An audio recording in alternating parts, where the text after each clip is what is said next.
将拨开无爱迷茫，不介意一日过半，过眼的葱郁疯狂，细数泛了黄。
吴真，时节已到，该启程了。抱歉，恕难从命。快别理他，祭典要开始嘞！这图真妙，好剑法！确有一皇一凤。这姐姐好厉害！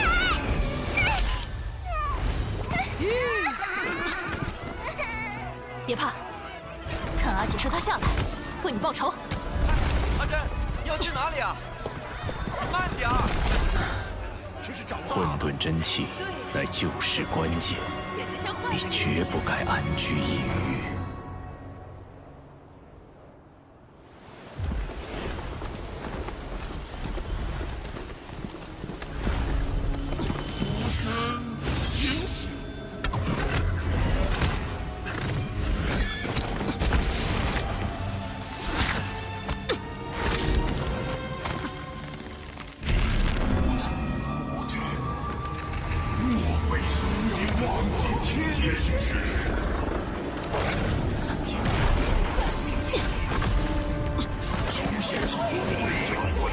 住口！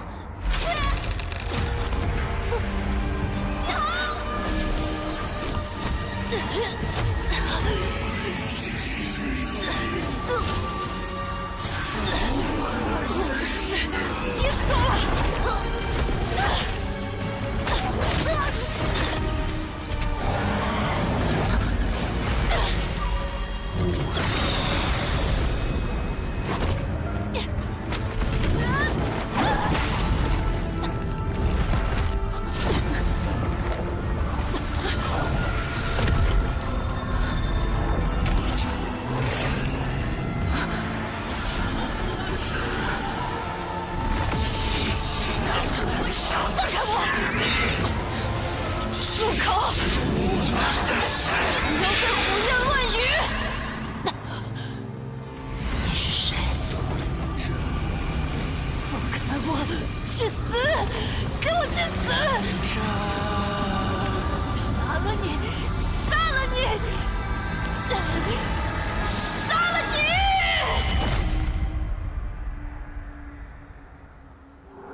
会醒来的。魔神绝不容许任何人再伤我家人分毫。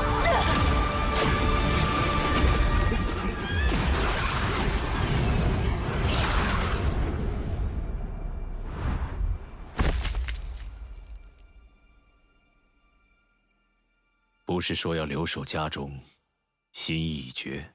别多问，上路吧。姐姐，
Hello, everybody, and welcome to the Nbpl. My name is Hitprint, and I am joined by Seb as we're getting into some fantastic action here in solos.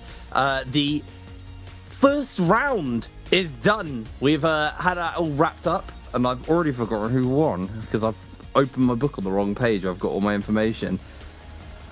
It was Wufong in solos. There we go. Wufong won. How are we doing, Seb? We okay? We good? I believe Spider won solos. For stage I'm one. looking at the wrong. I am looking at the wrong section in my book. It was Spider. You are correct. You are correct, my friend. It was Jacob. Wufong did end up winning, but yeah, Spider was able to take home that stage 1 split. But then we saw him in Group A, our first day of solos this NBPL for stage 2. He ended up falling short and not qualifying. He's going to be in loser's bracket in the next coming weeks, and he's gonna have to fight his way back if he wants to try and get that stage 2 champion as well. Yeah, absolutely. I mean, playing through the lower bracket didn't seem to really actually, I think going into what we saw last rotation, because we saw Mike drop into that lower bracket, he had a pretty damn good run. He had a pretty damn good run on those finals. So, you know, I don't think it is the end of the world. For you guys at home, if you have your Twitch account linked to your NARAKA account, you'll be able to grab some of these goodies. We'll just be running on the regular, the non-event ones right now. So make sure you do have yourself sorted out so you can grab yourself a bunch of goodies. But yeah, sorry, I had a complete brain fart on the fact. It's because I've got like who's won previous things on a little book here for me. And I, like an idiot, read the World Championship one and not who won the first finals. First finals was in fact Spider. Spider had an absolute killer day as well. It was 4 games. It just was over like that. Like, the worst thing is I was casting Seb. I should remember that it was Spider.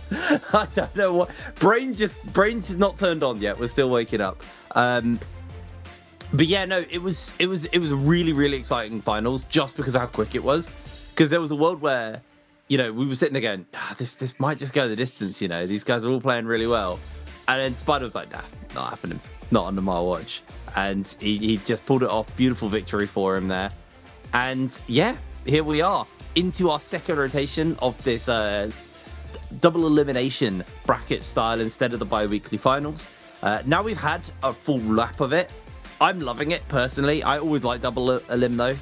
So I think it's super fun. I think you get a lot more like drama and stakes. Obviously, the downside is there are some players who just might not really get to play a lot on NARAKA this season because they consistently lose. But honestly, that's kind of on them more than anyone else. Like if you want to be finding a victory, if you want to be actually making it to finals, you have to play consistently well. You can't coast like you used to be able to on the bi-weekly system where you could have like an off week and then pull it back. I do believe the groups will be changing around, if I'm correct. Well, these are our new groups. Yes, so they are changing around. That's fine. That's all I need to know. So, as you can see, Spider has dropped into that lower bracket, like you were saying. So, has some work to do now as the reigning champ of the first double elimination. We've seen Verse, Hoimi, Eijao, and Frostifus make it all the way in to that upper bracket. And then today we have this group B, which is Mike, Wang, Liang, etc. That's bottom group. They'll be playing for the top 4. Will be playing for that upper bracket. The bottom 4 will be playing for that lower bracket, and they'll have an extended run with no lives. This is you basically get 1 life in the double elim, and if you mess up, then you drop down and you lose that life, and you have 1 last shot trying to make it through into those grand finals. And then we're into playoffs. Like it's not far off. Like we are smashing through this season. I felt like with the bi-weekly system, time used to fly by, but the fact we're already onto our final rotation of the double elim, I'm very excited. Having a look at today, obviously eyes right now for me are very much on Wufong and Mike. I think these are the 2 players who I'm heavily locked in on, because I think Mike had a pretty catastrophic run to go into the lower bracket off the bat and then have to work his way the long way into finals. And it actually looked like he made a recovery in the finals. They were just too short for him to really make anything big happen. he was so close to knocking Spider out as well and getting an extra game going, but unfortunately it was not the case. And then obviously for Wufong, I'm very much fixated on him right now, Seb, just because, you know, world champ didn't have a great run last time around. Yeah, I mean, it's really unfortunate. You know, you're coming off the high of winning J-Cup, and then you just end up not really making things happen with your next debut onto the stage. And this is the first time that we've seen Wufong play since J-Cup, and he really hasn't looked the way that he was playing then. He played extremely consistent throughout, and I think this new format is affecting him because the way that Wufong was able to win was not by getting the most amount of points. It was by slowly climbing to that match point, and then when it counts, MVP a game, right? He was able to sneak through, and it came down to the wire. It was between him, it was between Frost, and it was between one other player in the middle. Whoever got the kills in that fight was going to be the winner. It was so unexpected. I think Shen Yuan, Frostovis, and Wufong were there, and Wufong ended up coming out on top with the MVP in that last game. It was such a close game. And sorry, carry on. It's just with the new format, I think that it's very different to affecting these players' play styles. And I think that we're seeing a lot of the players who aren't able to adapt quick enough, they are starting to fall short. Well, that's exactly what I was going to say. I think the new format doesn't favor players who coast by and play a more passive game. Like, you have to be very active in NARAKA in the current season and in the current meta, because, you know, elimination multipliers, kill multipliers are removed, which basically means, you know, you can't just have like an okay game and then hope that then like the multiplier will push you beyond into the MVP title. Like, you have to actively be on the board. You have to actively be putting points together. And if someone's having a pop-off game, you either have to deny them and take them out of the game really early so they can't carry that snowball on, or you have to step up and try and match their madness. Otherwise, they just win the game. And I think, personally, it's a lot more healthy for those players who have a more aggressive play style. I like it as well, because I do think it shows, you know, it rewards good play instead of like a more passive play. Here is our teams. This is Mike, actually, and various different stats throughout, I believe, the days. Unfortunately, I don't read good enough Chinese. You're probably the person to help me on this one, Seb. So go on. Yeah, it's going to be tournament stage. So that's going to be his Group A starting, his ranking, 5th, then his second losers bracket, or his first and second losers brackets, and then the finals is going to be the last one at the bottom, I do believe. But I mean, look at the improvement on, like, you know, how the average kills went up. I know for the second 2 days it's not a massive jump up, but the average ranking went up a lot higher. His Realm of Yang win rate is probably the big one. To see, you know, him go to 60 to 80% win rate, like in a Realm of Yang, that's a really, really big deal.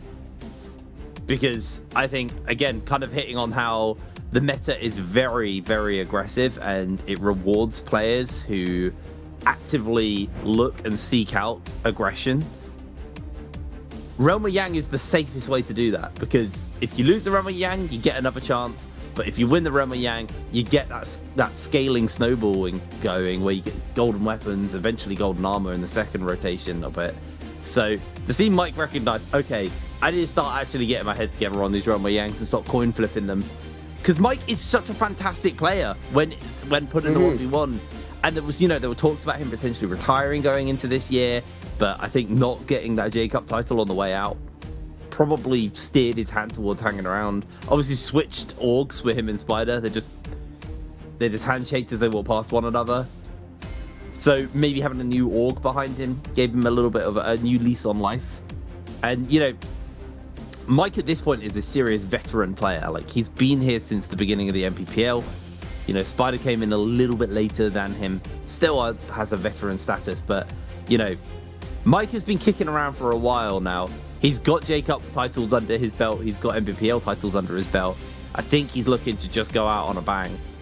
And first rotation of the double elim bracket looked shaky, but he did end in a very high place in the overall standings. So it's not all and done for him yet, but I think he'd be liking to make this look like a pretty major victory here.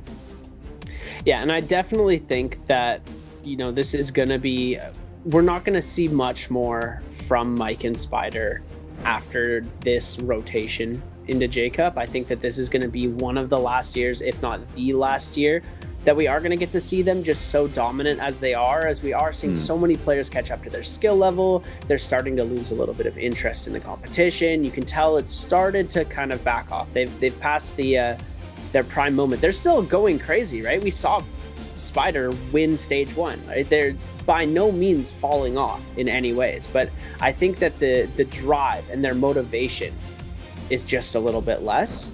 I think you can definitely see it in Mike's gameplay and game style. I think Spider's still dedicated, but I think the mental is getting affected. 100%, yeah. But Mike is starting to fizzle out, and you can see it. It's really unfortunate to see because he is such a talented and great player.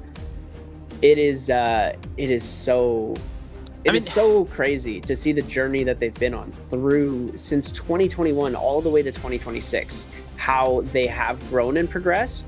And I mean, it's a very good long esports career. Yeah, it is 100%. I mean, me and Raven talked about this quite a lot last year, actually, and coming in at the beginning of this year on air, talks a lot about how we're kind of at a point where the level has risen so high, but like where the ground was when we started Nbpl versus where the ground is now, like the floor level to be a pro player, it's gotten so much high. Mike and Spider were already above the current like floor, but there's so many players who have caught up to their level, which means I like it because it means we get way more interesting days where you have players who you would never used to have expected to pop off. But it does obviously mean that, you know, Mike and Spider, they have to try extra hard to be the best and to be the two top players that everyone's talking about. And I think, you know, there was definitely a crack in the armor that appeared when Wufong took J-Cup at the end of last year.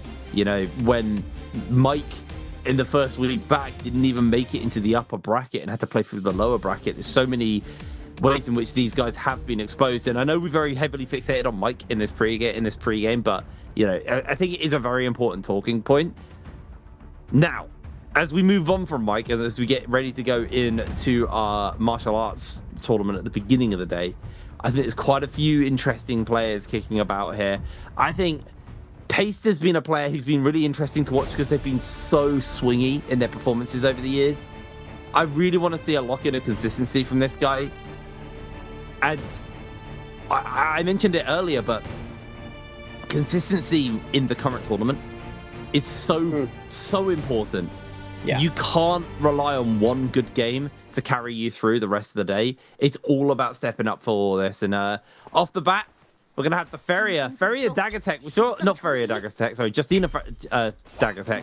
We saw a lot of this from Wang Liang as an answer for the Justina during finals, actually, as he gets immediately caught by the uppercut here from Ran. Goes in for the freeze just to get the armor back, and is just going to break away. Ran's not going to get a follow-up onto him. Looks for the uppercut again onto Wang Liang. Ran able to actually out-dagger the Dagger Man here. Both looking for the freeze. Makes the connection. Is just going to use that to get an armor pot off. As now Ran also ultimate ready and available, but Wang Liang once again gets caught by the uppercut. He is just not getting a room to breathe here. Finally gets some damage in onto Ran, but immediately has to open the freeze. The pair of them just going to go ice cold next to one another. Wang Liang gets himself the parry. That's the opener he's been looking for, but is just going to get turned back around onto. Dodges away on the freeze. Looks for the freeze himself. Makes the connection here onto Ran.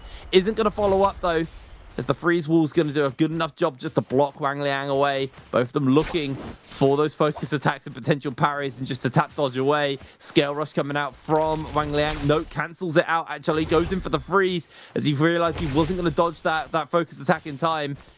Has been able to recover the armor, and Ran actually now, the first time in this fight, being on an armor deficit.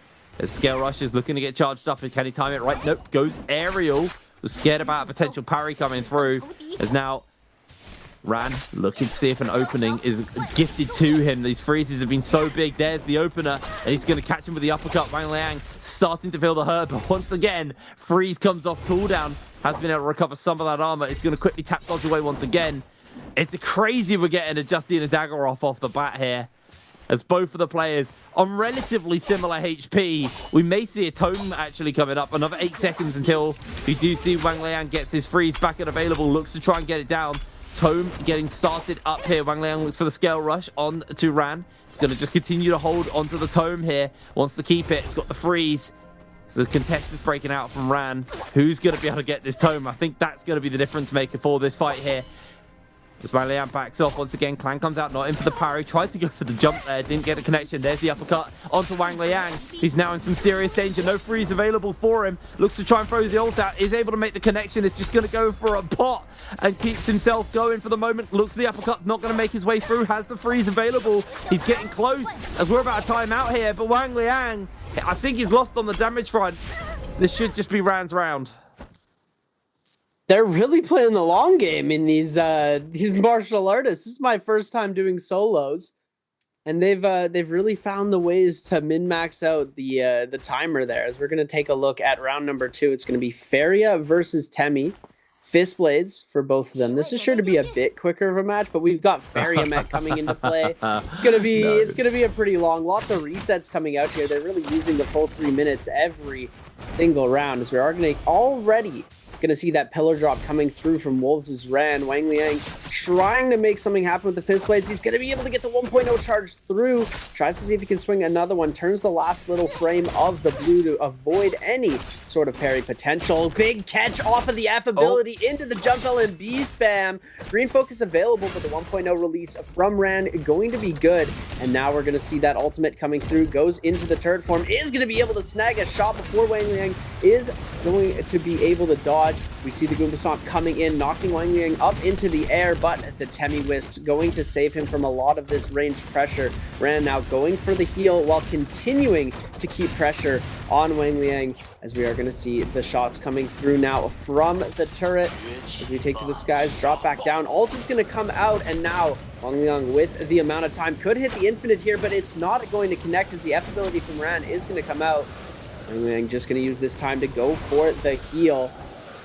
Ran gonna try his best to dodge out. Is gonna be able to dodge the Wisp, and now back to even playing field as we're gonna see the resets have all come through. Nice catch, but the F ability comes back. Quickest cooldown in the game, and that Temi F is gonna be able to come back online so fast compared to the F ability of Ran. He's gonna be able to outcycle those Wisps if he plays this right. Minute on the clock, 1.0 release isn't gonna be good. Beautiful dodge onto the side from Wang Liang into the catch, forcing out the F ability from Ran. Ran now forcing out the F from Wang Liang. They're answering back and forth. 1.0 release into the purple focus is going to connect. Able to go for the dodge. Tries to go for the 1.0 again. Is going to be able to capture it. Wang Liang 1 HP in a dream right now. All he needs is 1 hit, as we are going to see the Wisp throw coming out. Beautiful dodge from Ran. Wang Liang 1 HP, and all he needed was the clank. There we go. Damn, these fights are long.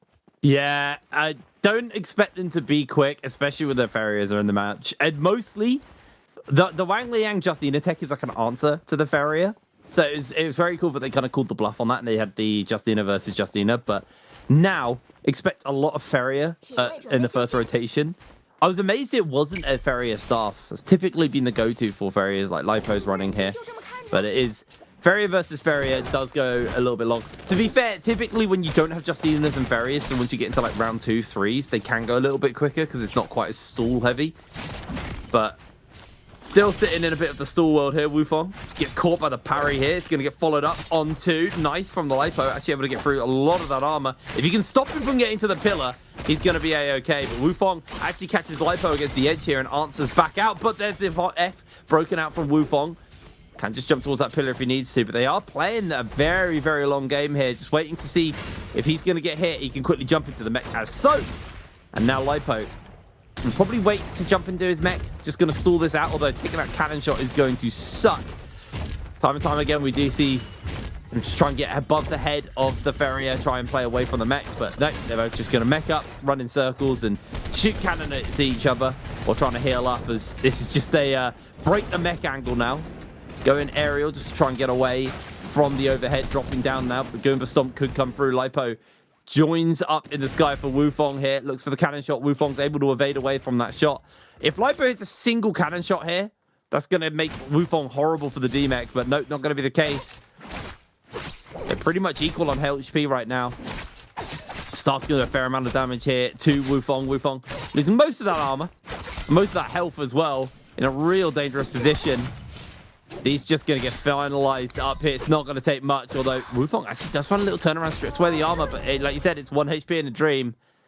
There we go. Lipo takes the first rotation. Yeah, really good tracking from Lipo to keep that spacing. He knows he's up in health. He just needs to get one jump LMB, and that's all he needs to connect. So he gets the stun out with the LMB into the jump LMB. Nothing fancy. Clean cut win as we flip over to a Syra v Temi. Now, if the Infinite can get hit with the flying knives, we're going to see a really cool thing coming out from Wufong here. But Lipo going to be able to get a huge parry with the nunchucks. F ability invested, but that parry damage is still coming true. Oh my goodness, he's going to be able to get the catch off of the shotgun burst. But we do see the F coming out from the Syra. Lipo going to go for that jump LMB. Gets comboed up just a little bit here. Oh my goodness, Wufong missed the ult. He tried to go for the trap. Trigger block going to come through, is going to connect onto Wufong. Very even in health right now. Lipo is in advantage point right now. If he wins this, it's all over for Wufong in the verses. So you're going to see pushing up through 1-2 with the nunchuck. Switch over to the flying knives. Beautiful catch onto Wufong from Lipo here. 1-2 into the shotgun burst, into the re-catch, into the jump LMB. Oh my goodness, he got the re-juggle into the wall. And oh my, that was so beautiful, Hiprain. That was beautiful. Unfortunately, we go back to a potentially slower round here. Mike's just dropping all his weapons. Taunting on Arano here. This is the Dagger Ferrier. Surprised to see a Dagger Ferrier, actually. They're just... Mike just dropping everything. Here we go. Him and Arano going to go up versus one another. Just dodges away immediately on the staff opener. Doesn't get hit. Just playing a little bit of distance. Went for the uppercut. Didn't make the connection. Catches out onto Arano here. Has got that pillar to find the knockback if he needs. He's going to dodge away on the potential for the focus attack. Quickly has to throw the F down because that did get a little dicey. Arano, he's going to set himself a little bit caught out here. Armor getting heavily stripped away there. It's going to be the pillar. Cooled down. Both of them get caught as Mike gets hit by the slam there. Followed up from the staff as well. Mike losing a lot of his armor, if not all at that point. Getting caught overhead by the staff. Has basically equalized a little bit here with Arano, but Arano is just absolutely wailing on Mike with the staff here. Has to force the F out, and now Mike desperately trying to get towards his pillar so he can mech up. Is able to do so. As now Arano playing evasion away. As Mike is going to get him to mech up as well. Both of them inside the mech, so they're just going to pot up. And it'll be a get aerial angles. Just going to try and get a cannon shot off. See if he can break out of that mech early, but I don't think that's really going to be feasible here. Mike will be losing his mech fairly soon.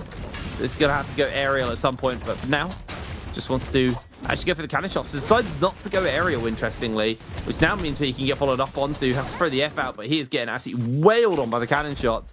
And Arano is going to exit with a health advantage versus Mike, and all it's going to really take is one more of those openers with the staff, and Mike is going to lose all armor. No pots to speak of either off the back of that one, as Arano gets hit by the parry. Mike is able to open up onto him nicely, and suddenly the health advantage is in the favor of Mike. Mike's even been able to steal away the double parry, and Mike will take it.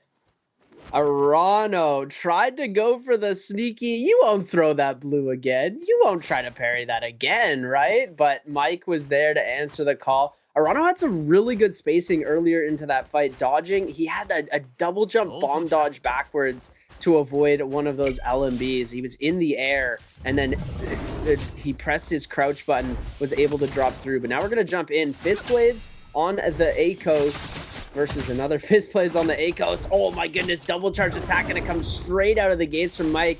And now we're gonna see, Arano, the spacing was in the favor of Mike. He didn't get hit with the stun to get caught up into the uppercut combo. 1.0 release gonna come through, turns the last bit to avoid the parry. Mike just gonna jump in. Oh, beautiful dodge in the back end. He still manages to clip a little bit of the first one. Big Terror going to come in. 1.0 connect is going to be a lot of damage. Now, Mike has his ult available. Beautiful dodge. Able to just stand there in the face of Arano. Goes for the double charge. Now popping the ultimate. Oh, my goodness. And this is why Mike is the Tiger King. Because he just absolutely pieced up Arano. Oh, my goodness. That was beautiful. Is there a Takeda? No, Tarka. Tarka. Yeah, there's a Shout out Tarka Duncan. in this lineup here for Zhang Yuan. Interesting. Yeah, Shen Yuan's the Tarka guy now. The Yeah, mantle has been apparently. passed from Panda Man. Oh, Panda Man. How I miss him. Oh, Shit. just gonna see Dagger versus Nunchucks. I honestly loathe Ferrier in martial arts. I think it's so stale and boring to watch. Although if he can take pace out before he makes up, that suddenly changes the whole tempo of these lobbies. But I don't think that's going to be doable really. Pace can make up whenever he pleases. He can combo break to safety. Unless Zhang Yuan hits him with something nasty here, forces the F out, and they just got a gentleman's agreement not to mech up or something. Pace very low here. Is able to answer onto Zhang Yuan.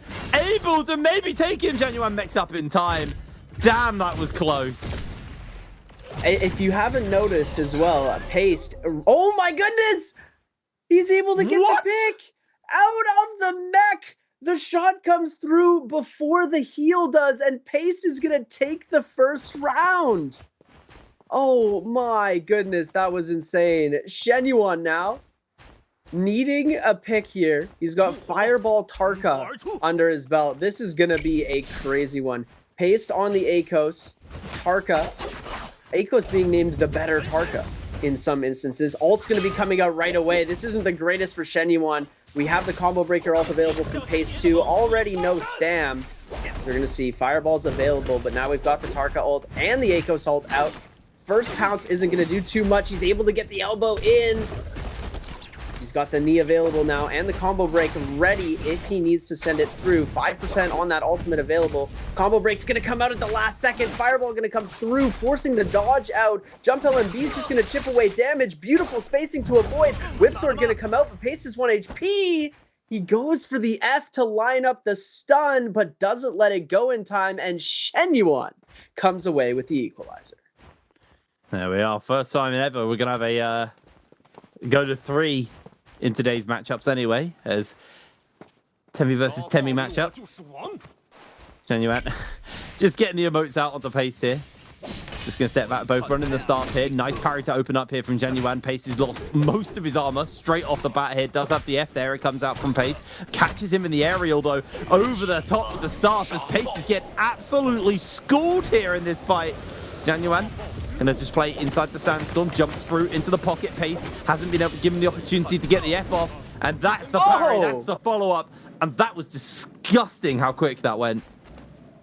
One thing I wanted to mention about that fight, both Paste and Shen Yuan were using the purple focus run into the dash to try and get extra catches, which I thought was really cool. They're really utilizing all of the different aspects of that talent board to try and get themselves a leg up on the competition, limit testing some new stuff, and I'm really loving to see it. But now we're gonna get Shen Yuan versus Mike. Parry start to come through. Feria v Feria, both on that dagger side. Big parry gonna come through from Mike, able to get the 1.0 into the soul break, but the F ability is gonna come out, sends the soul break again, just full sending it out here. Pillar gonna come out. Shen Yuan is incredibly low. Mike is just schmoving around. We are going to see an entry point open through, but oh my goodness, Mike with the parry, and he ends it in 2 seconds.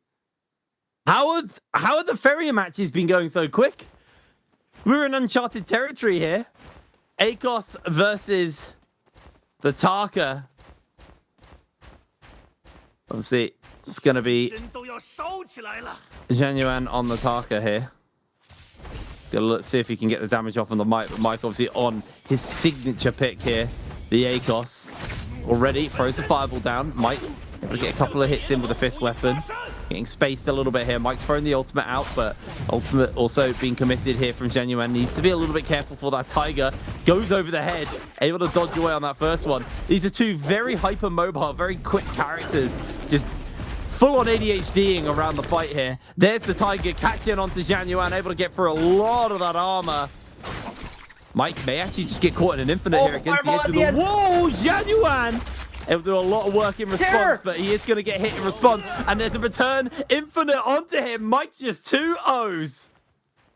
Oh my goodness, that was almost so dirty. Shen Yuan came through with so much aggression on that Tarka, and You know what stops him? The new talent boards. Green focus. Mike was able to avoid that fireball and certain death thanks to green focus. If he's using it, guys, y'all should be too. I don't want to hear anyone in NA complaining about green focus ever again. That was insane. It just saved Mike's life and allowed him to turn that combo around, stunning Shen Yuan out with no combo break, nothing available. But now we're going to take a look at Wolves Ran versus 5-2-1's Lipo. As we're going to see Ran jumping through the Justina pick that we saw as the counter to the Ferias. Lipo taking so much damage and he's so far away from the mech. Now we're going to see the freeze potential could come out here. Ran almost has that green focus available, not going to send it out. Lipo just going to try and go for the heal up right by the pillar as needed. 1-2 gonna come through. Lipo went away from the pillar, but do we see the mech come in? He freezes him in the mech. Ran just gonna take this opportunity to pot up, and now he's going for the chip damage. I think what we've seen so many of this with the Justina is just the fact that you can freeze, right? Like, you can freeze away, get away from the mech, play over the top. If you're in danger zone, press the F. There's the F. With that freeze as well onto Lipo, they basically just wasted a lot of the mech timer. And Ran, absolutely no damage here versus Lipo, so I think Lipo might be in a bit of trouble. Catch the freeze, there it is. Should be a nice and easy victory for him. Lovely. Wow, it's crazy to see how the Justina play is actually really working for Ran there. The Justina 1v1, the mirror match was a little bit more one-sided, or a little bit more even. But the counter pick for Feria, I'm really enjoying it. It's great. It's interesting to see that he's kind of cottoned onto it as well. Because that was very much not a play that he invented. And he's cottoned onto this as everyone's playing Justina round one. And everyone's playing Feria round one. And Justina has a really solid answer into that. See if he can keep this going for himself here. Ran looking for a potential parry. Not going to make the connection. Has got those fist weapons lined up here. Lipo jump in to see if he can maybe catch it on. Oh, Ran's actually able to get through a lot of that armor here. Lipo still got the ultimate available if needs be. I think the F was used though. There's the mech up and Ran. He's just going to look for Lipo. Lipo's trying to get himself a pot off. Not going to give him the opportunity. Just chip shotting away. Armor has been picked up. Health is about to get refreshed here. Cannon shot makes a connection onto Lipo. Lipo now just trying to not get hit by the follow-up. Swarm shots, is able to evade away from that first cannon shot, but is now going to answer with their ultimate and just try and get the damage off of the Ran. Ran is going to have to go aerial to break away. Doesn't want to get hit by the Dazzle, but that is a laser beam on. That's a Dazzle, and Lipo is going to be equalizing this score nice and easy. Oh my goodness, yeah. The powerful Dazzle in such a small radius, definitely something that these players are going to want to use and abuse, and I really like seeing that energy coming out from Lipo there. He's finding so many nice creative ways to get himself into this game. And, you know, we've seen Lipo come from the bottom of the leaderboard, and he's really been taking these past couple of seasons seriously and just putting on an amazing performance, holding his own with the likes of all of these really strong players. Big parry going to come through, though, from Ran. F ability invested. Lipo with the jump LMB to just try and keep control. Shotgun burst going to come out, going to make him go even lower. Now we're going to see the catch come through, and that's the uppercut. He has no F available into the 1-2, into the Tiger Pounce, into the jump LMB, and that is going to be it for Lipo. What? That was over so fast. He effed so early and he didn't throw the wisp. So the only thing where Temmie's cooldown is fast is after he throws the wisp. That's crazy. But he didn't throw the wisp, so he's not getting his cooldown back. Well, Mike's had a pretty Ran's had a pretty solid start here on the Justina as an answer to the Feria. Mike now on the Feria.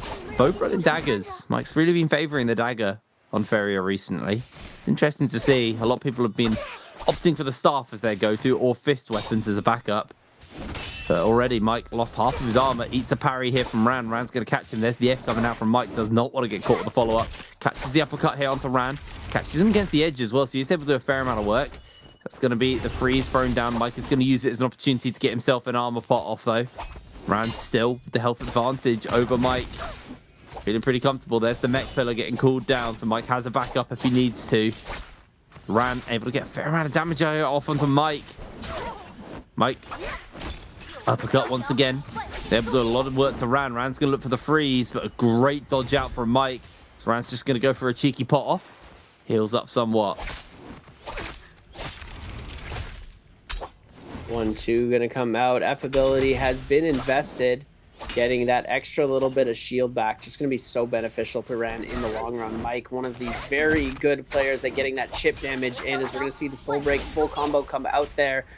On that dagger, Ran gonna be forced to just pop his ult and try and maybe go for a heal again. We're not gonna see the heal come through. Freeze is gonna come in, but he doesn't capitalize with the focus attack.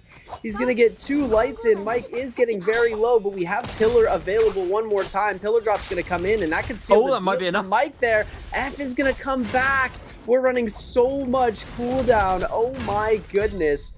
Ran just gonna be in a bit of trouble here, trying to go for the heal. Gets the dodge though. Doesn't hit the dodge on the second one. Mike going for the second shot. He wasn't expecting that. The immediate scale rush made it apparent. Mike went for that second pillar shot and did manage to connect, as we do see him tracking now. He goes for the stomp. He gets the pick, gets the second shot too. Dodges it. Oh no, he does connect on the third one. Rand gonna be forced to pop that F. Can't do anything but get that F ability. Now we're gonna see ult come through. If he does get the freeze on the Mike into the soul break, jump LB, F ability comes out for Mike. He's barely able to escape. Very similar in health, but Mike is gonna be able to get the soul break into the follow-up, and there we have it. Mike takes round 1. That's crazy. Mike able to play out against the stall. Justina Ferrier, very good at locking each other down and stalling it. And there we go. We see Mike pick up the first victory of a Justina over Ferrier on today's matches. And now back onto his signature ACOS into the Ferrier from Ran. Now we have seen ACOS's beat Ferriers before. If you're able to catch him, force that F out early, get the Tiger off. There's the F. Mike's going to get hit by the pillar, though, and it's going to get massive follow-up coming out from Rand. Immediately jumps into the mech. And this is where Ferrier has the advantage, because if you're going to use the Tiger, you now can't use the Tiger on Ferrier out of mech. So Mike, he gets a lot of movement. He's going to try and just break that mech, but that came at a heavy cost to his health. He's going to be able to get a pot off. Again, just going full aggression into the mech. Going aerial, breaking away from Ran. Tries to get over the head, but gonna break out now. Ran got a massive health advantage over Mike. Mike goes for the roar, doesn't make the connection. Gets caught here against the edge of the pillar. Is gonna be able to break free of being caught in the aerial. But Rand's still feeling comfortable to keep that pressure up on Mike, and Mike is incredibly low. This is potentially going to round 3 here in the final round of the martial arts. And yeah, you're right. Rand's gonna beat him. Mike ulted too early. You have to wait till the Ferrier mech, otherwise if you ult, she just jumps in. Yeah, it's you have to be able to wait out the Ferrier mech, or make sure you have a little bit of ult timer for the end of that Ferrier mech, otherwise you're not going to be able to do too well. Mike now, first time that we've seen him on the best of 3 in the finals against Ran. He's got a Liam, and he's going to be trying to go for that TOD combo, as we are going to see shotgun burst into the follow-up 1-2, into another shotgun burst, into another follow-up, into another shotgun burst. Mike just not respecting the parry. Oh my goodness. No, he didn't respect him. That is completely. You're not gonna throw another shotgun burst. You're not gonna throw another 0.9 in my face, right? You can't do 3 in a row and the mind games work for Ran. 3 shotgun bursts in a row. No F, no parry. Nothing anytime. He was not expecting it. He expected the fake every single time, and Mike fell for it. That is an absolute bamboozlement. Mike is gonna be fuming right now. That was just full-on disrespect. Honestly, I think the last 2 rounds that Mike lost were disrespect. Like, ulting while the pillar was there, meaning that you basically just waste your ultimate, you're on the ACOS, and then, yeah, just standing in front of the guy. He literally he didn't even do anything. He just stood there menacingly, didn't use his combo break, just accepted the damage and went down. Huge pickup there for Ran on the side of Wolves. Yeah, now, you can see him. Look at him. He looks back and he goes, haha, I got you. Oh, boy. Now, martial arts is an interesting one because it's a nice, like, point start to the day. But typically, and from every game I've covered so far and every game I've seen so far, winning martial arts isn't that big of a deal. I think it's only, 4 points in solos or 2 points? It's 2 points in solos. It's not that many points, actually. So, Mike's going to be annoyed by that, but hopefully his coach can just go backstage and be like, look, man, you still got 1 point. Like, you're only a point behind for that. It's not the end of the world. Let's just lock in and not make mistakes like that in the actual game when it's going to matter. But yeah, typically we've actually seen whoever wins the martial arts hasn't won the rest of the day. Who are the two players playing against each other in game number 1, everybody? Was it Wang Liang and Lipo? Was it Wufong and Zhang Yuan? Was it Mike and Arano? Or was it Paste and Lipo? A, B, C, or D in Twitch chat, let us know. If you win, get your spots, because that's all you'll be notified, and you'll get all your NARAKA account goodies. Yeah, moving on now to the Battle Royale, Seb. How are we feeling getting into the actual action? Well, yeah, this was my first look at solos as a caster. Oh. I've been watching. I've been keeping up with it. Right, we've got it on the TV every single time I'm on a night out with my friends. It's always got to be playing somewhere. But the first time that I've gotten to cast this season in this format, I really enjoyed the martial art, the 1v1s, the new tech coming out. I thought we were going to see a lot of the stuff that we saw from the Versus last season of Nbpl, and when we saw it in J-Cup, and they were okay fights, but it didn't really feel like it mattered too much. There's real stakes, there's points on the line. This is one of your games, and it makes it feel a lot more intense. I like how drawn out these fights are getting. I'm loving how we're seeing the talents being used in different ways. We have the skill trees being used for green focus. We're using the purple run. In trios, we're seeing dodge parry being used a lot, which I thought was super cool. And then a lot of these other traits that these players are using, like Mike surviving that TOD from Shen Yuan off of that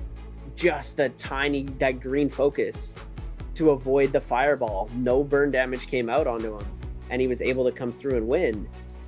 Shen Yuan unfortunately not able to make it to the finals, but then Mike gets ran in the finals. Ran ends up coming out on top. He got ran down, man. Ran's looking good on the Justina as well. Beat Wang Liang. Yeah. Wang Liang kind of the inventor of the Justina dagger answer to the Ferrier. And Wang Liang called his bluff on it. Ram called his bluff on it and slammed him for it. 2 points go into the start here for Wolves' Ran. Mike walks away at 1 point. Zhang Yuan and Lipo also half a point, so it's not the end of the world. But it is now game time. We'll be heading over to Padoria for our first matchup of the day. And again, Firefly maps.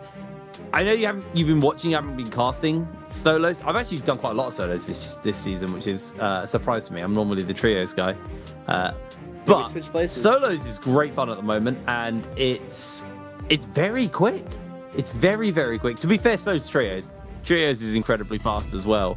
But we're very interested to see, how accelerated lobbies are now that people are a bit more warmed up and used to the meta, or if we're going to see stuff slow down a little bit. Sometimes once they get kind of a little bit more acclimatized to how everyone else is playing, some players do slow down a little bit, but I really don't think with the current point system, that is the smart way to play. I think you have to play aggro in both trios and in solos. Well, I think with less players, it makes it a lot more difficult to get any sort of easy third-party pick, right? Because since there's a condensed number of players, the fights are happening a little bit more scattered, and we're not seeing as many third-party opportunities as we once were, just because of how little players there are in the games, right? And that makes it a lot more difficult to put up a crazy number of points in one game. I do believe we also have lost the point multiplier for first place. So getting that one pop-off game to save your entire bi-weekly is a thing of the past. And then, oh my goodness, look at this. Just the 1 and then the 2. We didn't get to see the first one that happened, so I guess that's the 2 and the 3.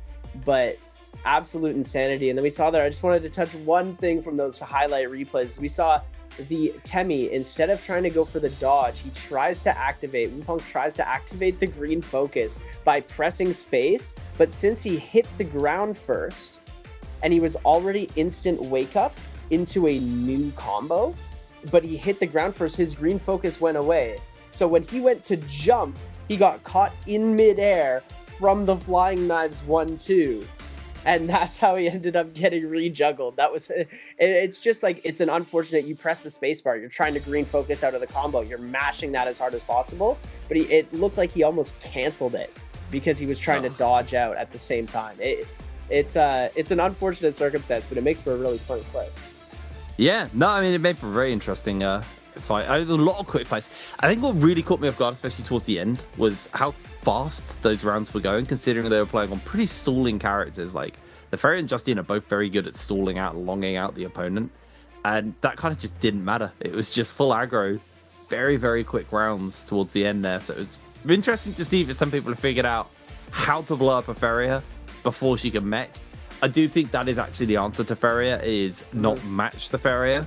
I think it's find something like the Justina, something that can jump into the business and, you know, lock her down and make sure that you can take her out before she gets to utilize that mech, because her combo break is like 22 seconds, 21 seconds. It's quite lengthy, which means, you know, you do get once you force that out, if you can then lock her down after that, it can be lights for Feria very quickly.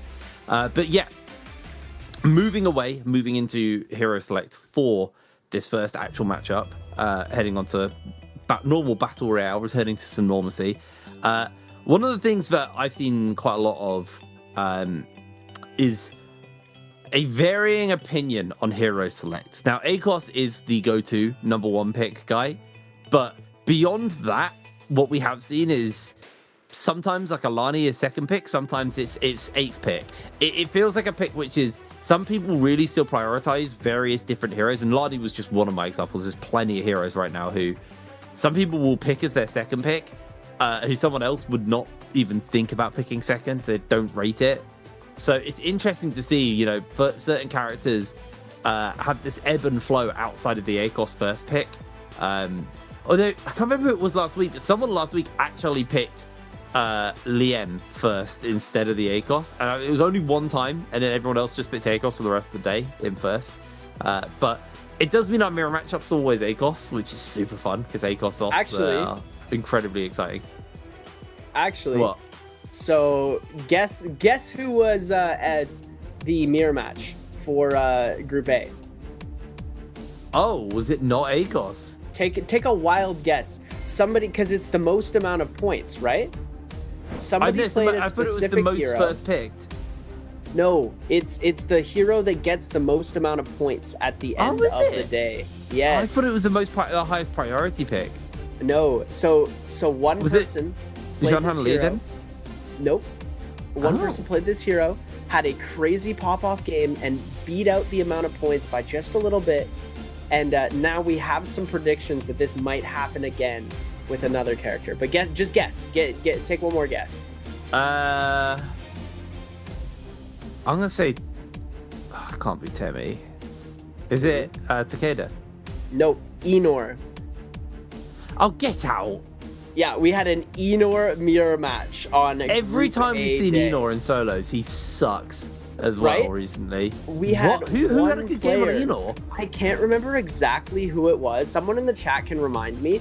But a lot of people were saying we're gonna see Shen Yuan try and have a pop-off game on Tarka, and have him come through and make the mirror match 8 Tarkas in the lobby. Wouldn't that be one of the funniest things ever? That would be very hype. I'd be better than a 9-or. And I'm so surprised that I know how to good game, because every time I've seen someone try to play it in solos, they've been absolutely slammed. Like, it's not been good for them.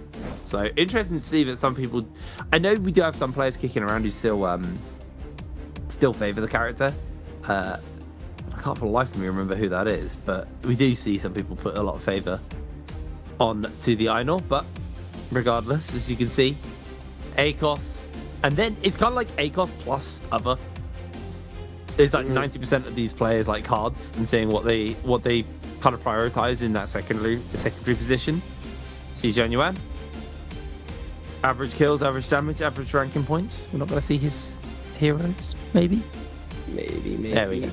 Oh, Tarka there, and Temi. Okay, interesting. Very elemental in his hero selection. Just needs a Valda, and then I don't know who would represent like air. And then you got Earth, Wind, Fire, Air. Air, Shunhuan, Wind. Yeah, I guess. Yeah, I guess. Yeah, he makes good. Yeah, it would be a good one. Case for it.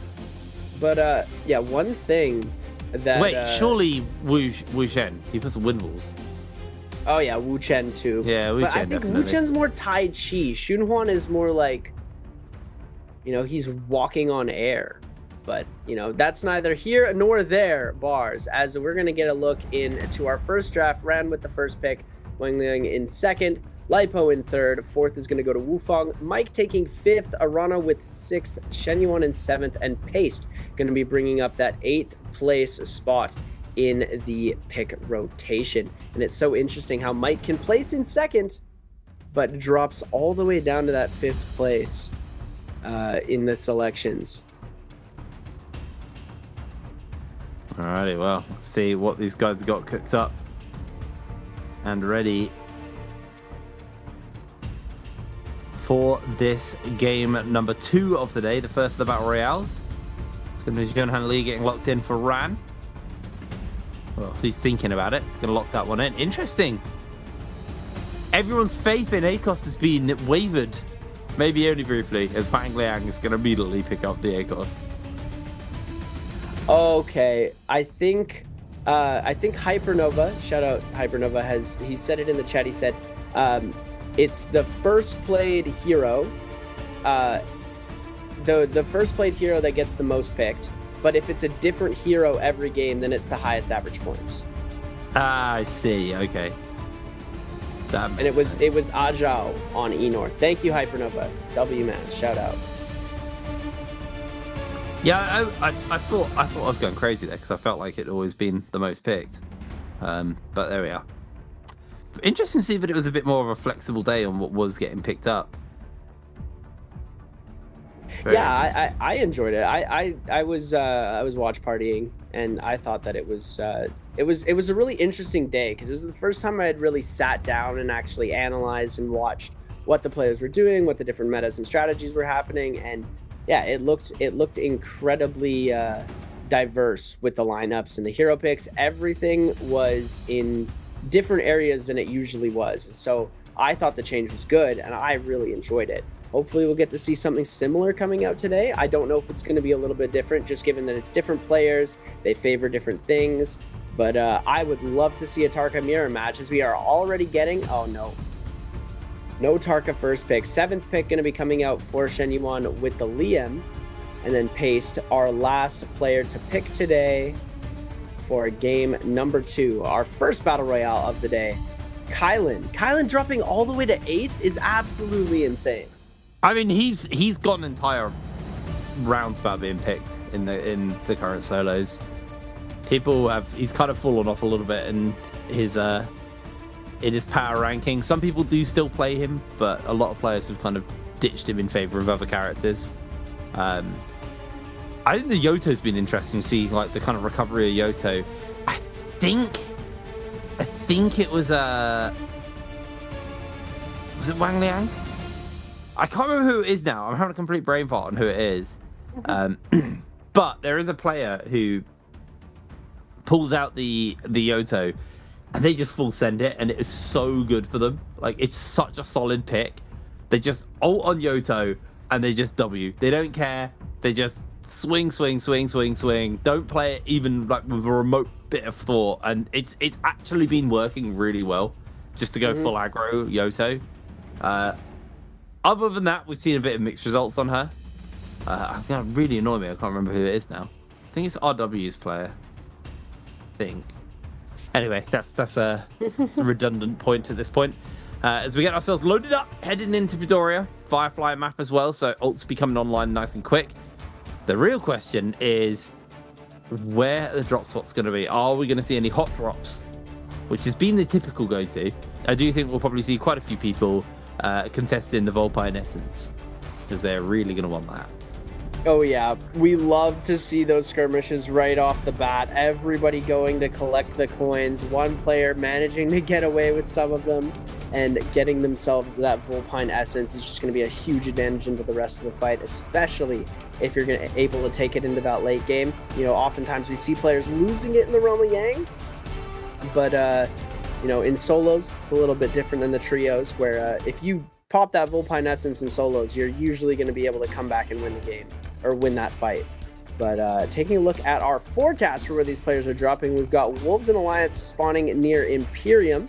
as well as 521 and SR in that gold zone on the southern side of the circle, more of the eastern side of the map there. And then up on the top in Arcadia, we do have 3 players contesting for that Volpine Essence. That's going to be Shen Yuan, Wang Liang, and Wufang. That's going to be an interesting fight right off the bat. And then Arano, Spider, and Lipo going to be facing off pretty quickly. Paste and Ran on Imperium. There's going to be some really good off-spawn fights, some good third-party potential. I'm thinking Spider going to start up top, go for the loot against Arano, and then make his way down into the gold zone. If he loses, he has the opportunity to go into that top gold zone, which the first person to lose their fight is probably going to rotate up into that northeastern corner next to that gold zone. They're going to be able to re-loot up and get back into the game very quickly. Yeah. Give me a bit of bloodbath at the beginning. It's one thing that I do forget about solos though versus trios. Is trios like once we get out that first round with Yang, everyone's got themselves some gear. Well, got their stuff kicked together. Oh, cannon off the bat for Mike. Really would like a melee weapon, I think. There we go. Nunchuck finished up. But Wang Liang immediately opening with a kill onto Zhang Yuan there. Able to take him out. Mike has been able to grab himself some blue gear, blue fist weapons, and blue armor. Feeling relatively comfortable here on the Zenda. Zenda, we haven't seen much from in solos. She gets picked every game, but I haven't seen a Zenda MVP. I haven't been overly impressed with her so far, so I want to see someone pilot her well, because I think in concept it could be very, very good. But Mike immediately getting opened up onto, loses a chunk of his armor. Quick armor swap comes out, looks for the turnaround to Arano, catches him in the aerial, forces the F out here. Mike able to get onto Arano. Arano just armor swaps in turn as Mike goes for the uppercut onto him. Arano losing so much HP. Those fist weapons from Mike doing so much work as Arano's have to now great armor swap. He's switching out to the pistol, got a purple pistol, so he's going to do a lot of damage with that if he lands those shots. Serrano comes in with the staff, gets a little bit onto Mike. Mike gets caught by the wisp. Just going to throw down the F, shoots it out, pulls back onto Arano. Arano just to jump forwards here. Mike looks for the turnaround. There's the parry. The fist weapon's denied. Mike has to throw the ultimate out nice and early. Quickly swaps out. Goes and knocks someone back, but it's going to be Arano just chasing forwards, throwing the bird forward. Sandstorm comes out. Mike gets the grey armor swap down, as now Arano is the one who is in a more detrimental position. Mike loses his ultimate. It's just going to go aerial and needs to try and find a pot off here to get some health back. That got really dicey as now Paste has rocked up with purple armor. Mike managed to find himself an armor swap. He had started stacking armors in that corner. He didn't manage to keep all of them, but he manages to find another gray armor yet again. The king of armor swaps, as you saw in that early sequence. But he has burned ult. Now the no ult zone has been popped, so Pace, the only one with ultimate, isn't going to gain that advantage anymore. Mike with another armor swap to another set of gray armor, as the scale rush is going to rain true. That's going to be another little bit of damage. Tries to go for the 1.0, but it's going to get dodged, and that follow-up damage is going to be so much. Mike had ult back, but he steps into the no ult zone again, and there we go. Lipo picking up the kill. Pace tried to come in for the follow-up, but it is not going to be able to connect. These players trying to gain their ult back and get a little bit of rage. As soon as this no ult zone drops, it's going to be a huge advantage going Pace way. Lipo still trying to give in as much damage as possible. Has that wisp ready, going to try and catch Pace out, but just going for the heals there. Arano taking so much damage. Overhold coming up for Pace. Big parry on the side for Arano in the back side. Now he's going for the uppercut combo. 1.0 release is going to come through. F is going to come out, but Lipo steals the kill. Pace is going to be able to steal the bloom from Lipo, and now catch is going to come out. F coming through. Lipo able to dodge out of this for a second. Pace is going to get knocked to the ground. Movement diff is going to come out here. Lipo able to back out of this fight for a second, and it looks like he is going to be able to make it outside the no ult zone. Wow, he's going to make it out of here with his life. Lipo starting with 2 kills as well. Lovely big denial onto Paste. Mike opened the fight really well, but just got absolutely slammed as Wang Liang here on the ACOS. Double purple weapons, Volpine Essence, and purple armor. If Wang Liang loses his first round with Yang, I will be so surprised. Just see a replay of his fight here versus Ran, the winner of our martial arts tournament. He's getting absolutely slammed on by the ultimate here from Ran. Ran obviously went for the Zhonhan Li as a first pick. Wang Liang got the ACOS in answer. I think Ran probably regretting that decision right now because Akos has been the guy in solos as of late recently. And this is why. Very, very oppressively strong. Roma Yang zone spawning up. Just waiting the timer for the key now. Got himself purple staff, purple dual swords. Very, very scary. Junyan, sorry. Rocking a purple whipsaw, purple pistol combo. Triple purple soul jades as well. So it's not like he's not set up or built here. Mike decides better than to contest the guy with purple gear for a key. May just have to look elsewhere for a Roma Yang. Otherwise, his scaling is going to be significantly slowed down, but Rano's already got himself onto this this portal. So Mike, once again, being denied. Oh, Rano backed off it. What? Rano just going to give away portal control to Lipo? Question mark? Oh, no. Mike manages to grab it, actually, as we do see both of these players trying to see if they can get themselves in on another entry. As I think we got one sneak in there. Lipo has gone in. Shenyuan's going to go as well. It's going to be an interesting one. Liam versus Temi. Who's going to hit their TOD infinite first? Who's going to get their cooldowns faster as we kick things off? Shenyuan taking to the skies. He's got that whip sword available. He's going to be able to get the grapple. Tries to go for the jump LMB, but Lipo going to be able to get a pistol shot in. Not too much damage, just a little bit of chip in, but Lipo is on the losing side of the damage count right now. So we are going to see pistol shots coming in again. Shenyuan still leading. Heal going to try and come out. Tries to go for the catch. The 1, 2, 3 is going to come out into the jump LMB. No damage from the jump LMB, but a beautiful reaction parry there into the 1.0. F ability to cancel. 1, 2 comes out from Lipo. Oh my word. No, oh my goodness. Slap switches into the parry. 1, 2, 3 carousel. Oh my goodness, Shenyuan. That was so dirty. No ult necessary. 2 weapons stripped from him as well. That is rough as Wang Liang finds the parry here on a pace. And he is making quick work of him, turning him into pace, if you might say. Ult's been committed here. Wang Liang still got his ult. Still going to throw it out now. Looking onto pace. Goes to the tiger jump forwards. Has another charge. Just waiting for that one to come up. But pace is being a slippery pain right now for Wang Liang. Uses the next charge to jump. It's not going to be enough. Dodges away on pace this time. Does catch out. Looks to finish him up. There it is, Wang Liang. Volpine Essence was still in the pot, so he was A-okay. Beautiful victory for him over there. So we're going to cut over now to Wolves' Ran.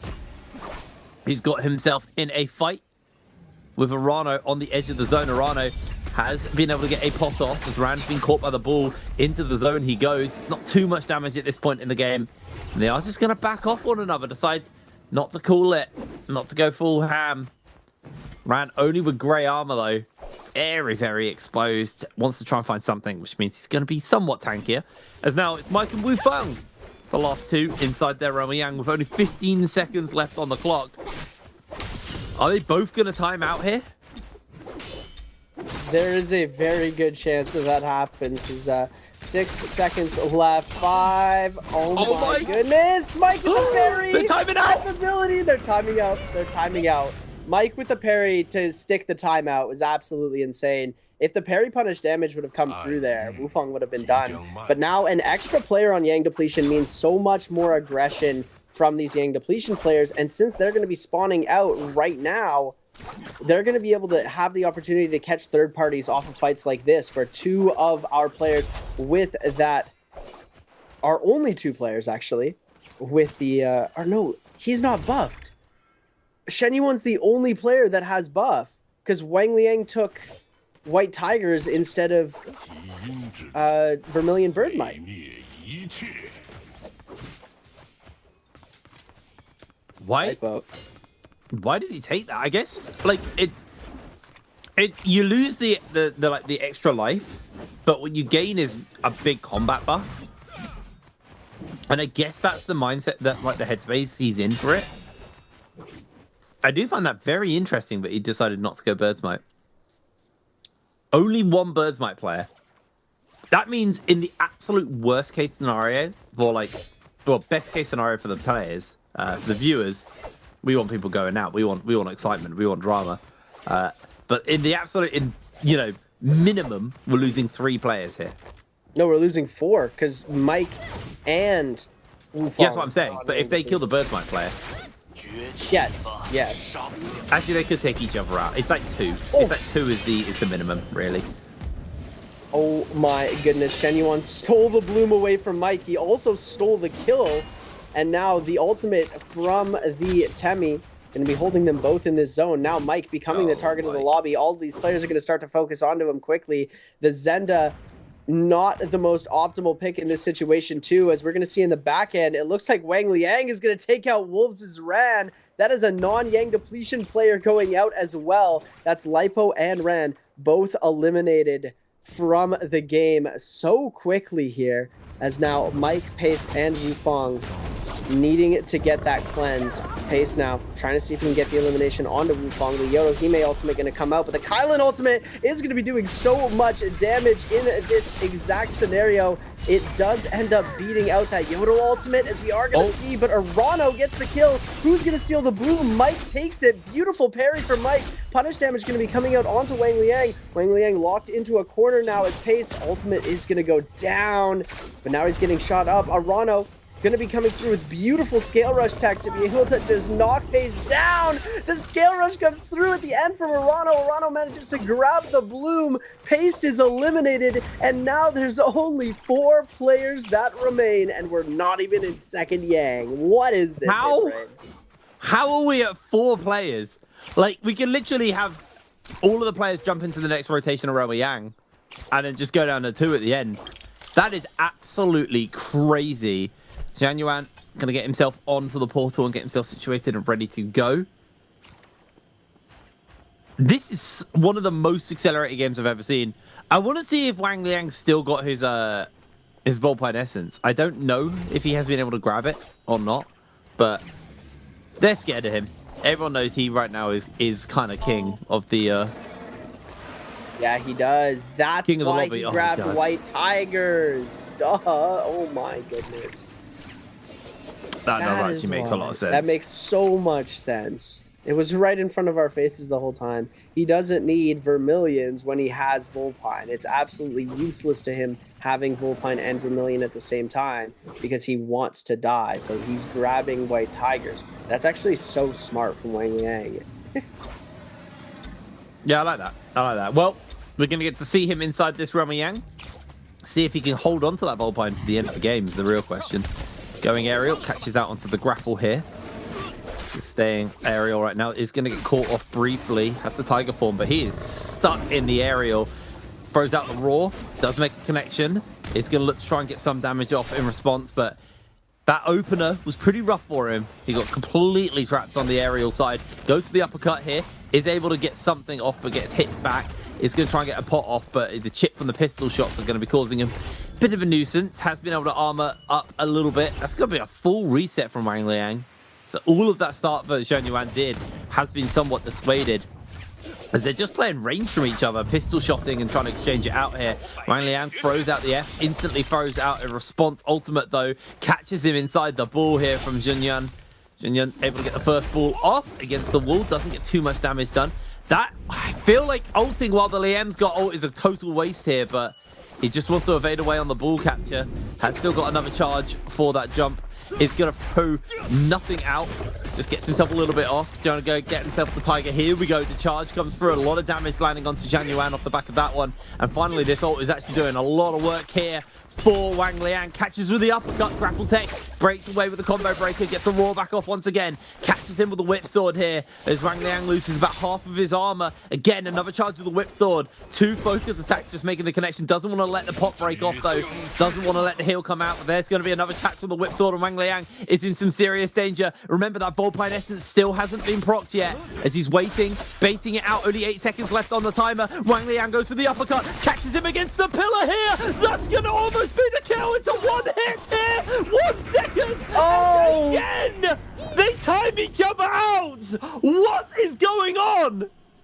Shen Yuan did proc Wang Liang's Volpine Essence. It's really important to know he did go up to that full health, which is super unfortunate for Wang Liang. And now it was a good play by Shen Yuan. It was so close to him being able to win out from that. He was able to proc Bullpine and go for the timeout. Very, very strong play coming from him there, as we are going to see the continuance onto the rest of the round with 3 players on Yang Depletion. Mike winning his Realm of Yang, getting his first elimination of the game, as all of his kills getting stolen in that early games. We're going to get to take a look at a little bit of a replay. Arano versus Mike. Mike just doing such good spacing with that staff, able to keep away from most of Arano's attacks, as we do see spacing being kept well. Heal's going to come in. Counter grapple comes out from Arano, able to get some pistol damage in. We see the scale rush come through, but the overhold, oh my goodness, the blue hold is going to allow Mike to take priority away from Arano. And then Mike still going for that scale rush tech, trying to go for the chase here. All he needs is one catch. The jump LMB comes out. Taps coming in from Arano. F ability invested. Now the heals come out. All of these Realm of Yang fights taking so much time. Oh, big scale rush catch, and he's got the advanced heal to get him all the way back up to full blue armor while he's still mid-combat. 1.0 drop down from the sky into the 1-2. It's going to deal so much damage.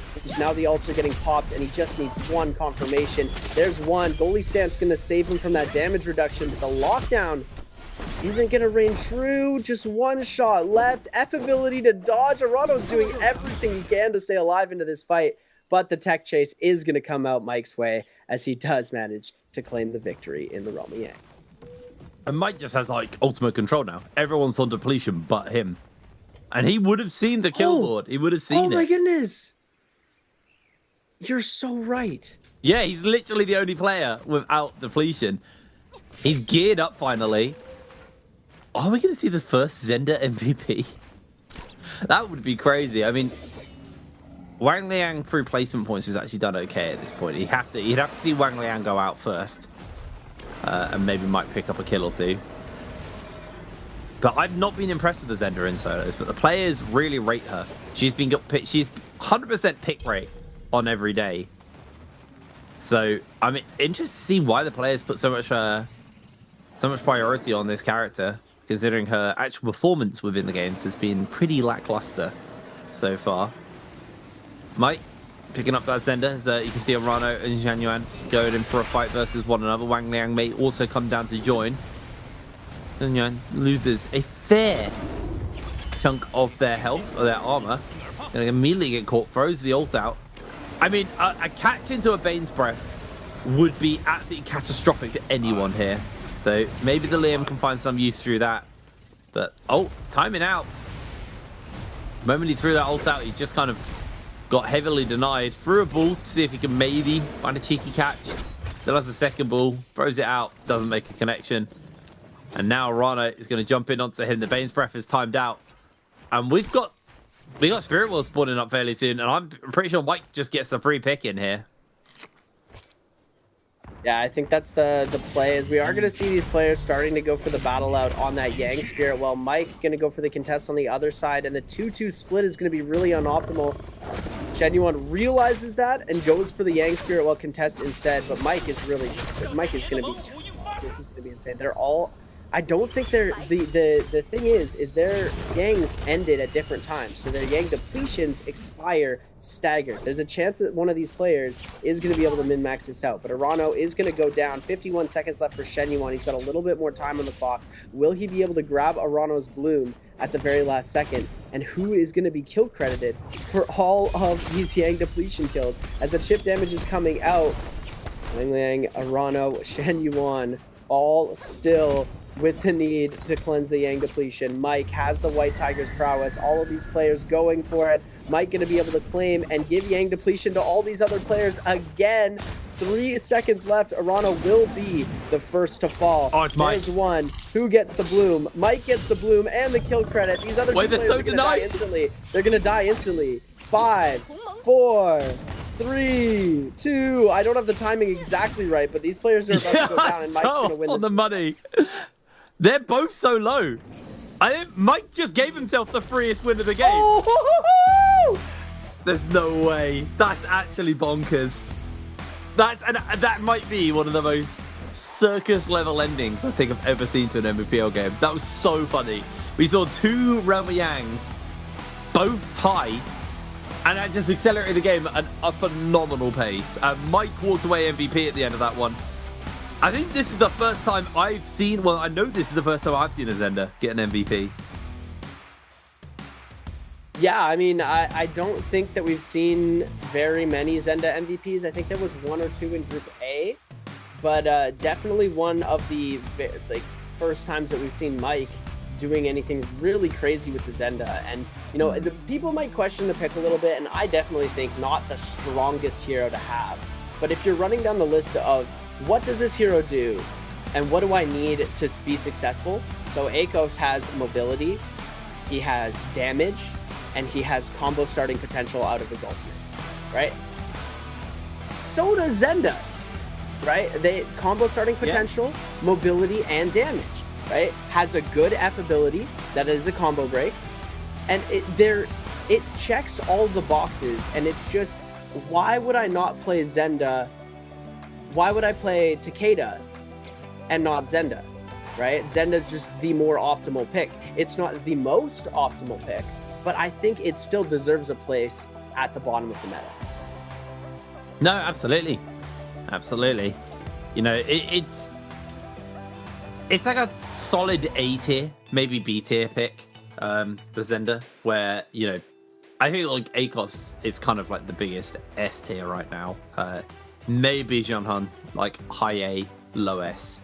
But yeah, I mean, I'm not doing a tier list right now. Let's not go down that road, because I think what's fun about the meta right now is the fact that I don't think like a solid tier list exists. I think everyone agrees that Akos is king right now. I was surprised to see the Jeonhan actually get picked up as a first pick in this game, but that probably is more of a personal preference thing than this is the meta thing coming in there. But yeah, it's very interesting seeing, you know, how some of these picks are finally coming to life. You know, Zenda has been a character who's been a bit miss more than hit, as typically here at the NBPL. And Mike, I feel like those were very extreme circumstances which led to Mike getting the MVP. That is a way I've never seen a game end here at the NBPL. I've always seen games, you know, be a bit more traditional, but like multiple Roma Yang goes to timeouts, which then results in the game acceleration. Like, I'm here for it. It was awesome. It was such a fun way to see, like a very different way to see the game come to an end, but not one I think you can bet on a regular scenario. That's the first time I've ever seen that situation arise. Yeah, no, I don't think we've ever seen anything quite like that. Triple Yang depletion, and all Mike had to do was keep these players away from each other when they went down in sequence. The other two players went out at the exact same time, but we saw the one player, I think it was Arano, went out pretty early. But ladies and gentlemen, we do have our answer for treasures. Really quickly, drop A, B, C, or D in the Twitch chat. Which hero is not picked in game number 2? Was it A, Xunhuan Li, B, Akos, C, Valda, D, Yodo? Drop your answers in chat, and one lucky winner will be selected to win Jack Frosty GG. I think I saw him winning that first one. I don't know how he does it. He wins all of them. He's got perfect timing, but he's got game number 1 under his belt. Maybe you can claim yours. Get yourself into that Twitch chat. Drop the answer below, and it's a pretty obvious one if you watch the game. So yeah, make sure you're spamming. Pretty easy one. Shame is your clue. Shame, because I'd like to see them more. Yeah. I don't think we'll be seeing that character today. I'd be very happy if we did, but very much doubt it. Yeah, I mean, we'll have a look at the overall standings and, you know, all the points and all the numbers in a moment, and kind of break that down a little bit more. But yeah, I feel like that game to me felt like it was Wang Liang. Was it Wang Liang? I think it was Wang Liang who played really well at the start of that game. Mm-hmm. Having a complete Braveheart it was. Okay, cool. Yeah, Wang Liang had a great start to that game, and it just snowballed out of control in a way that Wang Liang I don't think was prepared for, and it happened to just be Mike who capitalized on that. But that's part of the thing with NARAKA is, you know, you can be as good as you like, but you're reliant on the behaviors of 7 other people in the lobby, and sometimes those 7 other people might do stuff that you're not prepared for. They might not even be prepared for it. It feels like, you know, you're trying to herd cats when it comes to NARAKA. and everyone just scatters in different directions. It all goes mad, and then someone's just stands atop a pile at the end. And you know, sometimes that person had a lot of control over the situation, and sometimes Mike stumbles into a victory which maybe he didn't expect, and there it is. Mike walking away with 5.5 points at the end of that game. Wang Liang walking away with 4.5 points at the end of that game. So very close for Wang Liang, just denied in the last moments from the MVP, as Mike able to pull a miracle victory out. Yeah, no, it was definitely an interesting victory. Mike had a very slow start to the game, right? We didn't get to see, I think he was on Yang depletion, right? And we saw him cleanse his Yang depletion because they timed out that first fight, but he kept getting his kills stolen from him. He wasn't able to get an elimination. He only had 3 kills. He got 1 in the very last, in the second Realm of Yang, and then in the third Realm of Yang, sorry, not the third, in the second Realm of Yang, and then in the Spirit Well, he managed to get 2 kills off of those Yang depletion credits, but no more than that. So he didn't really have like a crazy pop-off game. Wang Liang was the one who was set to win it, but the timeout unfortunately ended up griefing him and Shen Yuan's game. Yeah, absolutely. I mean, it was a very bizarre game because Mike actually won off what cost him in the first bit, but Wang Liang, this was a very quick kill we saw off the bat. It's kind of actually borderline happened off screen, to be honest, because we were focused on the Mike fight. But Wang Liang able to just drop here, get the Volpine Essence, get such a dominating victory. And this was a fight we spent a lot of the early game focusing on, and that was probably the most time we spent with a single player, because this game just, it was cruel with how many people got evicted from this lobby. Yeah, look at this scale rush from Arano. What beautiful timing to go in, and the dodge at the end as well. Yeah, this is Mike's first kill here. It's against Arano in Yang. And then we do see it. Look at this timeout. F ability here goes for the jump LMB. 1 HP. 1 HP. 1 more hit of damage, and he would have had it. And then Mike gets the 1 kill there, and then the other kill credit, I do believe, goes to the other player. So Shen Yuan got a 3rd kill from there, going from 2 to 3. Wang Liang ended up timing out, and the kill credit went to Mike. And Mike stayed alive, finishes it up, and gets that MVP, as we see Zhenda Wu MVPing for game number 2. It's definitely my first time seeing Zhenda get an MVP. It's definitely not my first time seeing Mike get an MVP. It's his 4th of the season. 14,000 damage, 3 kills coming across the board from him. Thunder Portal was 2 Golden Jades there. Advanced Heal, which you hit on earlier in the Realm of Yang. So some really good stuff. Just a very good performance there from Mike. You know, it may have been a little bit of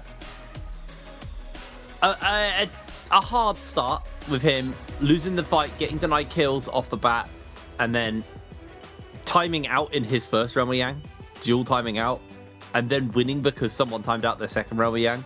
Like, I can't express how rare it is to see a timeout in a Realm of Yang. Like, it is not a common thing. I've only seen a handful of cases where it's happened.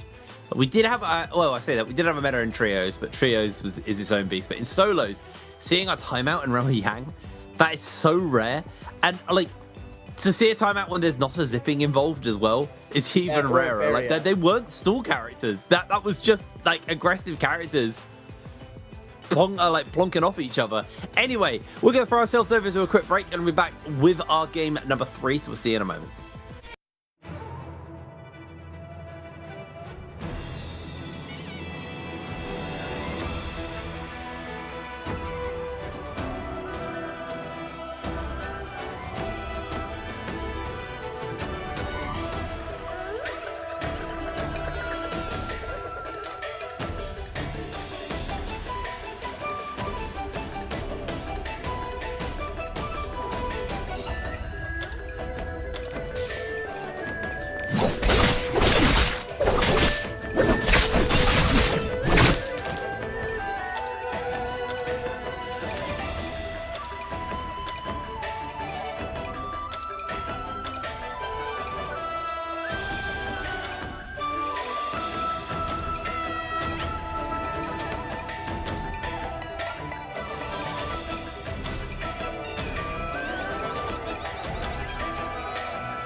Ladies and gentlemen, welcome back to the NARAKA BLADEPOINT Pro League. I'm your host and caster Seb. I'm joined alongside my man Hip Rain, and we have just watched one amazing battle royale and one amazing martial artist solo fight, and we have come to one conclusion.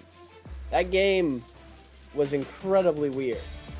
If we see anything like that turn into a pattern, I'm going to be blown away. I think this is a one-off.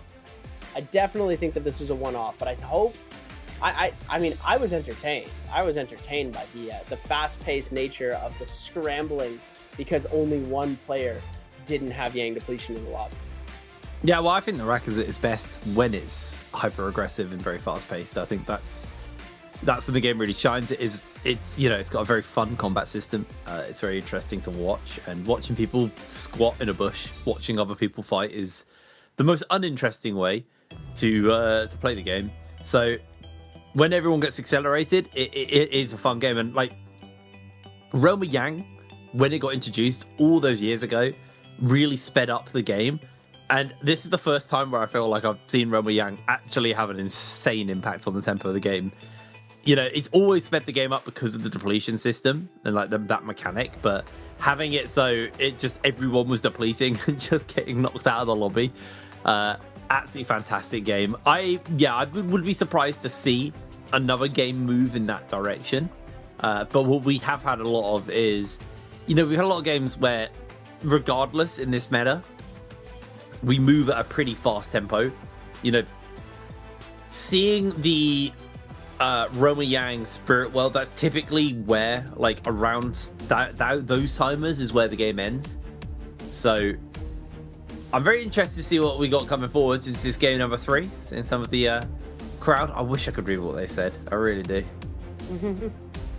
I could try my best, but I don't recognize any of the characters on those boards, so gonna have to pass on that one there. My Chinese is not that amazing. I don't understand what the writing is. My reading is awful. So we're gonna see. Look, Mike's best hero is Kylan, which is very interesting to see. And yeah, something that was even more interesting is the V2 Kylan, where you lose health if you don't connect on your dashes, and without a zipping in a team mode to keep your health up, you are putting yourself at a huge disadvantage. We usually see that V1 coming out. A lot of people used to favor the V2 back in the day, but the V1 has been more strong, or a lot stronger for just specifically the solos game mode. We're going to be taking a look now at Shenyuan as well. The new org suits him. I like the colors. I like the logo. It looks really nice. Well, obviously we're changing up the pick order. I'm curious to see where in this hero select, like, where priorities fall. Because I feel like, Akos and Jeonhan Lee are kind of like the two bigger priority picks. I mean, Akos typically first picked and Jeonhan Lee then second or third picked. But there is always a little bit of room for flexibility outside of that. Lipo and Wufong are going to be in the first rotation, then it's Mike and Arano. Mike is edging closer to his Akos game. Next game, he'll be up into that first spot. So I'm sure he's absolutely desperate to get that game in under his belt. Well, everyone else, it's going to be a little bit lower down the lobby. We'll see what they're going to be picking up going into this game number 3. Our second of the Battle Royales. We're heading back to Morris Isle as well. That's Old Faithful for this one. We're very interested to see how wild this game goes, because that game was unique. It was very, very fast-paced. And I mean, NARAKA this season has been fast-paced in both solos and trios, especially solos. But even for NARAKA, that was uniquely fast. As there it is, the Akos getting picked up here for Lipo. What is Wufong going to be picking up as his number 2? Do you feel like a Jeonhan Lee? Yeah, it's most likely on the cards. And then we're into territory where, like, these guys can kind of pick whatever the hell they like. Yeah, as soon as Akos and Xinhuan get out of the way, which are our top 2, Zenda gonna be coming out for the double pick for Mike. Oh my goodness. very interesting, right? He knows he's not going to get an ACOS double pick, right? So he's like, I'm going to just take this opportunity, play Zenda again. I had a good game one. Let's try our best to run it back. Yodo going to be running in that 4th pick. Mike had the option to go Yodo here, but he knows that he might be able to get the Yodo pick again. But I think the Zenda pick here is optimal. I think it'll work out pretty well for him. He's going to be able to get even higher into the pick order, and he'll be able to place. I think he picks first next round, which is going to give him the opportunity to play ACOS. And there we go. Temmie coming, or Tarka coming out for. Oh, he actually locked that. Shen He Yuan. actually locked the Tarka. Yeah. Nice to see coming out early as well. Hey, we didn't get to see it too early. He hovered it game one, but then yeah, he didn't pick it. But nice to see. We love seeing the Tarka. I'm very surprised to see a Tarka getting picked before Alani is actually bonkers. Before Lani's Temmie still as been. well? I mean, Temmie maybe less so because I feel like we have seen quite a lot of success on Temmie in solos. Lani's been such a funny pick because like some people will 3rd pick her, some people have even 2nd picked her, and then some people like this, it will just slide down into 7th or 8th and someone will just grab it for free later.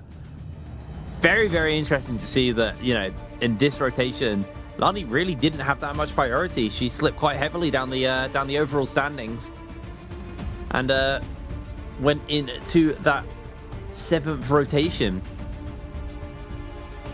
There's no Liem in this lobby either, which is really interesting. Liem obviously been a big high pick. Actually, we've seen a lot of success in solos in Liem on Morosai in particular, because you can head down to Shipwreck, so you can just throw people into the lanterns, and it's basically a one fight off that. But obviously, you are gambling a little bit on if you can get down to Shipwreck, and if the circle is not mean to you. Yeah, we're gonna have to take a look and see. This is. Oh, I'm excited. I'm excited for the double pick. Birding it after 2 Battle Royale games is a pretty interesting one. But, you know, he's Mike. We shouldn't be questioning what he's doing. We got the MVP game 1. We're top of the leaderboard right now. What are we going to be able to make happen with this? Keeping that momentum going from game 1 is something that Mike's always been really good at. If he has a bad game 1, we usually see him have a pretty bad rest of the day. But when we see him get an MVP game 1, we've seen him get MVPs all the way to round 5. We saw Mike in J-Cup quals go MVP rounds 1 through 5. He is a very snowball-y player. Once he picks up a momentum, it's quite hard to stop, and that's basically what started in finals. But Spider had just started so strong and kept it going. But Mike picked up a massive momentum into game 2, into game 3, and then like game 4, the snowball was at full strength. But unfortunately, Spider had done enough work to play the denial. As here we are, seeing our players' heart rates. Ran probably needs to work on that. 130 is quite high. There we are, seeing our drop spots. It is literally just Ran stopping off in the north, and then everyone else is kind of a bit more clustered. I would say there's like a straight on the hot drop though. They're close, and it will get probably quite bloody down here. But there's no like dedicated spot for fighting. They're close enough that they'll probably just run into each other. Oh, yeah, it's very clustered around Celestra and all of those gold zones. We've got one player on Eventide with the gold zone surrounding the lake area, but it's going to be a bloodbath right after the start, and then these players are going to start to res by Ran. And that's going to be where the issues are going to start to play in, because circle's closed. No one's going to be able to go to Shipwreck. We're going to see a few players going for money, then we might see a couple players heading up to Sunwing. But I don't think the rotate is going to be that crazy. I think the respawns are going to be around Sunwing and Eventide, and Ran's going to maybe be able to clean up a whole bunch coming through there. But, you know, one thing that C8 said, it looks like in trios especially, the teams that end up winning the martial artists end up doing pretty bad on the day. I don't know if it's been the same trend for solos, but, you know, Ran does need to pick the pace up here if he wants to get any extra traction into this game. I don't think he put up too many points in game number 2. Game 3 kicking things off right away, though. We're going to take a look at TE's Wufong facing off against the Temmie of Alliance Paste. Alrighty, well. So far, they're just keeping each other at arm's length. No one wants to full send. Wang Liang now, though, has picked up himself some blue dual swords. Got a blue fan as well, so feeling comfortable with just the grey armor to jump onto Pace. Pace, I don't know how many grapples Pace has got, as Pace is actually just sending it into the zone. That is a sign of weakness, which Wang Liang is immediately going to follow up onto. Going to try and chase him off. Pace is going to give him the old switcheroo, but Fireflies have been picked up, and Wang Liang has the advantage here. He's going to force the F out immediately. Dodges away on the Wisp. Looks to go for the catch, but there's the parry coming out from Pace. Wang Liang takes a lot of damage off the back of that one. That's pretty detrimental for him. Dodges away with the parry, though, onto Pace, and Pace goes down. Wang Liang recognized the weakness and found the punish. Beautiful players. Lipo also going down to Wufong. Wufong with a really nice pick right off the start of the game. As the ult is going to come down, Mike and Arano trying to jump in, seeing if they can get any sort of extra traction into this fight. No eliminations so far for Mike, as he is going to try and come in on this third party. It looks like they've all ran into Ran in this gold zone here, as Ran looks to have started up top, but he has migrated down just a little bit lower. Wufong now becoming the eye of the prize, using that F ability just to get some extra movement here. As, we're going to see Arano sending out the F2, or the F1 actually, as it's now been recalled to.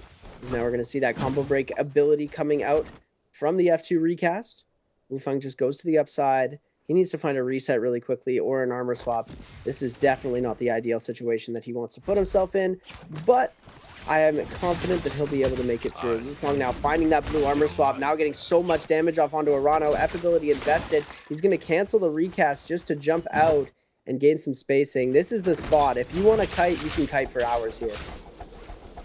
Yeah, there's so much kiting. There's so many people actually here as well to show how good it is, but they're kind of all just evading each other right now. Rano able to get himself a pot off.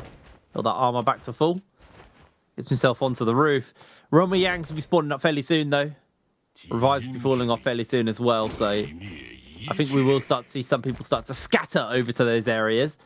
And the real question is, are we going to get another timeout? Or are we going to see these players actually play the game maybe a little bit more normally, a little bit more traditional in that sense, as Mike just going to make his way towards the Roma Yang spawning zones, get himself situated. Januan, purple whipsword, purple armor.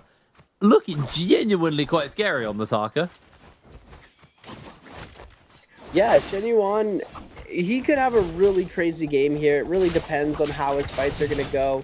He really needs to start that scaling up early. And, you know, Tarka, already purple armor, purple weapon. That fireball not going to do too much there. He just ends up backing out. The glyph build is going to be really important for the Tarka as well, as we are going to see an armor swap come through. But the ult is here for Arano. He's just going to start spamming Mike into the corner. Jump LMB is coming out. Ultimate has come through now for Mike. Recast coming out. Arano going to be able to get a lot of health back from that. Oh my goodness. Sends the F2 into the sky. He has that combo break for whenever he needs it. Sends the F out. Is going to be able to back off of this fight. And everybody goes to the reset. But we're all in this same area as Realm of Yangs are starting to drop.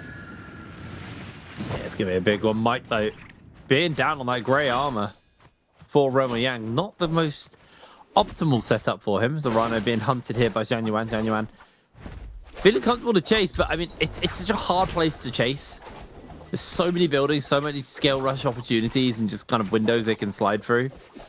Januan, he read Arano there beautifully. Able to just keep the chase up onto him. Goes to the grapple lockdown. Didn't quite hit as Lipo and Wufong find themselves in a fight. Lipo losing a lot of that HP. Akos already in some serious danger. And it looks like Mike may just be given that kill, but he gets caught by the Tiger. Is only going to take one confirmation hit. And Mike switches to the musket. Secures himself the kill. As now he's going to try and push up on to this Roma Yang. Wufong, is he willing to back off here? Looks like he's not. He's going to look to try and contest, but Mike just stands his ground. Wants to get in this Realm of Yang. Yeah, well, there's 7 players left, and there's 6 passes available. So Mike, even without the pass, is going to be able to sneak his way in there. Tease Wufong waiting to be last in, but everybody else has already got themselves into that Realm of Yang. Mike forced to go in first because he didn't have the pass. Arano on the other side. This has been the matchup that we saw happen so often in Celestra. The kiting was real between the two of these players, but now Arano just gonna insta-ult here. It's an interesting play coming out, but we are gonna see ultimate now coming up from Mike, just trying to kite out all of this pressure. Mike really just trying to do a good job of blocking that Yodohime ultimate, using that Zenda ult for the most amount of value possible. You're going to see, oh my goodness, look at the amount of health back that Arano is able to get on his shield. But the 1-2 into the jump LMBs is going to connect. Big parry from Mike into the jump LMB chain. And then a left into a final jump LMB is going to claim victory for Mike. Very, very quick over that fight as Wang Liang versus Ran. Got himself purple armor, so it's a little bit more HP to work with, but is working into a purple cannon. Gets caught by the parry immediately. Follow-up comes in from Ran, able to strip through a lot of that armor immediately. Wants to try and get himself back onto the dual swords, but has the second pair situated in the back here. Goes for a bunch of damage off. Another parry comes in.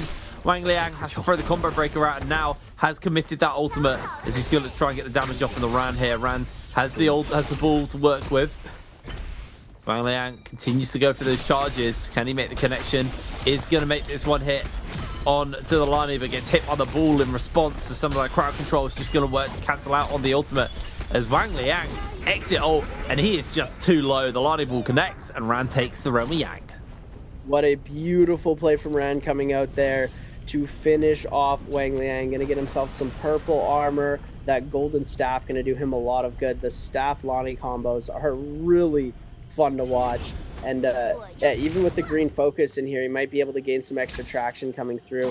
He's going to make those fist blades purple, getting that extra. The 0.9 on on that RMB, it's just so lethal. That one instance of damage, because it comes out from one shot. You do the flip around with the feet, and it just does so much. You're able to confirm kills off of it really quickly. It comes out very fast. It's very unexpected, and now we're going to be getting a fight against Arano, and oh my goodness, Arano finding Mike, unfortunately for the third time, but Arano going to take it back to Kite City in Celestra. Does not want the smoke from the Zendaru. Well, that's all here. Arano caught on the rocks. It can be so rough when you're being like just constantly soft staggered on the rocks to break away, but Arano is able to get inside the temple, and now it's a lot harder to for Mike to find the opening here, and definitely a slightly slower tempo game from what we've previously seen. Arano with his debuff on though does need to make something happen soon, but we are in a world where because of the fact that, you know, we're in a much easier place to kite. It's a lot harder for the players to actually translate those into kills and into soul blooms. But here on the outskirts, we have seen some players getting caught. Wolves' Ran is getting jumped onto here. He's trying to break away, catches onto Pace. Is going to take a cannonball to the head, throws the ball down, just looks to try and find a catch onto Wang Liang, but pinned against the edge of the wall. That is a rough position for him. Once again, it's just going to try and turn the attention. Has the rebirth here. 70 seconds on that for Ran. So if he does get caught, he's giving a soul bloom up, but it's not going to be at the end of the world as we see Arano eliminated from the lobby. There goes Ran's Realm of Yang. So it's going to get popped here. And Wang Liang was able to secure himself the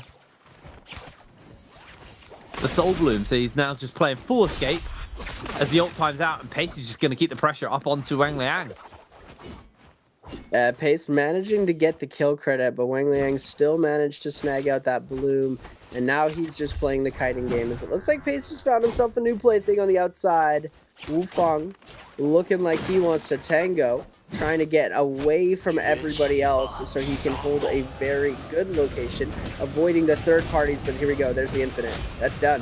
Wufang's dead. If Pace doesn't mess this up somehow, as Shen Yuan gonna jump in, and we do see the mess up come through. Combo breaker ultimate is gonna come out, and Wufang going to be able to kite this out very easily, but he's only got a minute left to cleanse that Yang depletion. This is going to be crunch time for him. Only player on Yang depletion, by the way.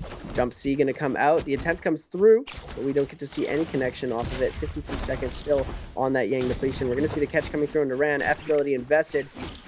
Trying to give up chase. Keep the chase going. He needs an elimination now. F ability invested from Wang Liang. 1.0 comes out. He sends all of it into the way of Wang Liang. And the chase comes through, but Wufang now getting caught out in the fireball combo. Oh my god, jump LB, jump LB, jump LB. Oh my goodness. We see Shen Yuan hitting the most insane Tarka combo, but Wufang going to be able to escape with barely his life here. 1-0. He goes out to the zone as Shen Yuan going to be able to claim that. Oh, he doesn't even get the Yang pass. We're going to get to see a little bit of a replay. Something that happened earlier where Arano got eliminated. Yeah, see exactly what happened off the back of this one. Arano gets caught. Uppercut coming in. Oh! Shen Yuan. Oh, beautiful. Oh my Juggling him goodness. beautifully. Duncan It's cool would've to see loved it. Ataka popping off, to be honest. We've had mixed success from Taka historically. Character that only really gets picked up by people who are kind of personality picking him. And here, Shen Yuan having an okay performance here versus Pace. See if he can make this work. Pace is the golden weapon. Able to evade away on the Wisp. Catches out the Wisp sword on to Pace here. Still has that fireball about to come back off cooldown. Ultimate has finally been thrown out here by Shen Yuan. Immediately answered with the Sandstorm from Paste. It's going to cause a bit of a nuisance here. Shen Yuan actually cancelled ultimate, thinking he can wait out the Sandstorm and then maybe build up enough rage to get an ult off again. He still has a minute to work with, but the Wisp makes the connection on the aerial. If Paste gets some level of a follow-up off onto him here. Shen Yuan goes for a scale rush, doesn't quite make the connection. It's just going to be looking to try and build that rage up. Throws down the F, gets the fireball off, but he's now getting juggled around way too heavily. This could start to get very dicey here for Shen Yuan. Rage building up, but I don't think he's going to get any use out of his ultimate. A tale as old as time. Temi absolutely slams that. Beautiful use of the Sandstorm as Mike being locked down heavily here by Ran. Pretty close fight inside this Roma Yang. We're going to see the recast coming through from Mike right away. The first of his dashes is used. We're going to see the ball coming out as well from Ran. Charge up comes out, waiting for the last little bit of shot. And this is just the perfect counter to the Zenda Wu at the moment. They're both playing ult for ult. Who's going to be able to break through faster as the ult goes down from Ran? F ability invested. Mike, no F, no ult. Ran very low in HP. Cannon shot going to come out. I do believe that's Meteor on the side for him as well. Sending out that blazing cyclone like there's no tomorrow. Scale rush is going to come through. Overhead is going to connect. No. F ability comes out. Ran on the back foot now. Mike is going to be able to go for the pot. He's going to be able to get it, and he denies Ran's pot. So unfortunate. 1.0 release is going to come through. Scale rush out. Ran 1 HP in a dream right now. Scale rush going to come in. Tries to go for the parry, but oh my goodness. Mike went for the charge. So Ran hears the charge, anticipates the focus scale rush, goes for the parry, but Mike was able to reset his scale rush into the catch. Oh my goodness. What a perfect play coming up from Mike. Mike having an absolutely stellar performance. Wants to evade being knocked down into that lower bracket again. And multiple times, well, had a rough run of it last double elim bracket. So this time, looking for the redemption arc here from the side of Mike. 5 players left in the lobby, 10 minutes left on the game. As Paste has found Mike here. Maybe not the target he really wants to be going for. I think they might just both be doing a bit of friendly shopping. Yeah, they have no interest in fighting one another. They can see that they're not itching to fight, so they know they're not a depletion player on the other side. So I was just going to back away as Wolves is Ran. He's going to quickly reappear. Golden fan in his pocket, so has some strength to work with. But slim pickings. There's only 4 other people for him to take out. Shen Yuan is one of the players with depletion, though, so there could be a handshake as those two just try and finish each other up. But the problem is when the depletion players fight, because typically they want to wait out this buff, they have very little time left to fight. And even though Mike and Paste will have lost their buff, they're just going to sit on the sidelines and tidy up whoever wins the fight. It's very typical of how these Roma Yang depletion fights do go. So 5 players left could quickly become 3. Yeah, you never know. Two Yang Depletion players, Shenyuan and Ran, both very aggressive players. Shenyuan really needs to make something happen. He's had this purple loadout since the entire game has started and has only managed to claim one elimination. But now we're going to see Ran versus Lonnie, or Ran on the Lonnie against the Shenyuan on Tarka. We're going to be seeing him pop through. Focus attacks coming out from either side. And the chip in from everybody on the outside of this fight is going to be really difficult for him to avoid. 1-2 going to come out from the fan. Overhold going to come through. Big parry comes out as he tries to go for the avoid. Fireball going to come out just to take off some of that pressure from Mike. We get the advanced heal proc coming out as well. The Shenyuan still trying to give the chase on to Ran. Big elbow going to come through. Fireball's getting sent out. Mike gonna claim the kill. Mike claims the bloom as well. Shenyuan not able to capture. Goes for the all-in with the ultimate. We see the Zenda ult just to put some extra pressure on. And now Shenyuan trying to make something happen. Seeing if he can get this kill. Goes for the last fireball. Isn't going to be able to connect.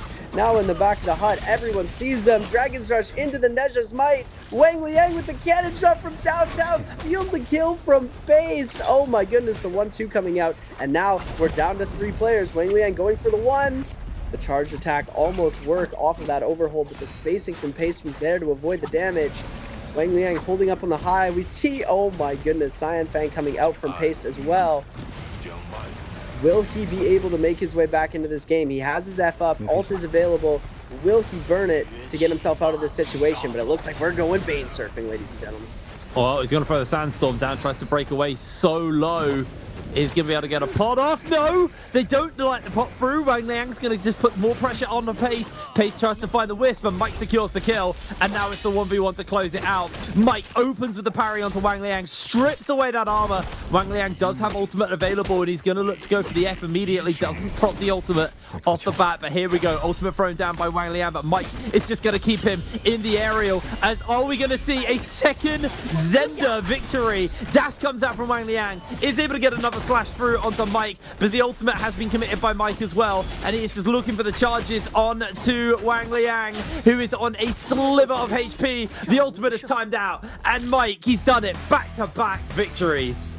Wow, the 2 Pete right away. And that's the thing, if Mike MVP's game 1, you better watch out for the rest of the day, because he is going to be on a roll, and that is what we have seen so far. Mike MVPing back-to-back games in 2 and 3, smiling on stage. He knows what he did.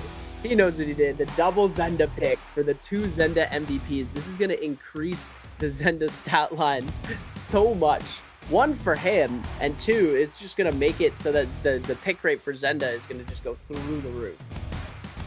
Well, it looks like he's just been practicing it quite heavily, because I genuinely came in today with the expectation that it was not a good pick. I've not been impressed by Zenda from previous performances, and to see Mike actually pull off, you know, a convincingly good game multiple times in a row today on the Zenda, I'm eating my words. I'm happy to eat my words as well.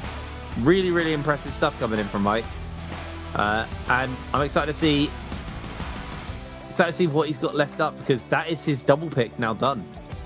Yeah, crazy to think he used his double pick on the Zenda, but it paid off. That is the reality we're living in right now, and Mike, very happy with that one, I bet.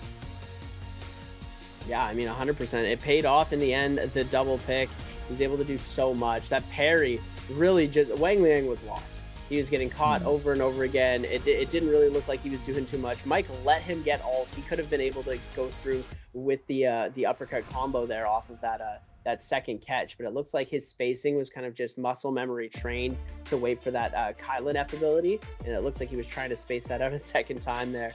But we do end up seeing the win. Mike taking away that last 2 eliminations in the fight, bringing himself up to, I believe that's 6 total kills as he finishes with that first place. So we're going to see, I think, a 7.5 or an 8-point finish from Mike in game number 3. Just absolute insanity, by the way. You don't get to see that too often. And yeah, wow. Big fan, man. Shout out Numza. It's a crazy one. Yeah, I mean, very, very impressive game coming in from Mike.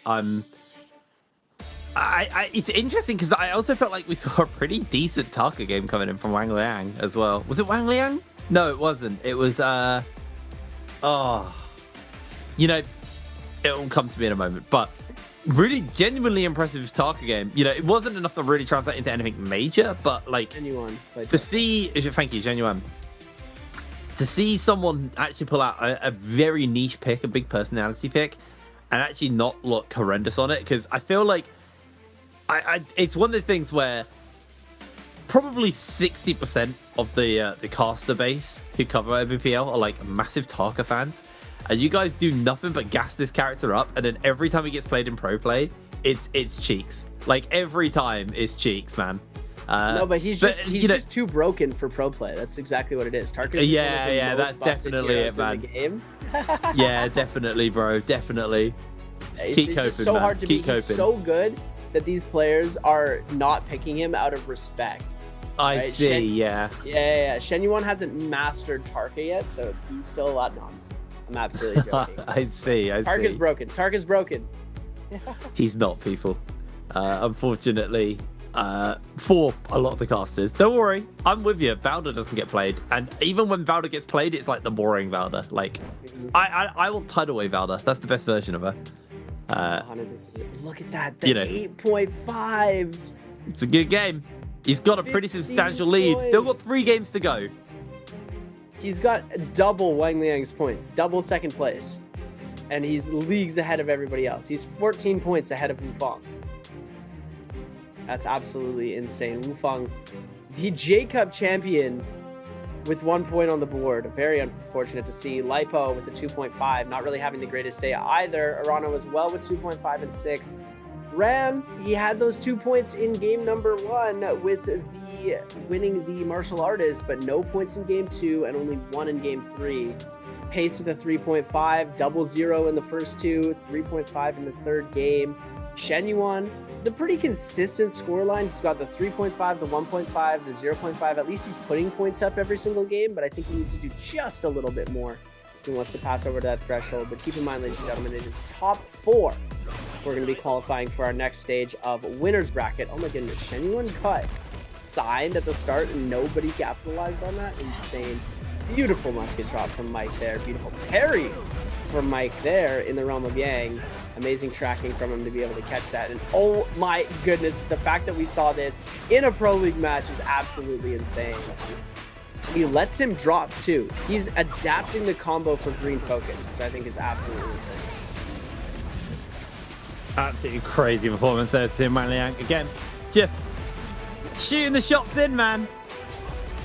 Cannon shots into the building. They've been such fast tempo games. I mean, look, this game ended with just shy of 7 minutes left on the timer. Like, we are moving at absolutely mad speed, and Mike, he knows he's having a good time on the Zenda. Today's the first time I've seen a Zenda MVP, and then Mike just put 2 of them back to back. And honestly, this one was convincing. The last one, let's be real, there was an element of luck in there. There's no beating around the bush on that. There was an element of luck in there. But this time, Mike, he earned that. That was a genuinely really impressive game from him. And again, running double Soldier, the switch dazzle twice, had an advance heal again here as well for himself. So Mike, I think he's one of the first people who's like really, really figure out the Zenda and how to be pulling it off. And yeah, looking fantastic. Yeah, looking absolutely amazing, proving why Zenda is in the meta pool, even though it's not the most damage facilitating, it's not the most movement that you can get out of a character. It is good enough for a skilled player to do some really quality. But ladies and gentlemen, speaking of some quality stuff, we're going to send you guys to an interview and we'll be right back. 亲爱的各位观众朋友，欢迎来到赛后采访环节，我是主持人张佑新。So, ladies and gentlemen, welcome to post-game interview, and I'm host today, Yoyo. So today we invite Mike from SR. Let's say hello to audience. 给观众朋友打个招呼吧。Hello， 大家好，我是 SR 麦克。是的，再一次恭喜到我们今天的 MVP 战神麦克选手来到我们的赛后采访席。想问一下麦克选手，今天也是知道我们是 B 组的第2赛段的第1场比赛，今天目前来说心情如何呢？有没有什么特别的目标对于第2赛段来说 ？So today is the first match of the second split. So how are you feeling right now, and what's your goal of this split? 在第2赛段，我的心情的话还是比较平和，我觉得尽量能进入一个就是第2赛段决赛，然后保送春决嘛。然后我的目标的话，我觉得只有一个，就是夺冠。我们已经是非常看得出来，麦克选手还是非常的自信的。So I think I'm very confident and I feel very peace. And in the second split, I think will be winnable. And the finally goes, I will get the championship. 那么也是进入到我们下一环节 ，Let's move to next part. Answer for treasure. So the question is, which hero did Mike use in Game 3? A is 寻欢里 ，B is Echoes 湖。那么也是想问一下麦克选手，在这个第2赛段的 B 组里面，有没有你觉得说特别关注到的选手，或者说你觉得有没有特别强劲的对手？我觉得在 B 组里面的话，强对手的话有王良，然后佩斯特，还有赵然，还有，但是我觉得吴峰的状态有点一般，然后我觉得他们还是比较厉害的。So I asked Mike, in your opinion, which player or which one in Group B you think is the biggest challenge? He answered me. He thinks the Wu Feng and Pester is the biggest challenge. And why? 那么为什么你会觉得他们这些选手你会非常注意到呢？因为他们的打法都比较有个性，然后玩的也比较有自己的思路。所以还是经验非常老道的一些老将选手了。So they are very experienced and they have a lot of experience and they have their own styles in the game and they play very tricky. So it's time to counting. Let's 倒数3个数吧。3, 2, 1. Yes, screenshot. The correct answer is D. 那么最后一个问题，我们知道目前来说，第2赛段的话，对选手们整体的压力来讲都是非常大的，因为积分我们是要尽量去追积分的一个赛段。那么在这样的一个赛段下，有没有说去平静自己心态的一个办法？那么也是我看到 the pressure in the second split is very bigger. And what's your own way to stay calm? 我觉得其实每个选手就是能调整自己心态的这个方法还是比较关键的吧，因为在打比赛的话，我觉得心态是比较重要的，这个东西得看选手自己个人状态加上自己的经验。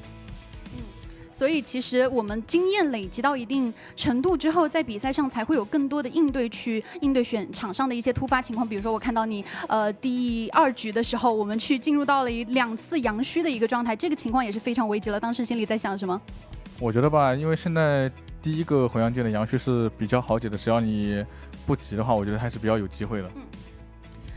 So for me, I think the mindset is very important for all the matches. And if you have more experience, you can get more pace in the matches. And I think if I get biggest experience, and I think I can be winnable in the second split. 那也是感谢麦克选手。Let's take a break, and we will back soon.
Ooh, what's going on here?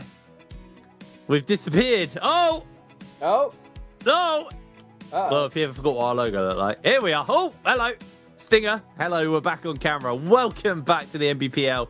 We're getting ourselves ready to go into games 4 and 5 of this solos action, which has genuinely been very fun to see from Group B. Mike has absolutely been slamming it. They've been some fast tempo games as well. So I'm curious whether or not people are going to have an answer for Mike, or if Mike's just going to carry this snowball going, man. Like we said, he got knocked out very early. He was in lower bracket from the beginning, from group stage of the first rotation of the double elim bracket. This time, I think he's here to play. He's warmed up. He had a really fantastic run in finals at the end, denied by Spider, who had a more fantastica run. And now it is time for Mike to make that recovery, because we talked about it quite a lot at the beginning of the day. And I know that we were like, oh, we'll move on and talk about someone else, but he's kind of made it all about him this day 2 of the new part of the tournament. There we go. Wow, that was hard. How we doing? Yeah, I mean, ready? he's looking like prime Jacob Mike right now. He came out and we were all like, oh, maybe Mike's retiring, maybe he's past his prime. He tuned into the English broadcast and went, nah, that's not what's going on here. I'm gonna show them. When MVP game 1 and game 2, and when Mike gets this momentum, it's really hard to stop him. Keep in mind, he's first pick this round. So this is going to be a very interesting next game. I think he's got potential to MVP this next one as well. And it could be pretty intense. If we see Akos Mike, I think we're going to see the MVP. If we see anything other than Akos, it might be a bit different. But it's an interesting one to see if we're actually going to get Akos Mike for the first pick. 'Cause I think it's more than probable that's what is going to happen. But you never know until the picks actually do end up coming out. But imagine that we get game 4 MVP from Mike, and then they're 5 and 6. They're coming up pretty soon, right? So we've got only 3 more games to go. We're halfway through the day, and Mike is off to an amazing start. Yeah, Mike is off to a very solid start off that. But, there's still 3 more games, like you were saying, and anyone can make that recovery. I think what I really like about this season and the changes that we've had is the players feel like recovery is there for them, because, there's no mad kill multipliers, but make it very hard to kind of play catch up unless you match on as hard of a pop-off game. It does feel like we have the ability to see players recover, and this is the first time since I say the first time, second time, because at finals we had it as well, where Spider kind of just dominated the day. But what we have seen historically so far is our teams have been very much wow, words are apparently really hard for me. Our lobbies have been close. That's the words. I just had to kind of reset my brain and start that again. Quick, old man has to reset brain. But yeah, it's I feel like every lobby so far has been really close. It's been very exciting this season. And like NARAKA is typically quite an exciting broadcast for me anyway. But every time we do something to just make the players more aggressive, and I always thought the kill multipliers were a really good system, and now that we've removed them, I'm like, man, kill multipliers stink. This is the way forward. This is so much more exciting, because it is a cool system, but this is so much more rewarding to the players who play well. I think a kill multiplier system in such small lobbies, like with bigger battle royale games, like games that you have more players competing in the S tier level tournaments, you have like 100 players dropping in, 50 players dropping into a map and fighting each other. I think a kill multiplier has so much value there. And I think that they tried the model, but with such a limited player pool, and now we're down to 8 players, a multiplier would just make it so unfair. You MVP 2 games, and Mike's already on 15 points, which is double second place is points, which is Wang Liang at 7.5. It is insane if you think about that. Imagine if he had a multiplier. He'd be almost triple the points. So it's yeah.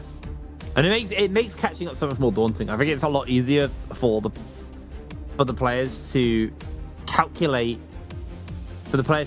how many points they need and how good of a game they need. I think like before it was like, oh, we're like 20 points behind. That's like a game where we get this many kills and we have to place at least here to get the multiplier. Like there was a lot of maths and stuff that had to go into it. Now it's like, okay, we're 11 points behind. I just need to kill 11 people in an 8-person lobby. It's a lot of work, but it is feasibly doable with the rebirths and stuff. I feel like we're in a world where it's just like, you know, it's easy for the players to understand, which therefore means that they will go more aggressive. Because sometimes, like, 11 kills in a game now might actually be harder to pull off than, like, a 20-point lead before. Because of the kill multiplier being gone. Yeah, I think the maximum possible, if you kill everybody, and then you also kill everyone on rebirth, that's going to be 14. Then if you kill the 3... you don't go Yang and you kill all 3 buff players. Yeah. You could get like 18 kills. I think like 18 or plus 17 placements. Kills. That game will never happen. By the way, guys. No, it never will. That would have to be. That is a once in a career game. That is a once in a lifetime game, man. Yeah, it would be. There's so many different options for like so many different circumstances that happen throughout the game that it's just impossible for one person to get every single kill in the entire game.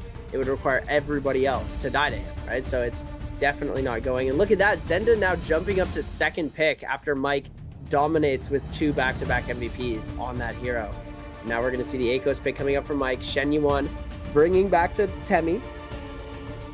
And now we're going to see Paste in that 4th place position going for Lonnie. See Lonnie getting very valued high.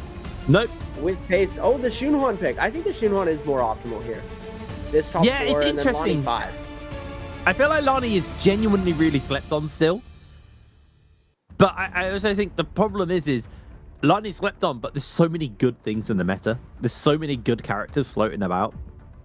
And that's what's leading to this position where Lani will just slide down the lobby. Because some people are genuinely still 2nd picking her. Like, we had a 7th pick Lani earlier. Now she's moving to 5th. Like, I think beyond that first rotation, it's very free game on, like, what you as a player and what you as an individual rate as being good and what you feel comfortable playing. It's probably one of the more balanced solo metas I think we've ever had, actually, to be honest. Like, everyone is pretty consistent in what they want.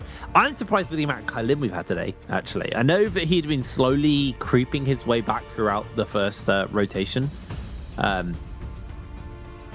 feel like also we got people, you know, I know that you were talking about Einor, but I feel like we haven't got anyone in this lobby who actually really wants to force the Einor. There's so many people who were like, well, there was one player in particular they're in Group A and I can't remember who they are, but in the first weeks as well they were very, very set on the Einor being like a good pick and set on playing that pick. So it's gonna be interesting. You know, it's really interesting that we're not seeing any Enor at all, which I think is a fun one. Is like it's just been taken almost completely out of the meta. Now we're gonna get a Justina coming in as our last pick here for Wu Fong. And now that we don't have 12 spots, it does make it a little bit more interesting. And like, okay, now there's an even more condensed meta, especially when 12 unique heroes was a lot. It was really cool. It was a lot though, right? Getting away from family meta where we had double picks, getting away from like everybody playing the same hero for 6 games straight. Then we got away from everyone doing different heroes for different games, but they were all playing the same hero. So the ban pick phase is sort of evolved, and I think with the shorting from 12 to 8 players in the lobby, a lot of the heroes that were getting picked in that 9, 10, 11, 12 spot are just getting completely left behind. We're not seeing Valdas, we're not seeing Shiles, we're not seeing Enors anymore. We're not seeing Wu Chens coming out. No Farias are being played. It's purely high meta. We've also seen the complete disappearance of Syra in our solos gameplay, except for the initial martial artists. It's weird because we definitely did see some Zyra in the first rotation of the bracket. It did fall off as time went on, and I think that was a little bit of NARAKA players are stubborn. At least the pro players are.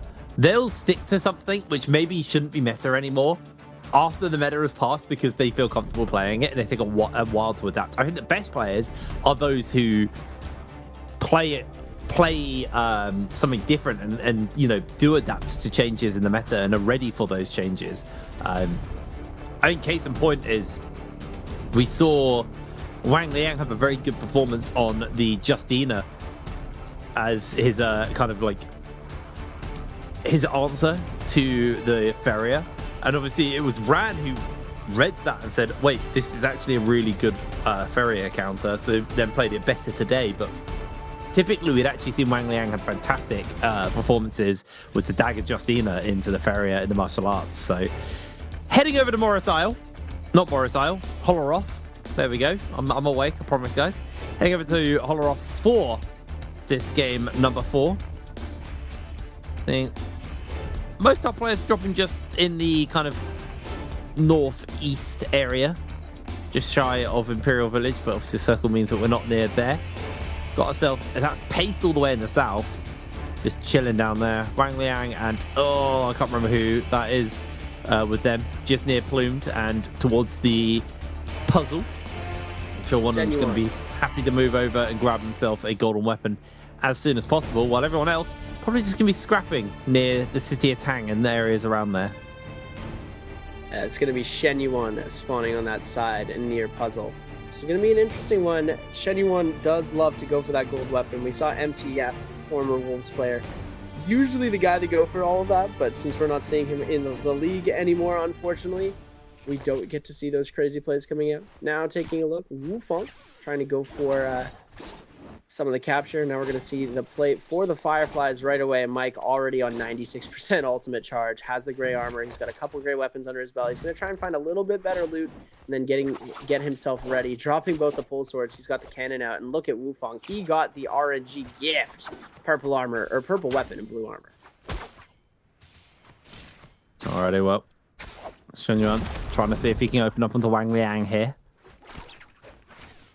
Both just posturing, waiting for an opportunity to get onto the other. Wisp gets thrown out. Pillar's getting turned as Wang Liang. Scale rush off the pillar. Nope, not going to happen. It's just continuing to keep the game afoot here. It's the sandstorm down, and Wang Liang at this point is just going to back away.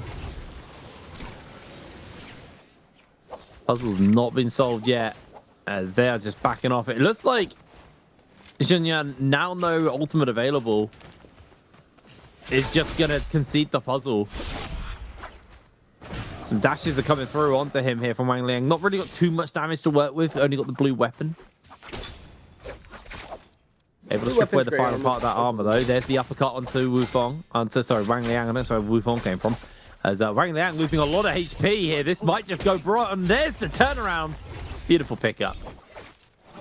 Shen Yuan with a nice execute. He was getting the chip in, and he was able to do it so many times that he's like, okay, I'm gonna throw the blue now if you're gonna keep jump LMB me, and he was ready for it with the parry. Sends it out, gets the elimination. Very nice to see there, as Lipo now trying to come in on a third-party drop down, but he's gonna end up getting himself stunned out into a jump LMB combo coming through here. It looks like Mike is actually gonna go down though. It's Wolves' Ran gonna pick that up. Lipo gonna go for the overhold. F ability invested. Ran now on the chase. He knows there's no F up for Lipo either. Gonna try and see if he can make something crazy happen. Now I think we've got Wufeng also jumping into the fight. Wufeng able to steal it. Purple flying knives in hand, getting that kill. F ability available for Wufeng here. Oh my goodness, what a carry down the hill, forcing the F out early. This isn't gonna be too good for Wufeng. He's gonna have to use his ultimate ability to get out of the zone. Popping that ult, just going for the heal. He's gonna use one dash, and Rand is gonna back off because his ult is down. Mike forced to go for the respawn. Not the greatest off spawn for Mike, but we've seen him MVP with less at the start. So far, it's only a couple of kills. 3, actually. Handed over. Rand, purple armor, purple weapons, feeling quite comfortable off the back of that one. As Pace and Lipo finding himself in a little exchange. Pace losing half his health, but here comes Ran, all geared up. Ultimate Not used there by Pace. That's just the F, actually. As Lipo now gets opened up onto Rand's just going to jump in. Lipo's forced to throw the ultimate out. And there's a lot of people here. 4 people all fighting it out. Flying Nice coming in. That's going to be Rand just stealing that kill away with the fist weapons. Pace is already low. But Rand was happy just to hit and run. He's not going to full send. He's just going to move off, grab himself some goodies, and then once these two have weakened each other up, he may look to go for it. Pace ultimate is out as Rand's going to jump in, tries to open up on a Pace now. Pace is going to reposition, but no combo breaker, no ultimate means Pace is so susceptible to getting caught here, and he is surrounded. It's Wufong who secures the kill, not Rand this time, but Wufong going to throw the ultimate out, looks for the freeze off from the Rand, but Rand's able to tap dodge away from that first charge. That's going to be the lockdown onto him as Wufong very low here. Rand's still got the F available. The Lani in a bit of danger, throws the ultimate out. He's going to finally going to throw this out and look for the kill onto Wufong, who tried to reposition away, but he has not given him the opportunity. Rand opening with 3 kills off the bat is really big. Zorano is here. Could he go for the 4th? Purple armor, purple weapons. He looks ready to get into a fight. He's got 70% ult charge already back up. Could go for another fight, but it looks like it could be shop time. Spend all that hard-earned money that he just got. All these players are going to start heading towards those Realm of Yang portals in just a moment. Looks like Arana, not as much cash to burn. He's just going to be holding tight. Shenyuan grabbing himself a Yang pass on the other side. Gold, it looks like he did manage to get that gold. We are going to see Lipo fully eliminated from this game already. Really unfortunate to see that happening. TE's Wufong still in soul form. Mike managed to get himself a little bit of scaling coming back into this, but it's not enough to put him in a position to go take a Realm of Yang. I don't think that he's going to try and go for it. He's sitting at a very comfortable point lead, so it's not like he necessarily needs to go for that Realm of Yang play right now. But Wang Liang, someone who definitely wants to put some extra points up onto the board. He's going to grab this pass. Everybody getting ready as the Realm of Yang opens up. We don't see anybody going in right away. Mike with the opportunity to snag out a pass here. Could be. I mean, we've had a lot of our eyes on Mike as the first couple of games were very Mike-centric. But one thing we probably haven't really hit on too much is actually the overall standings and the fact that right now, it's still pretty tight between 8th and 4th. Like, there's not many points really in it. So very, very catchable. Mike has got himself a good start, but again, there's a world where he just goose eggs the rest of the day and finds himself sweating by game 6. While everyone else plays catch up, especially when people like Rand putting 4 points on the board and they've just jumped from 3 to 6 points off, you know, that start of the game. And that's pre-Realm of Yang 1. So really shows you how much things can change around right now and how tight these tables can get. As Mike and Pace going to be fighting each other out. It's going to be the Jean Li versus the Agos opening immediately. Pace throws onto Mike. Mike catches him with the ultimate off the first Tiger Jump as well. Pace going to quickly throw up a combo breaker just to get away from the majority of that damage, but still catches Mike in the aerial, and Mike almost gets caught infinite there. Looks for another charge forwards. Can he get another Tiger catch out? There's no combo breaker this time, Pace. And Mike feeling very comfortable. Going to keep him up in the aerial. Just gets a lot of HP taken away. As Mike, no opportunity to get a pot off here. Pace maybe looking for his own pot, but Mike goes with the aggression. Scale rushes forwards, looks to catch him out, but gets caught off by the Goomba Stomp, and that might just be Pace taking down Mike. Beautiful pick there. Yeah, that F ability from Shunhan really putting in that work to get him that elimination there at the very end. And we're going to see, oh my goodness, Arana almost getting caught out with the Wisp there. We're going to see the alt recast come into handy. I do believe he's got advanced heal on the board for him. We're going to see the pots coming in. Does he get the last pot off? No, he won't. Beautiful dodge here. 1-2 into the corner. Goes for the overhold. We're going to see the throw comes out. Parry attempt from Shenyuan. No dice. This is Shenyuan's bread and butter. He's on his main hero. As Wind Wall coming out from the fan. And so the uppercut comes through, but the scale rush comes out. F ability forced out onto the side of Shenyuan.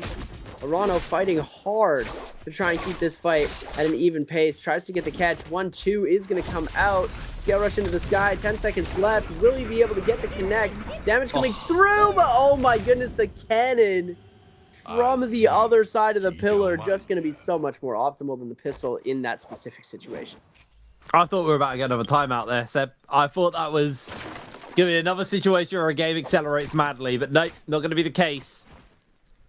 Romeyang secured. That's all 3 players of the Bird's Might picked up as Wufong is gonna respawn and run into the zone and look for some action. There's still plenty of people left. 6 players in this lobby. Lipo already out, but 6 other players means 7 players. Well, 6 if you include just the player we're looking at. So plenty of opportunities for them to get that cleanse off. As we're going to see, Ran and Wufong, this was their Yan. Wufong goes for the cheeky freeze, but Ran has his number here. On the line, he commits the ultimate and everything. Gets caught by the freeze. In response, as Wufong catches the uppercut against the pillar. Ran actually losing a lot of HP there. Doesn't hit the ball either. Both just exchange off and happy to go for the pop. Wufong with the grey armor just makes this fight so much more, you know, so much scary, because yeah, he catches the freeze, he catches the nice damage, but Ran's able to neutralize the damage with a single focus attack from that longsword, and Wufong not really able to do much in response to that. Really nice to see, you know, just having complete control of the fight. And this is why when you do have great gear, going into Romeyang can be hella risky. Yeah, extremely. And something that's looking really risky right now is Wufong getting eliminated in 7th place as Mike picking up his first kill, and I do believe the cleanse off that Yang depletion. He's going to switch over to the dagger, get out of dodge. The buttery rocks playing in his favor right now. Beautiful movement to escape that situation, but no ult on him. Genuine is going to be looking for this kill to try and claim Bloom here, as we are going to see beautiful toothpicking action coming out from Ran, able to send it into an engraving as well. It's going to give him some extra damage, but Mike finding every single scale rush. Goes for the focus one here. He needs to. They're going to see the heal playing around, and this is Pillar Watch. Wang Liang, oh my goodness, from the corner. Able to spot out Mike with no armor.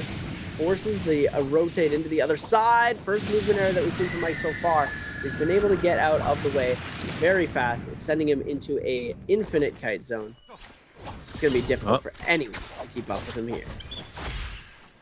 Yeah, dagger being one of like the key movement items in the game. Weapons so good at that. As Genuine throws out the ultimate, catches the sandstorm onto Arano, catches him with the uppercut, and that's a lot of damage onto Arano.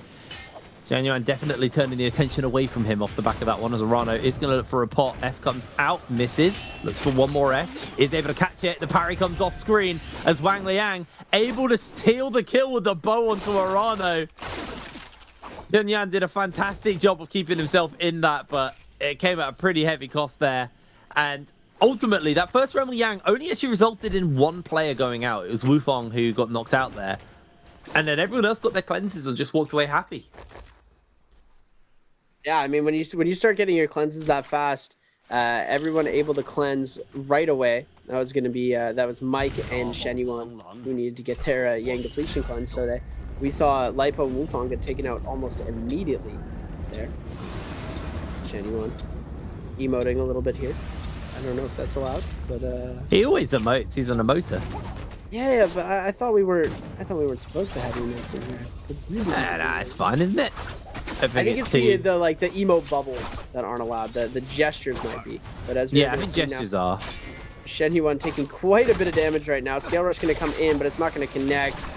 Sends it around to the other side. Shotgun burst into the focus follow up. Shenyuan is 1 HP right now. Wang Liang going to clean that up incredibly easy. And now we're getting the rematch between Wolves' Ran and SR's Mike.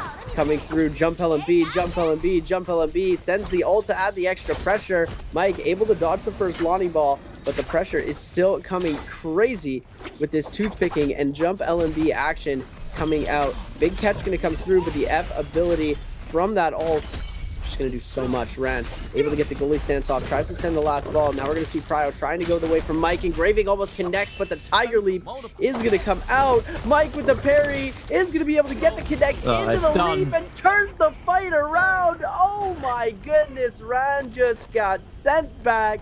Mike is going run back. He ran back to the soul altar. Oh yeah.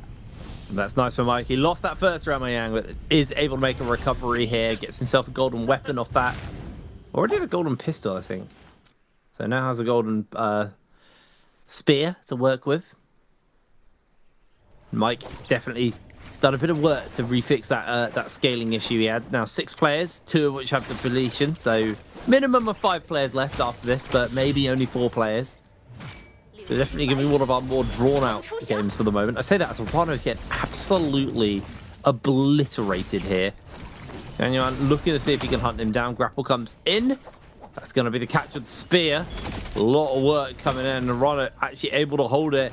Catches on to Wang Liang as well, as Rano just wants to get away so he can pot. Once he's pot, he suddenly becomes a way less high priority target.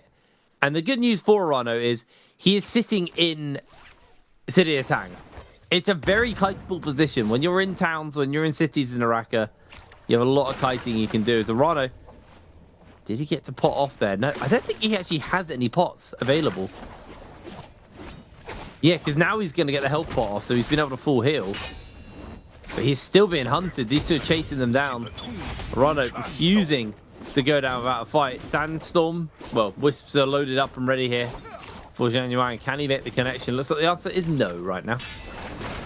Shen Yuan desperately in need of this kill. Rano really trying to kite out here, and he's doing a good job so far. But the impeding of the movement from these other players is definitely not helping Shen Yuan's case at all. Everybody knows the blue armor's there. Gonna try and throw a wisp with a few seconds left. We're just gonna ignore the wisp throw there. As Shen Yuan, Wang Liang, and Mike all holding on that opposite side. XCG Rano now climbing and scaling up the side of the building. There we go.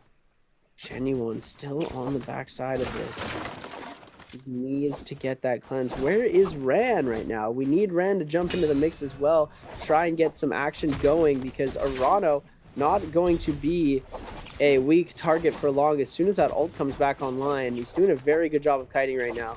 He's going to continue to do so, following this loop over and over and over again. Now going into the zone to try and avoid pressure, but now the heal gets denied. F ability popped. Arano's in the worst shape he's been this entire match. Really just trying to hold tight. Now on that gray armor.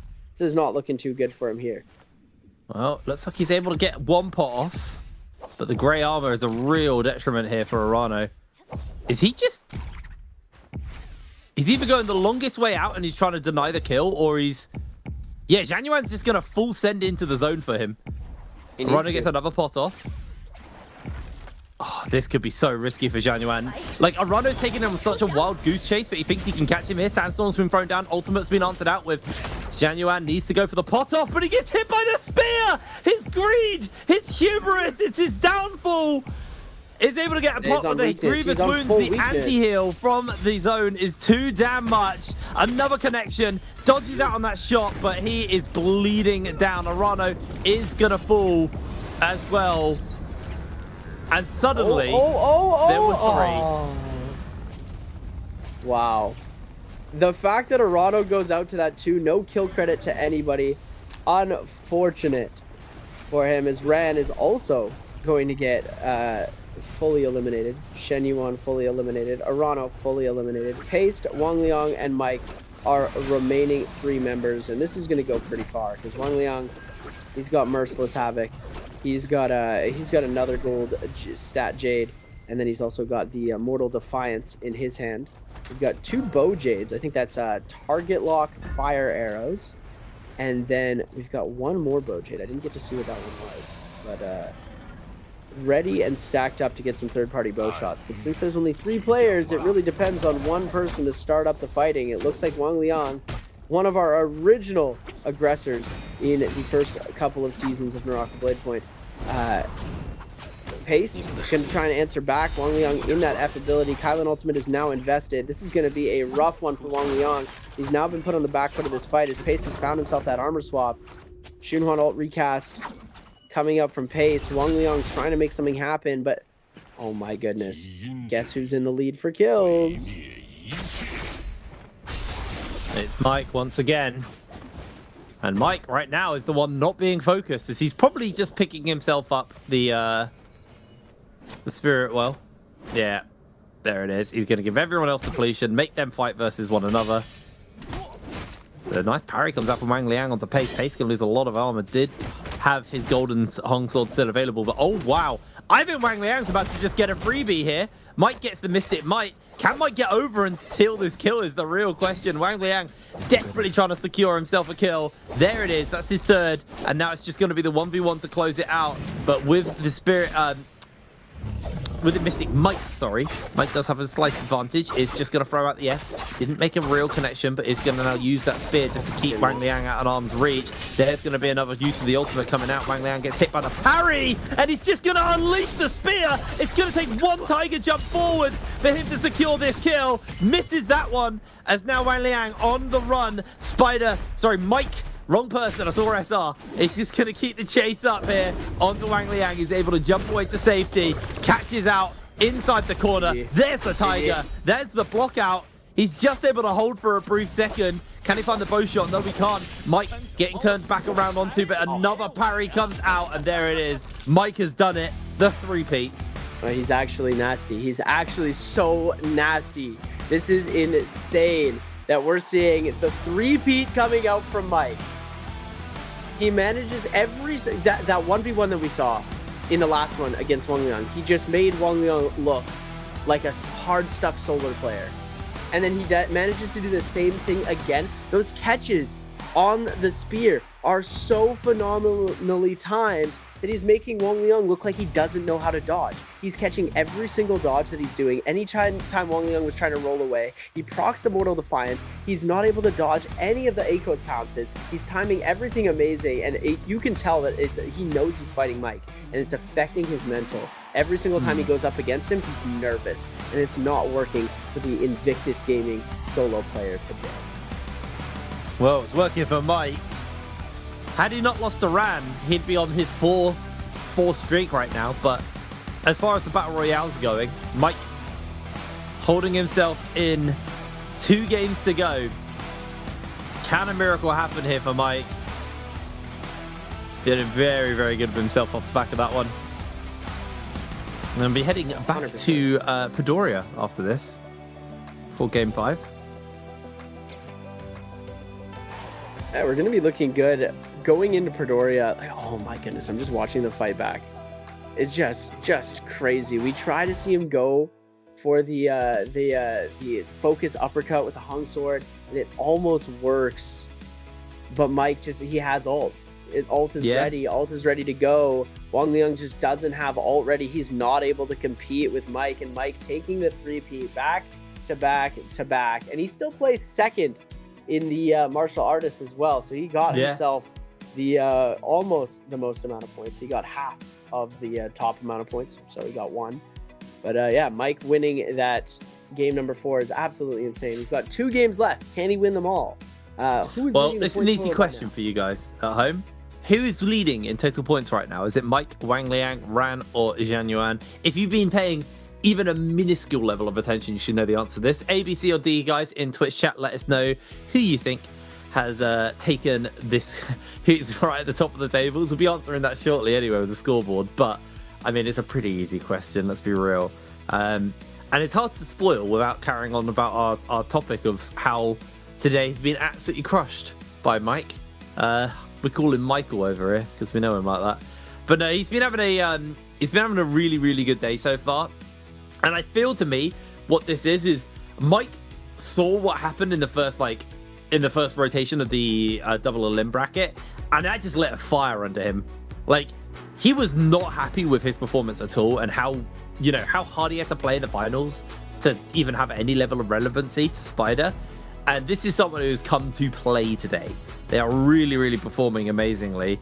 And, it's not like he's got a bad lobby either. Like, Wang Liang still looks like a really, really solid player. I think, again, Pace has had consistency issues.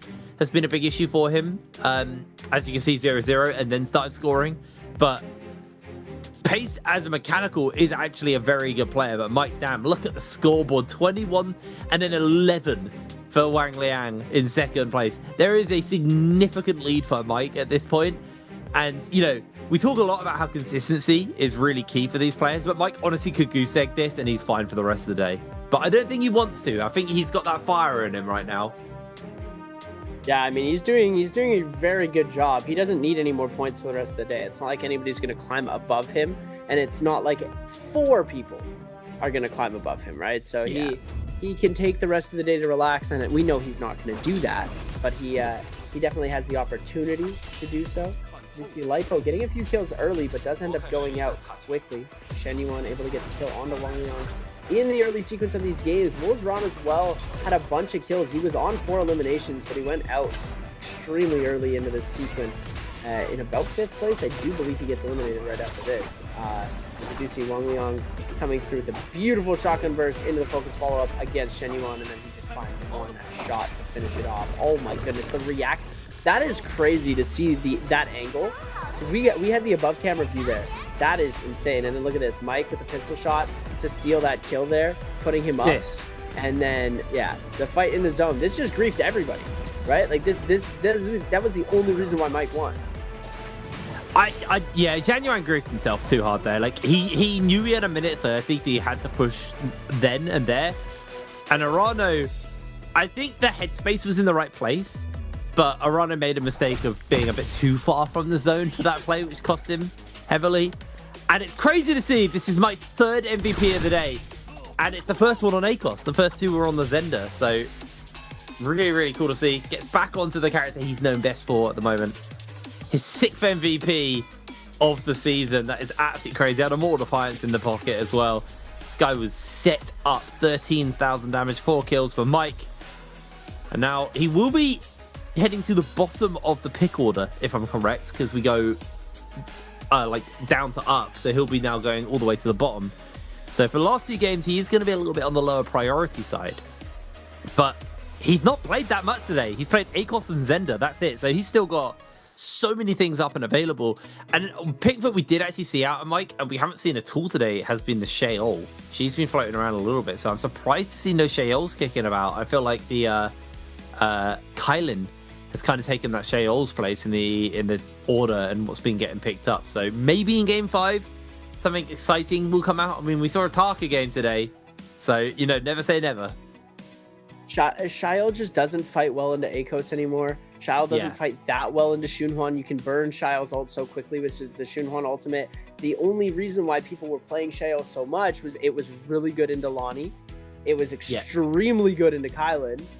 Right, and it worked against Liam. It worked very well against Liam as well, because it was preventing TOD. So it was the optimal character to run and hero to run in the past, but right now with the meta the way it is, ACOS can pounce through Sheol ultimate. Temi can wisp you through Sheol ultimate and range you down. Zenda can burn your ultimate down. There's so many things that happen that are just making Sheol so unoptimized for this format. It's still a great hero, still a super fun hero to play as well, but we're seeing more Sheol in trios than we are in solos, actually, which I think is hilarious. Yeah. No, it's interesting that she's kind of found a place over there now. Obviously, they did change her, so she is a little bit more trio open, which I've been asking for ages. I wanted her to have a trios comp, but, you know, they finally found space there. As she falls out of meta in the main bracket, sorry, not the main bracket, in solos. So it's interesting seeing how solos has had like an evolving meta. I'm curious what's going on in trios, because I haven't really been over for trios for a little bit. But I'd like to go see what's if anything has changed, because it was very Transformer heavy when I was over there a couple of weeks ago. Man, Transformers make me lose my mind. So I'm happy that trios, right, the solos right now, other than martial arts, there are no Transformers to speak of. You know, there's no Fairies kicking about. There's no, I mean, you're not going to see monks. I know we did see an Iron Ore a couple days ago, but I don't think we're going to be seeing Iron Ore today. This is our last matchup of wow, words are really hard for me today, apparently. Non-mirror matchup, so people get to pick what they like. After that, it's a mirror matchup, which I believe will be an ACOS. So Mike is going to have a very limited pool of characters played today, because he'll be going on ACOS for the 2nd time. He's already done 2 Zender games. So this is the only game we'll get to see him on something unique. Oh my goodness, imagine he plays Tarka just for the vibes, just straight for the vibes. I know he's going to go optimal. He's going to go optimal, but we can just throw out the prediction now, and if it happens, we'll start screaming. You'll hear us. You'll hear us. You'll know we're there. But yeah, we're about to jump into game number 5 in just a second. Back to back running it up. I think that we're going to see Mike. I think he has one more MVP in him. I don't know if it's going to be the Akos mirror match or if it's going to be the next game, but I think that he does have the opportunity to get into that spot. Like, this is what we saw at Jacob. He was like, oh, I want the games to be done faster. So MVP in every single round, and then just pieced out. Yeah, I think he got 5 MVPs out of the 6.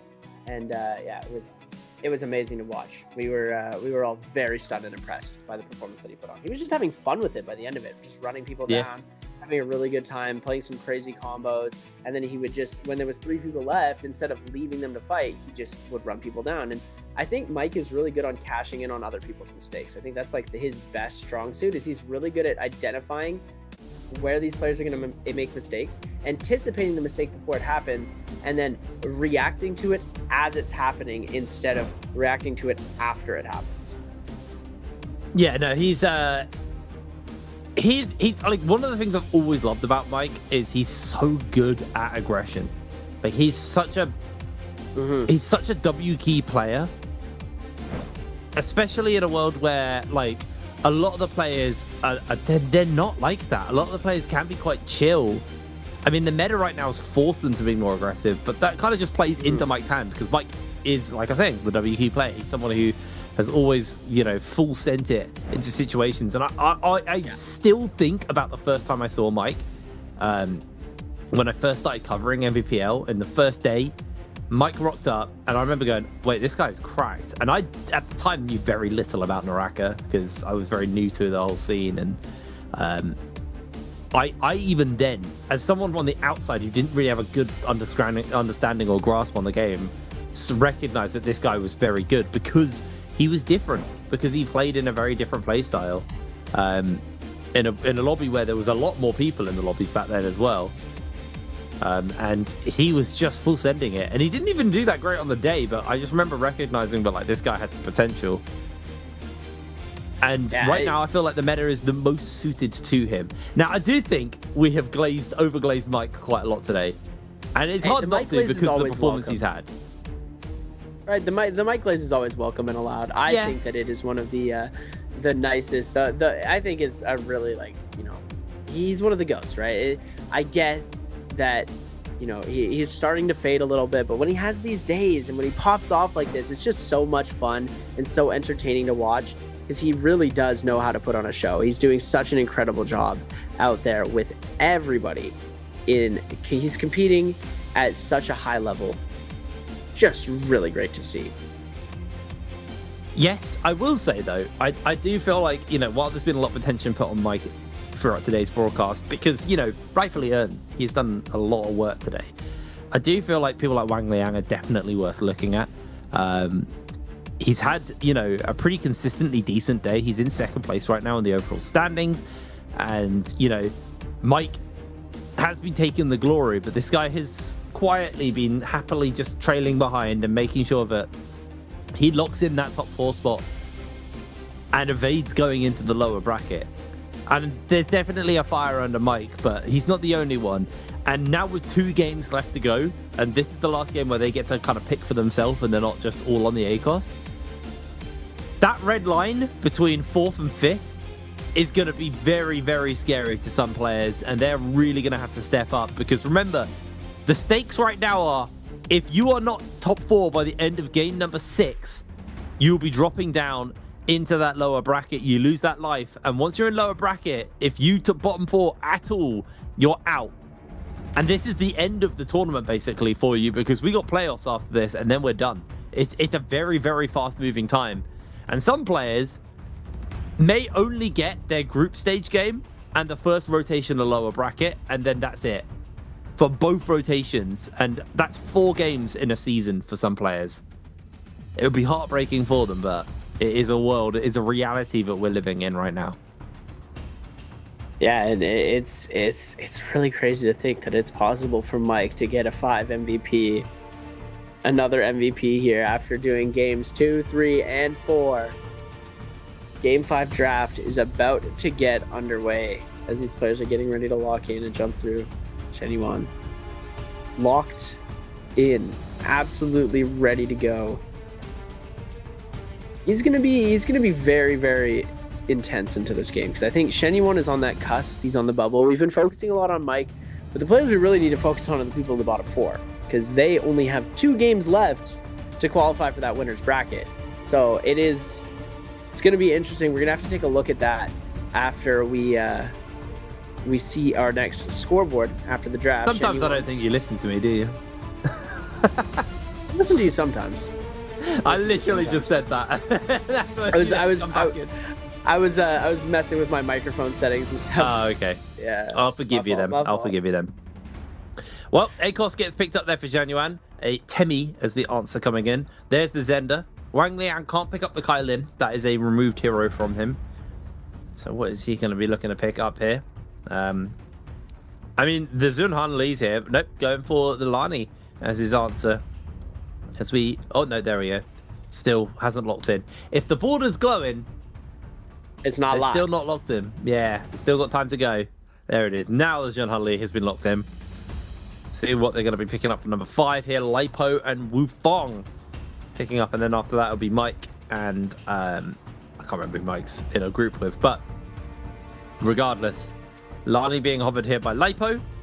I think the Lani has had some pretty good games today. I know the attention's been a lot on the Zended MVPs, but I still think Lani's good in the meta. Oh, 100%. I think that she poses a lot of value. She's definitely been nerfed a lot. You can't TOD with her anymore. You can't, like, off of one uppercut, raw dragon TOD. There's a lot of things that have changed about her, but these pro players are great at making things like that work still, and still being able to come up with some crazy plays. Mike going for the Kylan pick, interestingly enough. In 7th place, it's, you know, pretty much optimal. All of the main heroes that are being selected are pretty much banned out. So there's a very limited pool of options for him here, as Arana, with an even more limited pool, is going to opt for the Justina pick here, as we lock in our 8th and final player to pick their hero. Game number 5 is about to get underway, and this is going to be a big one. We really have to take a look at that middle of the scoreboard. Yeah, it's going to really be a tone setter for Game 6. It's one of the fun things about, like, the group stages and, like, the journey to finals, because typically Game 5 has kind of been, like, the big decider of, like, who wins. But, like, we didn't really care who's at the top of the table today. Like, whether Mike makes it or not actually has very little impact on the over outcome of everything, because he, regardless, as long as he's in top 4, he makes it into the upper bracket, and that's exactly where he wants to be. But for the players at the bottom and in the middle, those guys are fighting tooth and nail to keep that life alive, to make sure that they do go into upper bracket and evade that lower bracket. Because if you play through lower bracket, you have one extra day of games to play, which is one extra chance to be evicted before finals. Yes, you do get a little bit more practice, and I think it actually benefited Mike. I think it was a bit of a wake-up call for him in the last rotation. But I think it's something all players want to be avoiding. They don't want to be seeing themselves getting knocked out early. See Lipo getting... Oh, sorry. Yeah, it's Lipo.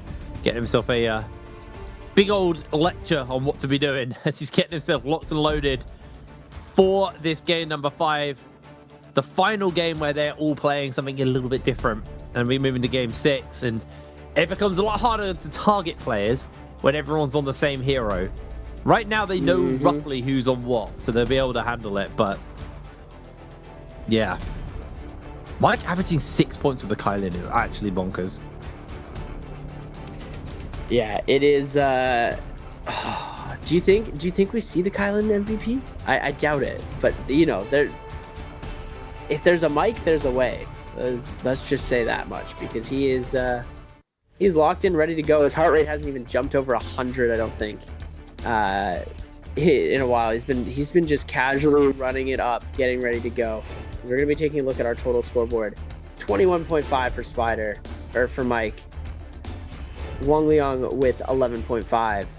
Ran with 7. That's our top 3. Then Shen Yuan is in that 4th place right now. He really needs to defend his title. This is the time for Shen Yuan to lock in and hold that 4th place spot with his life, because the bottom 4 are chasing, and I'm pretty sure that they're getting close to coming up. Wu Fong and Lipo not really having the greatest games, but Paste and Arano, they have the opportunity to try and snag that 4th place qual spot. I appreciate that you still get the Spider Mike logos muddled up because they've just swapped orgs.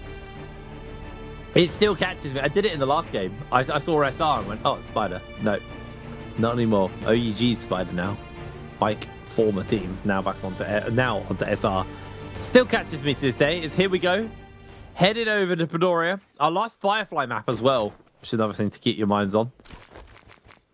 Obviously, there are some Fireflies on Morosar regardless, but it's not as consistent. And everyone starts with like their rage runes at the start, so everyone wants to get as close to getting ult as quick as possible, even without the Fireflies. But the Fireflies add a little bit more consistency to how quick they can get that ultimate online.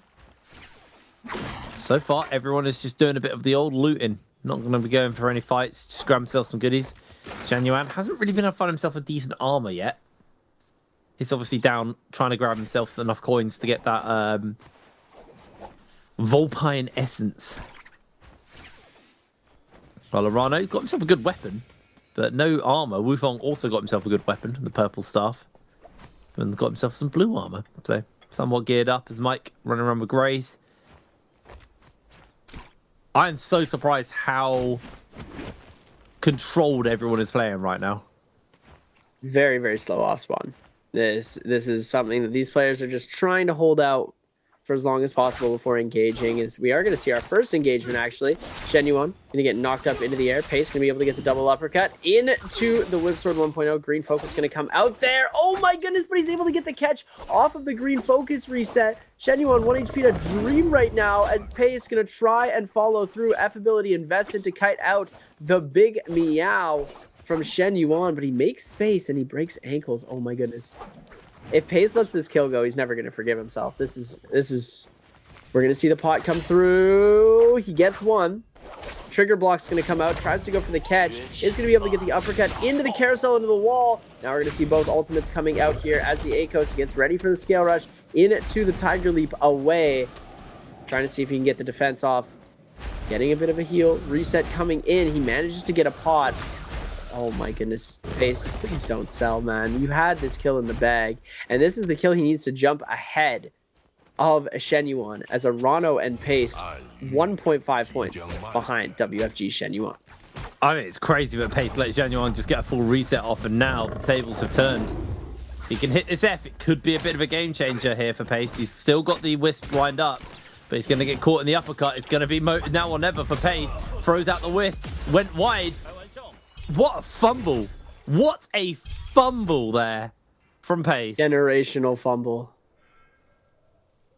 He just cost his whole qual into winner's bracket there off that one fight alone. His mental is going to be chalked for the entire rest of the game. He had him on 1 HP, manages to get away, no ult available, and Shen Yuan with the most insane comeback I think I've seen all season. Crazier than Mike's triple MVP. From 1 HP, his dream came true.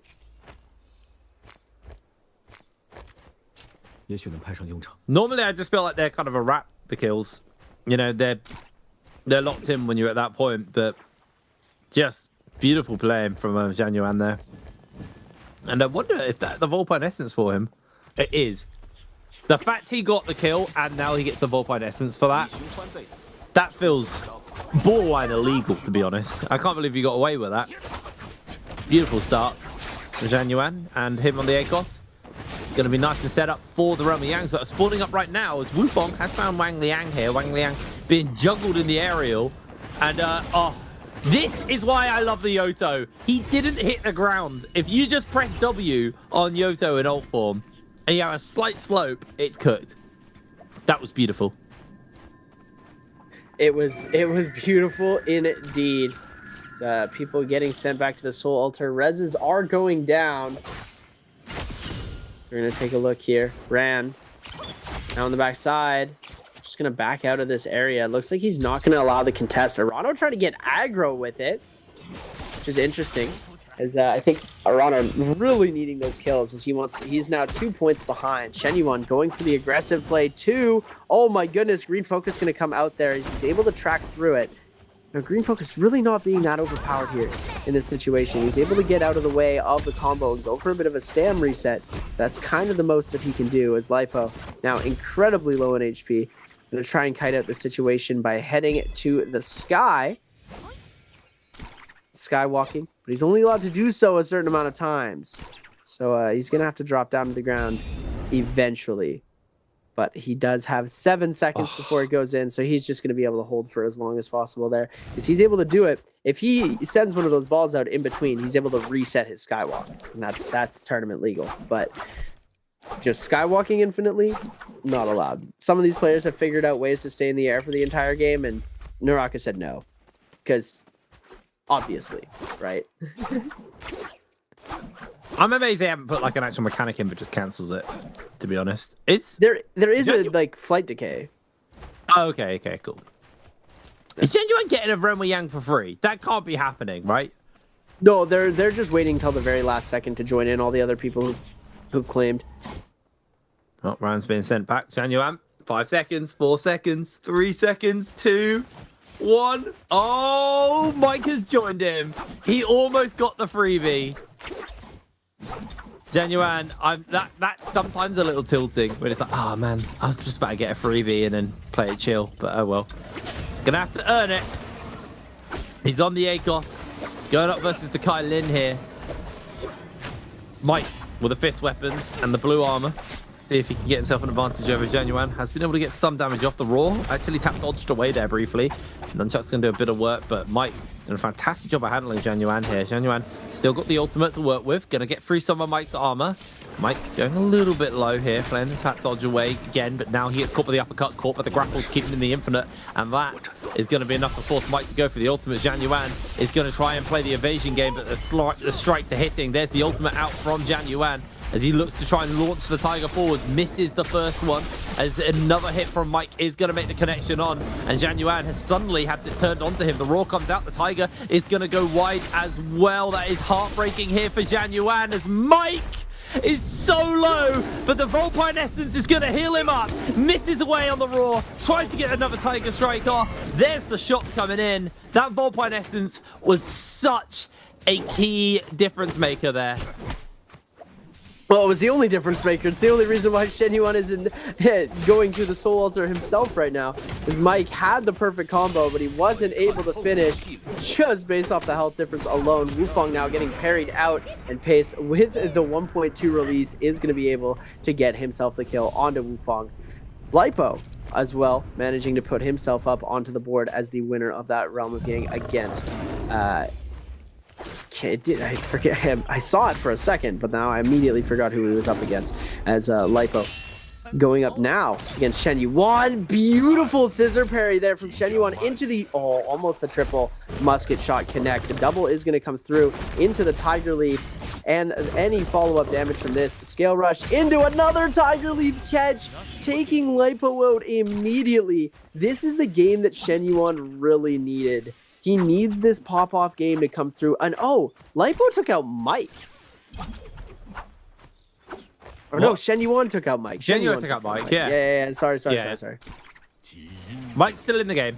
He's just got the revive. But that is exactly what we need. We're going to go over to the Lipo Realm of Yang here versus Arano.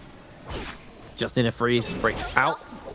Let's try and catch him off. There's the ultimate actually committed here. Looks for the uppercut from Lipo. Lipo doing a lot of work with those dual swords onto Arano. Arano no F available, so this is very detrimental to him. There's Lipo just going to get himself a bit of a heal off. There's the freeze out from Arano. Arano done a fantastic job to turn that one back around. Both just going for the pot. Lipo still has the ultimate to work with, where Arano has the dashes, but nope, not going to give that opportunity. There's the F out from Lipo. He immediately goes in for a bit of the armor, but caught against the edge of the arena, and he's just kept up in the aerial. Once again, Lipo ultimate still there, but he's just going to try and go without. Now throws it down, looks to put the ball out. The freeze comes down. Lipo looks to try and catch once again with the ball, but it is not going to quite there, and there it goes. Arano will fall, as Arano we're going to cut to him falling again as Wufong is able to secure the kill. Did he get the kill there? No, he didn't. So he's just going to turn on the pace with the sword and just go full aggro. We saw him do this to Mike, and he is just going to keep it up. The uppercut comes through. There's the F to try and break away, but he's not going to catch the wisp as Pace is going solo. Wufong on the Yoto secures himself the kill. What a beautiful swing from Wufong. He's able to get himself his 3rd pick of the game. And he's finally starting to climb back up. He's now in that 5th place position, and Wolves' run is dead right now. Fully eliminated from the game. If Wufong gets another kill and a little bit more placement, he's going to put himself in that top 4 position. It's going to be really close for that 4th place spot. I think 1st, 2nd, and 3rd are pretty much solidified at this point, unless we see some crazy sell from Shen Yuan and Wang Liang in our last game. But I think 2nd is very achievable. I think 1st is you got some lofty goals there, but I mean, it's only what 3 points between Zhang Yuan and Wang Liang right now, and Zhang Yuan is on 3 kills, and he's on quote unquote the best character of the meta. Like, with 2 games left, I think 2nd is very attainable for Zhang Yuan. Although Mike, I think that is a throne that cannot be usurped. I think the guy just is quite happy to sit at the top. Yeah, I don't think anyone's touching Mike's score. Oh, hell no. No. But it'll take... If Shen Yuan performs bad in our mirror match, then there is a chance that he could still get knocked out, but Wufong and Paste have to go absolutely insane, as we are going to see. They are fighting against each other right now for the Yang pass. We're going to see ulting up, but Paste is just going to let him go into that Yang portal. Looks like Pace doesn't want to take this action too. 6 players left with only 4 Yang slots. We're going to see Wufong versus Shen Yuan. This is going to be a really good fight. Akos v Yoto. Who is going to come out victorious? Will the Pouncing Tiger make victory, or is the Demon Blade going to demolish Shen Yuan? As we kick things off, Staff versus Whip Sword. Big Meow going to come out, is going to be able to make the catch, and oh my goodness, Wufong could be dead here. No, green focus, green focus, green focus. So he still takes a lot of damage, and he's forced to ult out right away. He doesn't have that combo break F ability. He's using the F1, so we're not going to get to see too much coming out from that. He does have the ult recast available if he wants. There we go, so much damage coming through. There's the F ability out. Oh, no. Gonna come through, recast comes in. Oh my goodness, so much health back from that recast. Catch comes in, able to get the catch. No, there it is. Into the dodge. There we go. Shen Yuan coming through and shutting down Wufong. Taking F1 on Yoto is so goated, but it is also sometimes quite grief. Unfortunately, not able to make it work. I thought there was a world for a turnaround there. He did play, you know, as aggressive as he could, but which it wasn't quite enough, as Mike does find himself a dash here. Gets a nice amount of damage off on to Lipo. Lipo breaking away, using the pillar to break away from Mike, but Mike is not done with the aggression yet. Dash, one last one is available to him. Does not really want to miss this one. His health has been at detriment for it. Just going to heal up as Lipo also going to pot his armor back, as Mike is not going to let him get too much armor back. Doesn't really want this to go too close to the wire, but Lipo's been able to full heal. Mike actually now at a health disadvantage. He's just going to throw the F out here. There's still an F available for Mike. So let's try and see if an opportunity presents itself for him. On to Lipo here. Lipo just playing around the pillar, playing evasion away from Mike. There's Mike, no ultimate. Lipo, no ultimate either. So this is just a pure skill expression over one another, as they've both got through the armor and they're both just looking to try and round each other up. Mike is low. Lipo finds the turnaround. Lipo's 141 heart rate. He felt the pressure there, and it paid off. It is so impressive that Lipo is able to do this. Could be too little too late, but you never know. There might be an opportunity for him to make something big happen in this game and the mirror match to get him into that top 4. But it's quite the long shot, as we are going to be seeing Wufong on Yang depletion, as well as Mike. Mike not having the greatest game number 5, but on a character like Kylan, what are you going to expect? Even some of the best players are struggling to get value out of this. Shen Yuan leading the scoreboard with 4, Wufong with 3, but he's on Yang depletion. So he's at risk of going out. Lipo with 2 on the board, and he's actually not too far off 4th place. So if he's able to make something crazy happen this game, we could see some crazy stuff going on. Ooh, big engraving coming up from Wang Liang. It's a very risky play to be throwing as TE's Wufeng. Oh my goodness, he's just sending it out there. I don't know if he's trying to bait the parry or something, but he's really just showing the engraving out. Almost gets the catch there, but we're going to see Wufeng just insta-ulting this situation. Uh-oh. No, green focus is going to be in play. So we are just going to see the 1.0 into the pistol shot. But Wang Liang just going to go for a bit of a reset here. Wait until that ult comes down. Get some range damage up from the top side. And this is how he's going to entry into the fight. Overhold going to come through. Spear does come back out. F ability invested. Wang Liang is going to miss. And now we're going to see huge aggression coming up from Wufeng. Wang Liang has ult available. And they're fighting in such an isolated area. Nobody is really coming in on a third party yet. No, not yet. Wang Liang gets the clang off. Wufeng, obviously with the depletion on, wants to get himself killed up here. Cleansed away. Wang Liang.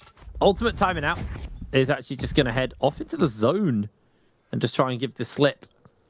So Mike's going to be forced with the zone move in here. Might be okay, actually, so just stop shy. But Wufeng, 1 minute 30 left. Wang Liang forced into the zone is actually crazy, considering that I feel like he wasn't being third-partied. If I see another player dice the zone, I might actually lose my mind. Don't do it, Wang. He's so low. He's dying. What are we doing? What are we doing? What am I? Right. If you press that 4 button on your keyboard, you actually heal. I know you get less healing, but like he's full weakness. It is more optimal to just run, right? But I mean, why are we hanging out in the storm for so long? Like, we're pro players. Why are we getting distracted and being like, oh my god, I didn't know the zone was here? Like, that's a first day battle royale thing that you learn. You die to the zone once, and then you're like, okay, I'm not gonna do this again. That has been a consistent thing today as well, though, as Wufeng has got 30 seconds left on his depletion. I think he's just gonna try and bait Mike out. He's just gonna try and bait Mike out here. Catches onto Mike, gets thrown. Oh my goodness, Mike, Mike's gonna fall for the old razzle dazzle. Wufeng dies. Mike throws the ultimate. He's gonna pop, but it's not gonna be doing too much. He did get the cleanse off. Where? How fast is the zone? How fast is Mike's dead? Mike's dead. Mike is so dead. No, he doesn't. There's no way. No way. What? No way. Oh my goodness. What is going on? Oh, the zone has been the MVP of the day so far. Mike might have had a 3-peat, but the zone has taken more dreams away from anyone. From everyone. Bro, the zone has killed more people today than Arano has. That is okay, our now we're going too far. Now we're going too far. No. I'm not even lying. That's crazy. Can we get a new scoreboard production? Can we get in 8th place, we need Zone. And then in 9th I feel like place, Zone's qualified at this rate. We need Moonbane. Yeah, Zone actually can replace Ran. And then Moonbane will be in 8th place because it hasn't gotten any kills yet. And then in 9th, we'll put Arano. In this game, Zone is 3rd in amount of kills. Or 2nd, actually, to Zhang Yuan in kills. That's crazy. Absolutely bonkers performance. I can't believe I've seen that today. I love watching because we get to see it, we react to it, and then I look over at my other monitor and I see chat reacting to it. Oh my goodness. Pace is still on Yang depletion too. So we're gonna see 2 players in the next 2 minutes. Because he has to get a kill or die. He wants to get that flag. Look, he's desperate to pick that flag up, and Zhang Yuan is just gatekeeping the flag from Paste. They're just what is good old-fashioned standoff. Take 5 paces. Paste is the one now. He's made himself a target. Yeah, they're gonna full send it onto him here. Deado rounds gonna be coming on the side. It looks like he was able to dodge out of the stun though. Yeah, we had our little Western standoff there. I thought we were gonna see some crazy stuff. He is gonna be able to cleanse off this, I do believe. We Yeah, should see a full aggress. He's gonna get the cleanse, and then it's just gonna take forever for them to end. Unless Wang Liang brings... Oh, Wang Liang's not even alive. Shen Yuan needs to get hyper aggro. Oh my goodness. I mean, Pace, this is great for him because it gives him a chance to actually make that qualification. He is 0.5 of being tied with Ram. So, a pretty big one there for him. But Pace is going to jump in on to, well, get jumped onto. Nice little dodge away on the Meow. As he's lost a lot of his armor, though. Switches into the golden weapon. Sandstorm is available. He's going to need to throw it down pretty soon. There it goes. Comes out, but Zhang Yuan has been caught. Pace can just jump out. He gets himself caught briefly. Lipo's waiting on the outside, and Lipo just gifted a freebie at this point. As Zhang Yuan now playing escape away. Going to heal up. And now it's just a 1v1 to round the game out. Lipo going to jump into the pocket here. And keep in mind, Zhang Yuan, he still has the token. He's not going to be able to use it in time, actually. No, he's used it already, so that's fine. Okay, no token to speak of, but he's going to open up here onto Lipo. Lipo loses a fair chunk of HP, just continues to assert that pressure forwards onto him, but Lipo not giving him the opportunity. Trades back. There's the ultimate exchanged out here. So he's going to try and get himself the Tiger strike off. Misses. Lipo, great use of the ball to evade away from getting hit by the Tiger there. Just basically just stopped himself on the spot. Armor swap comes out from Zhang Yuan, though. Did have that in the pocket, and Lipo now playing at a bit of a disadvantage, especially when the Tiger crashes onto you. Lipo forced there, but the ball comes out, going to catch Zhang Yuan, enter the zone, gets a little bit of chip damage away onto him, and Lipo equalizing out the score here. There's the Raw into the Sword Slash coming through. Catches him with the vertical. Oh my goodness. Zhang Yuan's just going to go for a pot. He's able to get 2 off here, and he's able to do more chip into Lipo than Lipo was able to do over to him. Another 87 damage. Dead Arounds does get dodged out. Tries to go for the hold. He does end up getting caught up on the dodge into the Cav Bloom, into the follow-up. F available. Doesn't manage to get the rest because of the combo break, but now Shen Yuan, very low in HP. We're going to see the Will Form Hook coming out here. Or, it's not Will Form Hook, but we see a crazy 2-on-1 coming out here. Lipo stuck in zone now. Jump LB, jump LB, and Shen Yuan is going to close it out for our Game 5 MVP with 5 eliminations on the board and our first place finish, looking like an absolute demon out there on the outpost. And our first player to not be Mike, be to win a Battle Royale today. So, nice little victory for him there. Keeps everything going. And last up, we got the mirror matchup. So, see if maybe he can keep that fire going. He's been playing very aggro all day. It's been really cool to see. So, I'm wondering whether or not, once everyone's on the ACOS, maybe he can translate that into another. I'm not sure if I'm ready to talk about the incident we saw earlier, where everybody just died to the zone. Yeah, it is insane how many zone deaths have happened this game. And it's not like, oh, zone deaths that are just like unavoidable. Oh, you have to, like, our first one that we saw, 100% unavoidable, right? You see the weak player with no ult going into the zone, Arano's going into zone, and Shen Yuan chases. That is the optimal play. You're not able to turn around and go for Mike in that situation because Mike has ult and you have a minute left to survive. Mike is going to run that timer down and he's going to get the kill on you, right? So going into the zone and taking that fight is the only way for it to happen. Even though he messes up during the fight and he doesn't manage to get himself that elimination and get himself back into the zone in time, it was still the optimal play. But Wang Liang's death in the zone, that was avoidable. Like, that was just like, there was like a few like movement errors that were super avoidable that he could have been able to get through. But ladies and gentlemen, our answer for treasure. Oh, that's hard. What was Wufang's pick rate with Justina Gu? As That's a very hard question. That's a very, very hard question. I don't know the answer. It's 12, 13, 14, or 15. I have absolutely no clue, ladies and gentlemen. I usually leak answer, but not this time. Yeah, that's definitely a difficult question to answer. If you do know the answer, A, B, C, or D in Twitch chat. Check your whisper box because that's where you'll be notified if you win.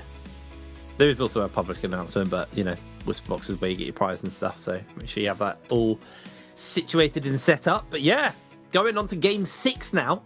off that. It was a very bizarre game 5. It's been a very bizarre day. We've seen a lot of, firsts. Zender getting 2 wins back to back. Mike double picking the Zender for that as well. Very, very fast tempo games. And then just the weirdest game where everyone just played in the zone and died to the zone. Like, I can't wrap my mind around what happened in game 5 and why that happened, but it did. I'm kind of glad I was here for it because it was goofy and fun. But man, I think game 6 is definitely full on lock-in time now for these players, because otherwise they're going to be sitting in a really, really dangerous position where, they could be seeing, they could be seeing themselves going into that lower bracket. But here are our standings at the end of that one. Jianyuan walking away with 7.5 points at the end of that game. Lipo going out in second, Wufong in third, Mike in 4th place, and Ran from Wolves and Arano, just a big old goose egg there. And Ran, they are holding on by the skin of their teeth into that top 4. So this game 6 has to be important here for the side of Ran. Actually, no, Ran lost the top 4. Knocked them out. They're 0.5 away from top 4 after that game because of the goose egg. Oh my goodness. Lipo climbing all the way from last to first, putting himself into that top 4. Really nice to see coming up from him here. So it really is, like I said, 1, 2, and 3 are going to be, like, in no particular order, Mike, Shenyuan, and Wang Liang. Lipo, Ron, Pace, Wufong, and Arano are fighting for that 4th place spot. I feel like one of them is going to pop off, and whichever one pops off is going to take that spot. I don't know if we're going to see 2 of them pop off, but we'll see what happens, because there's only 1 spot left to claim, unless Wang Liang could donut, Shenyuan could donut, Lipo and Ron could have, or Ron and Pace could have crazy games along with Lipo. We could see, a crazy upset.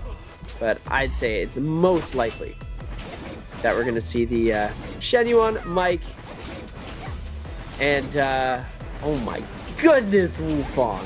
I absolutely love the Yoto, man. Yeah. Such a good pick. Juggling. Everybody having it seems to be an insane game when it comes to, just putting off some, like, really cool plays. Like, we saw the Tarka Infinite earlier. That was really cool. The Raw Dragon coming out. Mike messes up his 2-1-1, still manages to get the 1-2 into the jump LMD there. Shenyuan with a really nice weave and dodge play onto the ult of Wufong. And he manages to come back and win that game out, win that run with Yang out. And then Lipo managing to take out Mike in that section. Oh, no. Oh, no. Oh, no. That's a bad replay. That's a bad replay for him. They're like, you died to zone? No way, me too. I don't know what happened. It did feel like the clown car pulled up for game 5. I don't know, man. Like, we shouldn't be making that mistake in a pro match. It's fine, though. Jianyuan didn't make any mistakes, and he secured himself the MVP off the back of that game, number 5. Lovely performance on the ACOS there. In fact, ACOS and Zender are the only 2 with MVPs today, so nice. 3rd MVP for him, Mortal Defiance. Detonating rounds coming in, engraving. Vantage Grip, Arrow Lock as well in there. 17,000 damage coming in from the man, Jianyuan. Had a Tarka game earlier today, and it wasn't terrible. It wasn't amazing, but it wasn't terrible, which is the nice thing for him. So someone who's been very flexible. Excited to see what this guy's going to be doing for the rest of the season, but still got 1 game to go. Don't know who's actually qualified yet. Pretty sure it's safe to say that Mike is in the safe zone. Probably we'll have to find out. Anyway, let's throw ourselves to a cheeky break, and we're back with game number 6. See you in a second.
Ladies and gentlemen, welcome back to the NARAKA BLADEPOINT Pro League. For one final match, I'm Seb. I'm joined alongside HitBrain. We are your hosts and casters for the evening. We've been alongside you through one crazy sequence of martial artists solos and 4 grueling games of Battle Royale. And we finally head to our last game, the mirror match, which I'm almost 100% certain is going to be held on Akos. That's going to be one of the craziest games that we're going to be seeing so far, because wow, this Akos game is going to go insane. Akos only? Do we see the Mike MVP? What do we think? Mean, Mike's had an MVP on it today.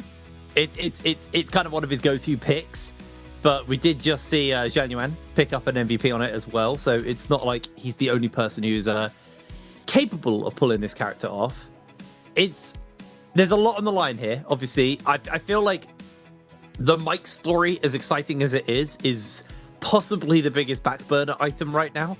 I feel like Ran and the fact he's 0.5 off top 4, he lost top 4 because he goose-egged the last game. There's a lot of people who could technically qualify here. I think right now we've got probably 2 roles up for grabs. There is the Agos as our most picked. So there we are, gonna get locked in. And yeah, what does this mean? So obviously, everyone's going to be on the ACOS. And I reckon there's 2 spots in the top 4 up for grabs as far as the point situation goes.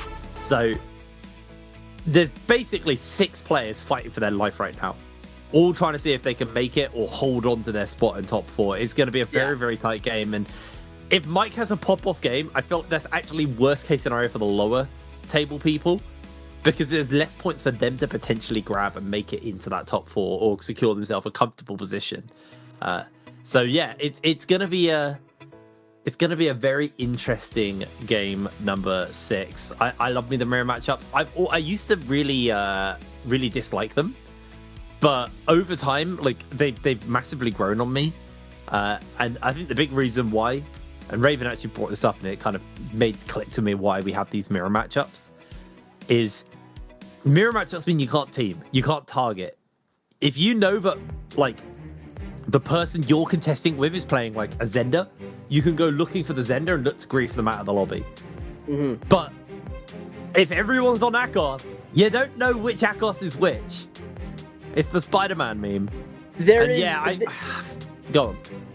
You're able to look at people's fighting styles is the one thing I will say, because you're definitely able to tell when you're fighting Mike versus when you're fighting Shen Yuan. They have specific fighting styles. Yeah. But it definitely, when there's a frenzy of 6 Akoses jumping around, all trying to get one guy, it is very easy for someone to slip away unnoticed. But in the 1v1, you definitely know who you're fighting. Yeah, I think that's fair. That is definitely fair. But it's also harder, like, you have to then go fight everyone to find out who and figure out, and like, you're still doing a bit of guesswork. And going, all right, I think this is the person I need to be taken out, where, you know, if you know they're the only person playing X hero, you can just hunt them and play denial. Alrighty, well, here we go, getting ourselves situated and set up for game number 6, the Akos mirror matchup. No hero select, so we can kind of just jump straight into the mix, hopefully, soonish. Yeah, it'd be nice to see. As Wolves getting ready to lock this in. It's looking pretty good here so far. As you know, the Akos mirror match is going to get super, super exciting.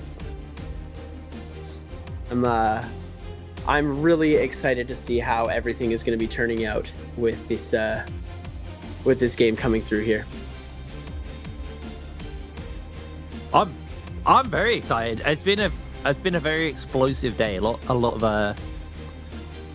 of good action and then questionable action. I'm looking at you, Game 5, and the zone deaths. But I think one of the big things is what's been so surprising is I said at the beginning of the day, I felt like you get to a point in the season where the aggression kind of tempers down.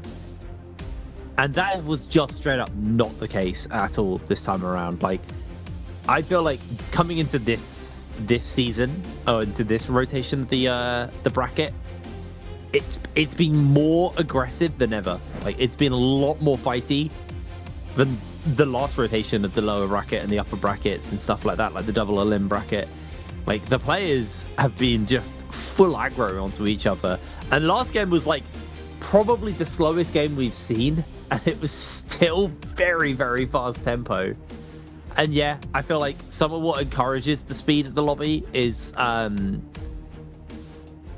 mistakes being made. And I feel like one of the things that has improved is players' abilities to recognize mistakes and then push the advantage off that. Sometimes those mistakes cause them to then make bigger mistakes in turn, and it causes a bit of a snowball effect, but that's not always the way. Players currently just getting themselves ready for this game. Chasing music or whatever they want to listen to. Have you ever played on stage before, Seb? I got to play on the EWC stage for one game. I've never played like on a stage as part of a team. I've never been good enough to do so. But you know, I've gotten to play on stages before, just like fun matches and stuff like that. But never anything like super high stakes. Did they have white noise?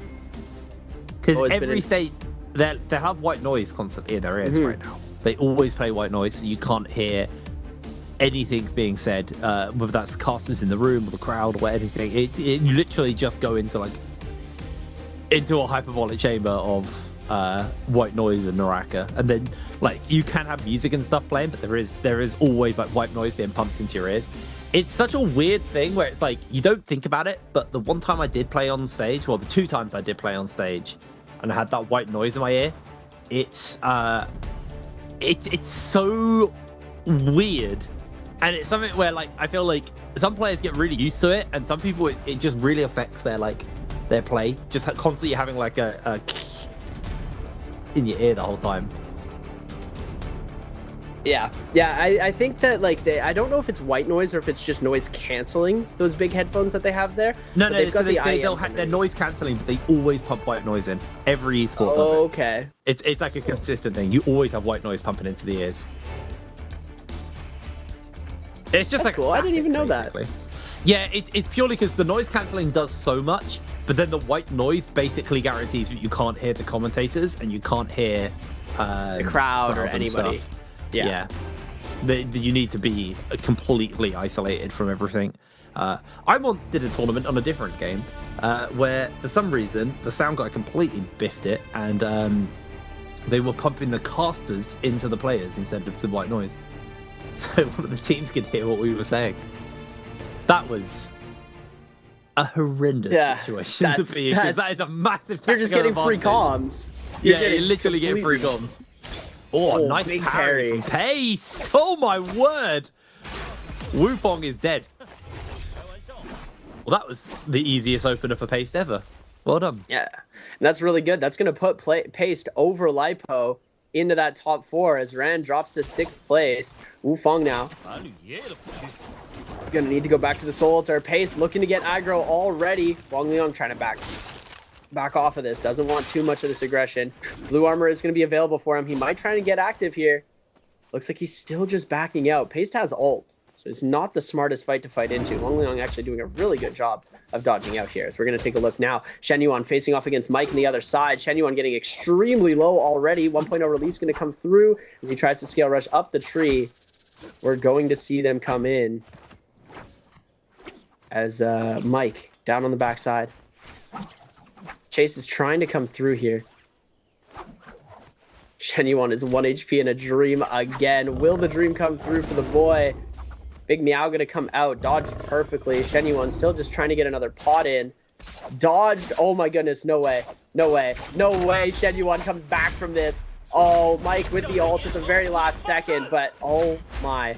Tiger Pound's going to come through. Will Shen Yuan be able to get the grab? Tiger Pound's going to be canceled out. Shen Yuan has one more, but the reset's going to come out instead. No, go for the hyper aggro, Shen Yuan. My goodness, what a fight. Very, very close there. Mike still being hunted. It's a shame because it was one of those ones where I feel like if Mike had the pistol, he would have been so quick on the shot, but did get the cat off. Into the uppercut, grapple to keep him aerial. Nice little trade there. Mike happily taking control of that one. Does get hit by the F in response, but Mike's not going to let too much of a pot go off. Does get a health one off. Scale rush. Mike's going to play the interrupt with the nunchucks. Januan against the edge of the building. Now needs to play break away from Mike, but Mike is unrelenting. Loses half of his armor, but Mike is not giving it up that free. As Januan tries to get him off with the longsword, is able to break away a bit of space. Raw goes wide there from Mike. Catches him with the Raw in response, but Mike will take this fight, secure himself the kill. Beautiful pick up there. And all of that, and he still running around with grey armor, so Mike needs to put some more on the board off that. And yeah, Ran, you're gonna see carry on. Wang Liang up on the top side of this building, fighting against Wufang. This is that infinite kite zone that we were talking about earlier. It's really impossible to catch anyone. Wufang, he's gonna try and go for a little bit of a look, but Wang Liang has managed to get himself that full reset already. As we're gonna flip over to Paste and Mike. Mike found himself a few weapon upgrades. Paste is already on that purple armor, blue weapon, sorry. Lipo with the purple armor as well. Going to send the big meow out, dealing a decent amount of damage over to Mike's blue shield. But Mike trying to keep up that tech chase with the nunchucks. Isn't going to be able to get the grapple cancel out yet. We're going to see the big meow coming through. Beautifully dodged. Full meter dump. Attempt. 1-2 going to connect into potentially the 3. Ultimate's now popped from Lipo as he's ready to get hyperactive.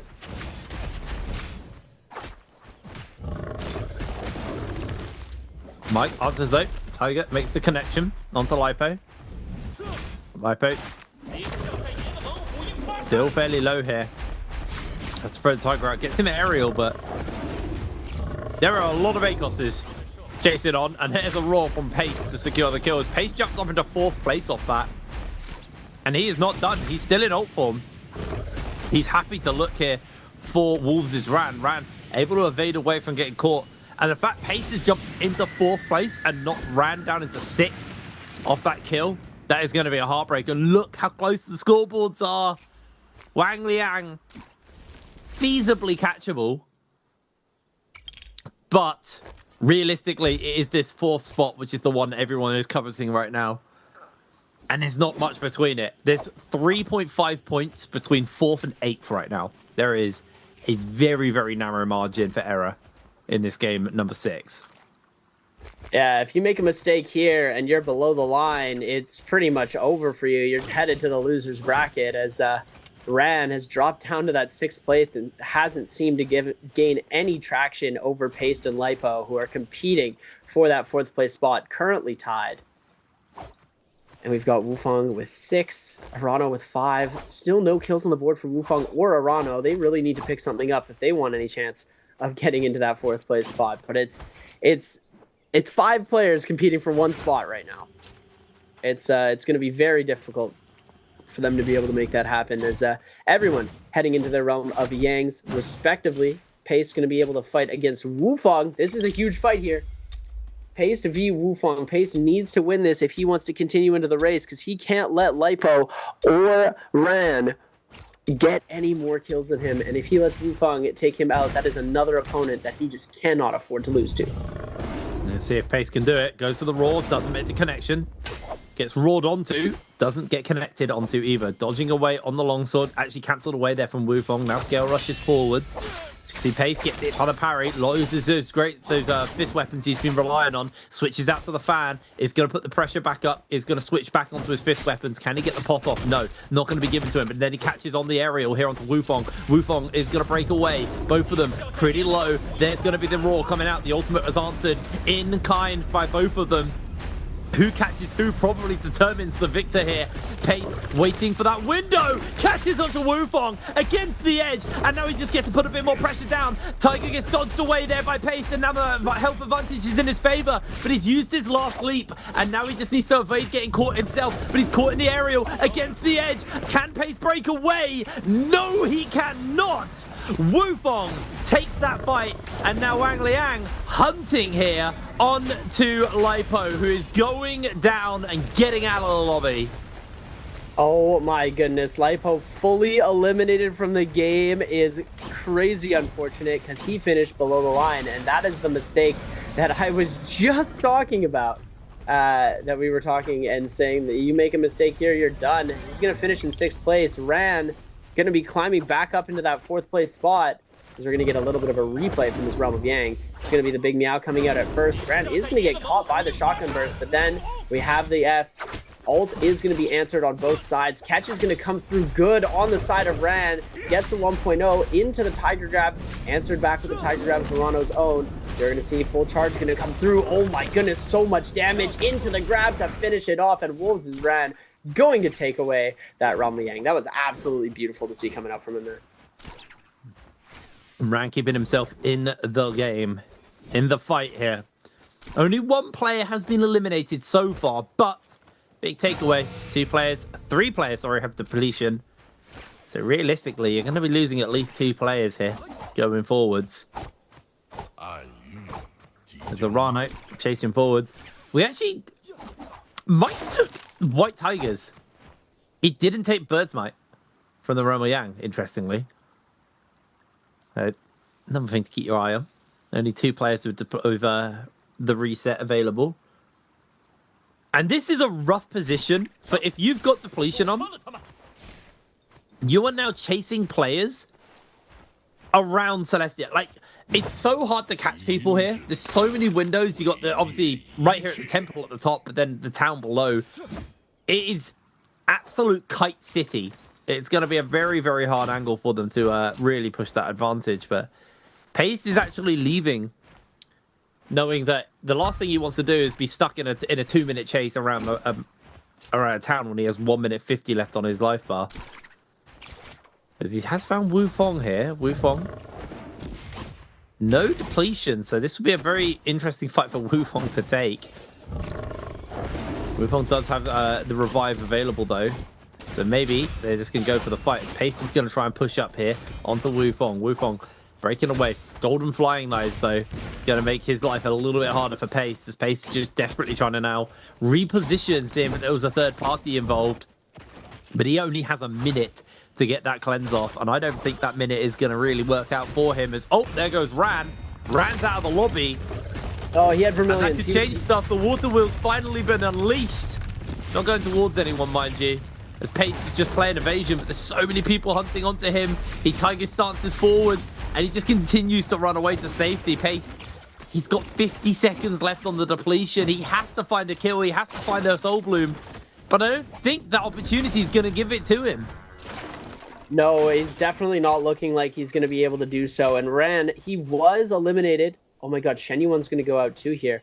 Ran was eliminated, but he did have Vermilion still. So he did let himself get defeated by Arano in that situation there. As Pace with 30 seconds left, going to go all in onto Arano and Wu Fong here. Very low in HP, able to dodge out from the ACOS roar. Arano gets the kill and gets the bloom. This is going to put Arano up to 7 points, tied with Wu Fong. And now they are competing with Ron, Wang Liang, and Mike before that 4th place spot.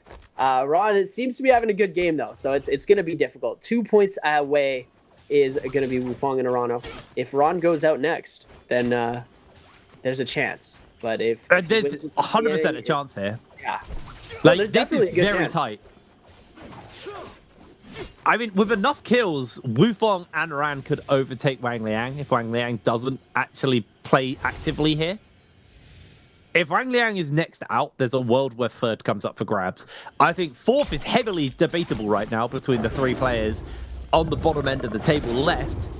And I'm sure Pace and Lipo are kicking themselves just shy, not making it. But Arano jumps into Wu Fong's face here. Wu Fong is looking to see if he can force him off. Has been able to do so. Arano leaves with his tail between his legs and is just going to heal back up. But Realm of Yang spawning up. 5 players left in the lobby, and it is all to play for. Mike, the Guardian, guarding top 4 right now. The question is who is going to go in versus him? Mike on his key character, the one we know him as. Even as a customization for ACOS in the game. Who is going to be joining Mike in this Realm of Yang? They're all waiting it out. Ran. Very nervous not to jump in too early, but he knows it's timing out soon. He's going to have to go in. And it could be heartbreaking for whoever fights against Mike. Ran is against Wufong. Mike got IG. He got Wang Liang in his side. And that could be a game changer. This is what I said. If Wang Liang gets knocked out early, third place may come up for grabs.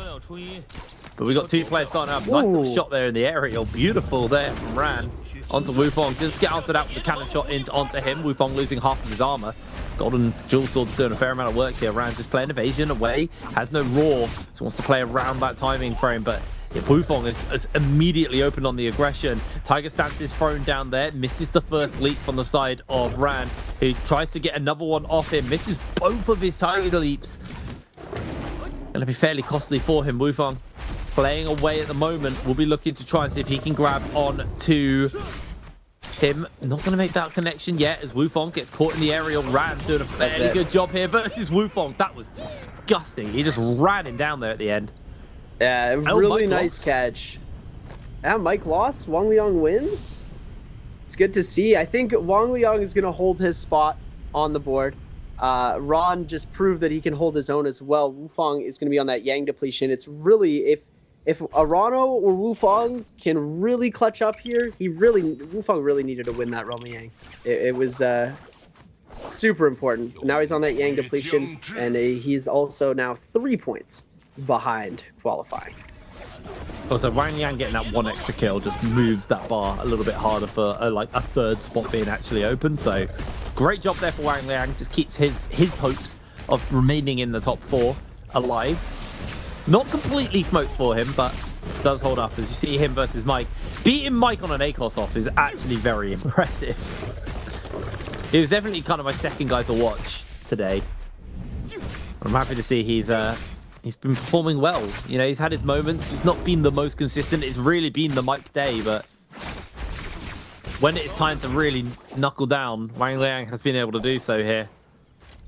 And those 2 kills he's picked up in this game could potentially be the difference maker between him making it and not.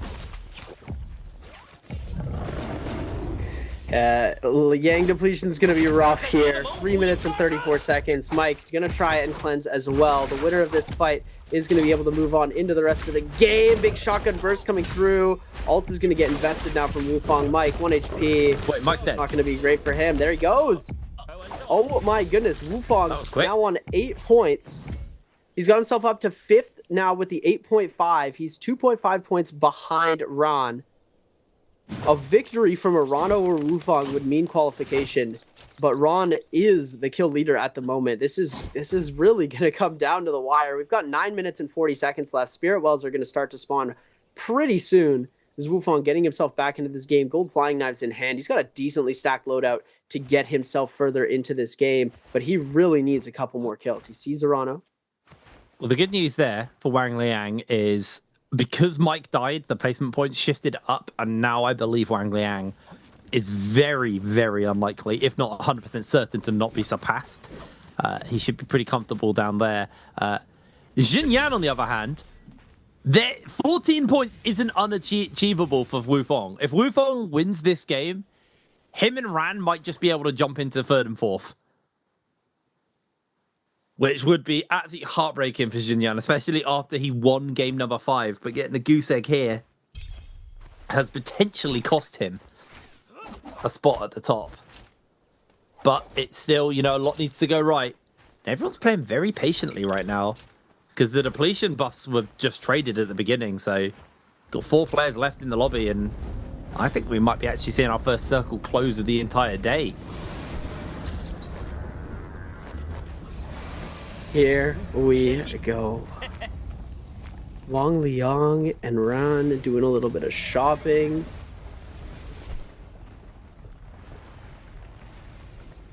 It is going to be intense. It is going to be getting incredibly intense in the next couple of minutes. But we've got 8 minutes to chill, and all of these players are going to be holding to the very last shit. The very last second.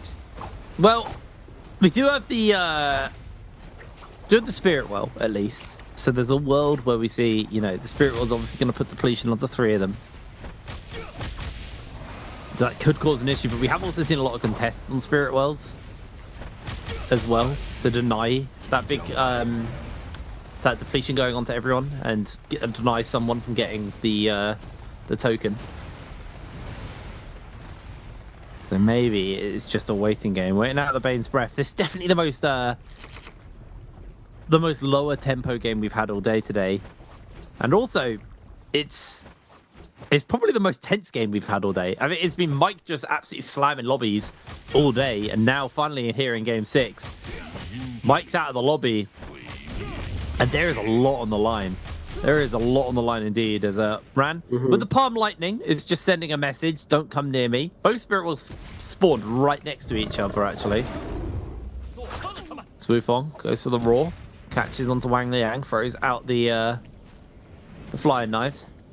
Wufong actually is able to maybe get a cap off here, but he's going to back away as Ran picked up the Mystic Might and now just moves over. He's going to give everyone else the depletion.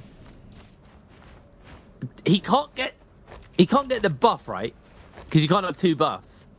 Does he still get the token? No, he doesn't. No, he doesn't. He only gets he does. He has Mystic. He has the tome. Yes, the tome. Yes. Yeah, he doesn't get the buff, but he does get the tome. Yeah. Yeah, okay, that's fine. Okay, I didn't know if you could get the tome as well. And now Rand will literally gatekeep the flag. He's going to sit there with Tuna, Palm Lightning, and these guys are going to have to fight. Like, he is dictating the lobby right now. Rand is happy to hope that these guys will just go for each other and he can tidy it up. It is a gamble, though, because one of Wufong or Arano could take out Wang Liang and then start to cash in on points and overtake Ran. There is a world where that could happen. Or the lobby could just turn on Ran here. That is also the other option. The 3 depletion players decide, screw it, we've got 2 minutes left, let's send it on to Ran. But Ran will have that tome for probably another 60 seconds or so. This is a very, very tense final game. Extremely intense. 3 players on Yang depletion. Ran gonna be the only player with the buff. Is gonna end up having the whole lobby come to target him here, as he's the first to pop ult in this game. As he's gonna back off.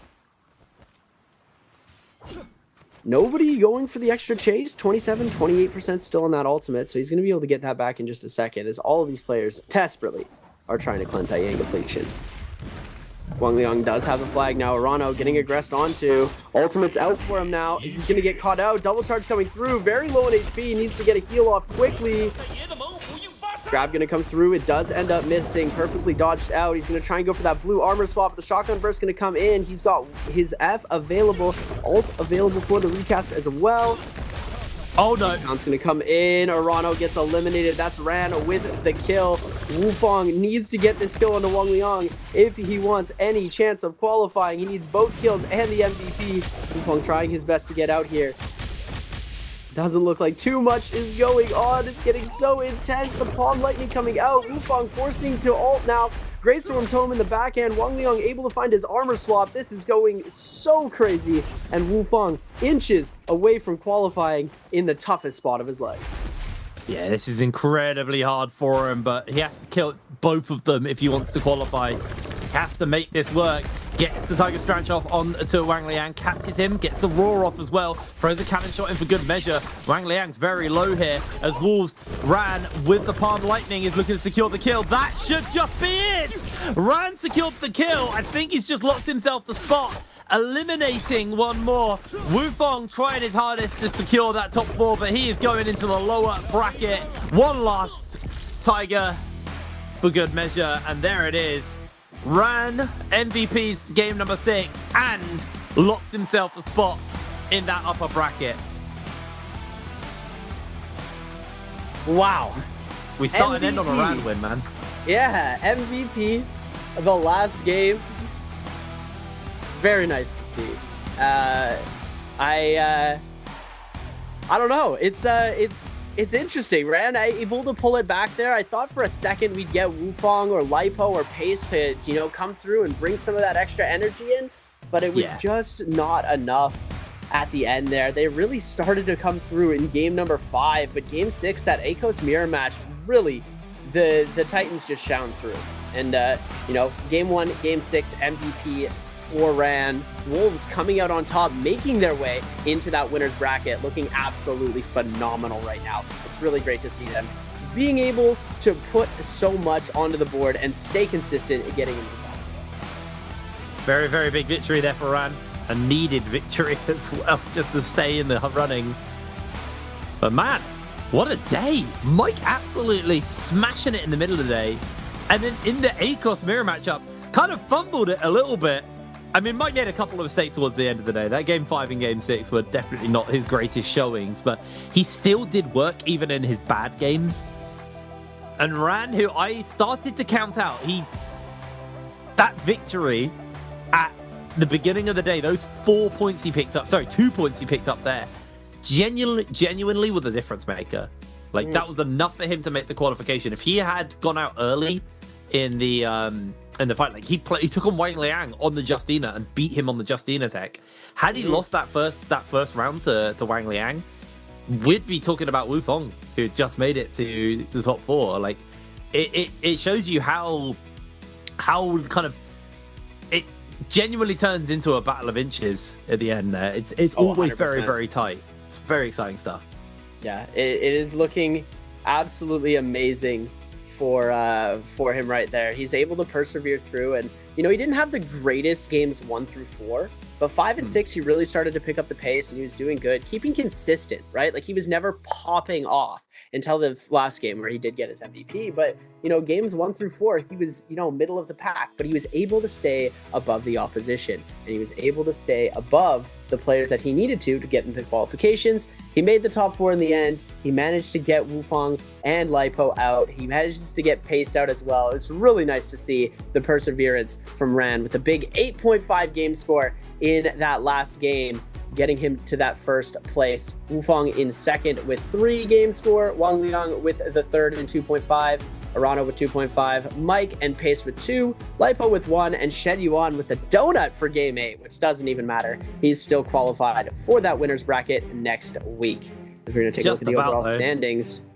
Mike Ran actually jumps up to second place as Wang Liang takes third by 0.5 of a point, and Shen Yuan takes fourth with 14. Wufong, Pace, Lipo, and Arana are going to be dropped to our losers bracket in 5th, 6th, 7th, and 8th at 9, 8.5, 8.5, and 7.5 points, respectively. Let's give myself a dark horse. I think Lipo might actually be a bit of a dark horse going into the lower bracket. He's got so much potential. There's just lots of decision-making stuff that's not on par yet, right? Like, it's for me, it's like Pace, I think mechanically out of the 4 was probably the best of like the lower 4 players, but he's so damn inconsistent, and sometimes those mechanics are just like pretty rough. But like when he's having a good game, he's having a good game. Where like I think on the other side, you know, we saw Lipo like a consistently okay day. It just like he needs a couple of good games in there, and then with the okay games, he'd probably be doing fine. So I do feel like he's a bit of a dark horse. Now, I can't fully remember, and we'll bring up a graphic later in the day, towards the end of the day anyway, where we'll bring up the standings and like who's in that lower bracket, and then we can make probably a better decision on who we think's making it to top 4 out of the lower bracket. But here we are with our MVP on the ACOS, obviously. I think it was a mirror matchup. It is Ran from Wolves. A very, very solid showing from the guy. Yeah, it's nice to see Wolves on top. They've been a lower pack, middle of the pack team for such a long time. It's nice to see Wolves getting a couple MVPs going there. You know, we're going to see the MVP board come out for just a second there. 6 eliminations, though. Really nice to see that coming out from him with the first place finish. Huge 8.5 game score. I believe that's tied with Mike's best game. So definitely a really cool thing to see coming out from Ran, a new player to the Nbpl this year as well. So it's a rookie getting that first place pick. And yeah, 8.5 was the highest scoring game today by Mike in game 3 and by Ran in game number 6. We saw 7.5 from Shen Yuan. We saw 6.5, 5.5 from Mike. as well. Just some crazy games across the board from them, but everybody else not able to put up as many points as those three. Those are the only one who had a 6 point plus game, except for those three players. So they, you know, the domination came purely from Mike in those first couple of games, and it was incredible. But amazing performance there from Mike. But we're gonna throw it over to an interview to round up the day. 好的，亲爱的各位观众朋友，欢迎来到赛后采访环节，我是主持人张日新。So, ladies and gentlemen, welcome to Post Game Interview, and I'm your host, Yu. So today we invite 轩辕 Let's say hello to audience. 轩辕，请给观众朋友们打个招呼吧。大家好，我是 WFG 的轩辕。Yes, so if you had to choose one word to describe you in this season, in this split, what would be like and why? 那么也是先恭喜到轩辕选手今天的整场比赛真的是给到了非常多的亮眼的表现。想问一下轩辕选手，如果用一个词来形容这个赛季的你会用什么样的词汇来形容呢？比较平静吧。比较平静，为什么呢？因为打了这么久比赛了嘛，比较放松了吧，平静了吧。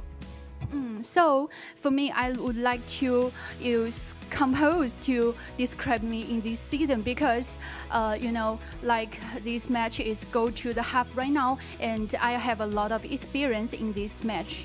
那么也是进入到我们的下一个环节 ，Let's move to next part, answer for treasure. 那么 question is.What's 轩辕 average kills per games?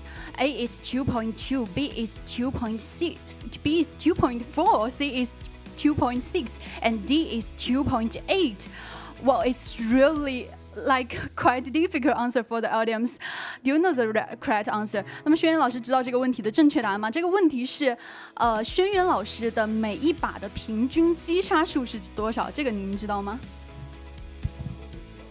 确实，这是一个 a quite difficult answer。那么也是想问一下轩辕老师 ，Is there any hero you think maybe a little underrated in these matches？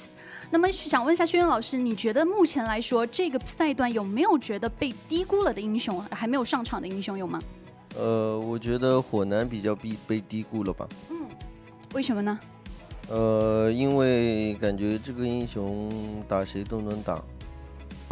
那么在接下来的赛事中，有没有机会看到轩辕老师去使用到火男到我们的比赛中来？有机会的，有机会的。是的，也是有机会看到轩辕老师使用火男到我们的赛事中来。So for me, I think the Akadaji is a little underrated, and I will use Akadaji in the next matches, in the future matches. So, 那么也是进入到我们的倒数环节了。It's time to counting， 让我们一起倒数3个数。3, 2, 1. Yes, screenshot. The correct answer is D. So, the finally question, what's your personal goal in these matches? What's your personal goal in this season, in this split? 那么也是想问一下轩辕老师，这个赛段有没有自己的一个小小的目标？有没有说，比如击杀数要达到多少，或者说怎样的一个目标有吗？不打复活赛吧。这么简单的一个小目标。So for me, I think my goal is to, without the LCQ, to get you into the finals. OK, 那么今天的采访也是到此结束了。Let's go back to Concert. Welcome back, ladies and gentlemen. There we go. We are stepping on each other's toes today. I didn't really throw him back, to be fair. We weren't prepared for that. I was doom scrolling. But yeah, good day. Good day, mate. Good day so far. I mean, so far we're done.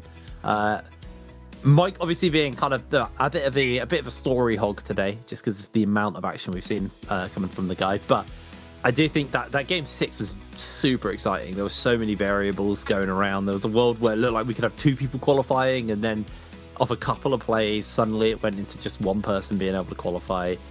Genuinely a really, really solid performance today. I'm excited to see the rest of solos and what's going on over there. Also trios as well. I want to see what's happening in trios. I just want to see it all. It's so fun. NARAKA's always exciting. The Nbpl with this new system it's just got a lot going on right now, and I'm very excited by it. It's really innovative. It's really cool. There's a lot of brand new things, brand new features. The new playstyle and format is amazing. Everything is just perfection at the moment, and it is really looking amazing for the future of the NBPL, for the future of J-Cup, for the future of NARAKA esports as a whole, globally, in CN, everywhere across the world. Everything is looking up, and it's really happy. It's making me really happy. It's really nice to see, because when you don't have a lot of happy things going on in your life, there's always NARAKA BLADEPOINT there to keep you company, as we've got our streams going on day and night. And if you aren't able to catch us live, we always have our replays going on almost 24/7 on Twitch. And if you guys are looking for any more NARAKA BLADEPOINT content, there are so many people who are streaming the game every single day just dedicated to the craft. So make sure you guys go check that out as well. Yeah, well, obviously moving forwards, we've got trios tomorrow, and that'll be Group B trios tomorrow, so there's a lot going on over there. But before we get onto that, let's have a look at the overall standings. So Mike, Ran, Wang Lian, and Junyan have qualified into the upper bracket finals, while the other four, Wufong, Paste, Lipo, and Arano, are being knocked down. Talked about it a little bit before the interview. I feel like Lipo might be my dark horse of lower bracket, but I'm going to do have a stipulation, because down there, you do have a few pretty strong people. You've got TT25, you've got Spider, and you've got Chen as well in there. That's a scary group. Like, I'm already pretty comfortable to say that Chen, Spider, and TT25 take up 1, 2, 3.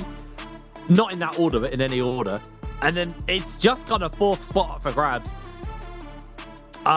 You know what? I'm gonna say it. I'm gonna say Lipo is number 4 going into lower bracket.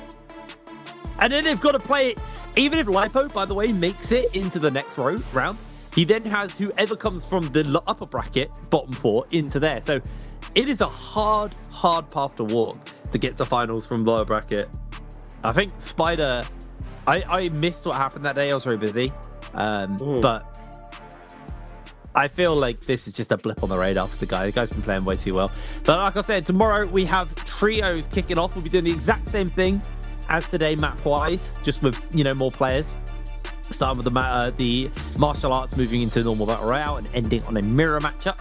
So make sure you do tune in for tomorrow for trios, because trios has genuinely been very fun, even with this transformer meta, which I might be a little bit of a hater for, but it is still a very, very exciting meta over in trios. And I think just this system is very fun. There's a lot of high risk, high reward to the players. You can get knocked out very early and have a much shorter season than you would have before in the bi-weekly system, but it works as a really good filter to see our best players really get to show what they're made of, and genuinely prove that consistency is the most important thing here at the NBPL.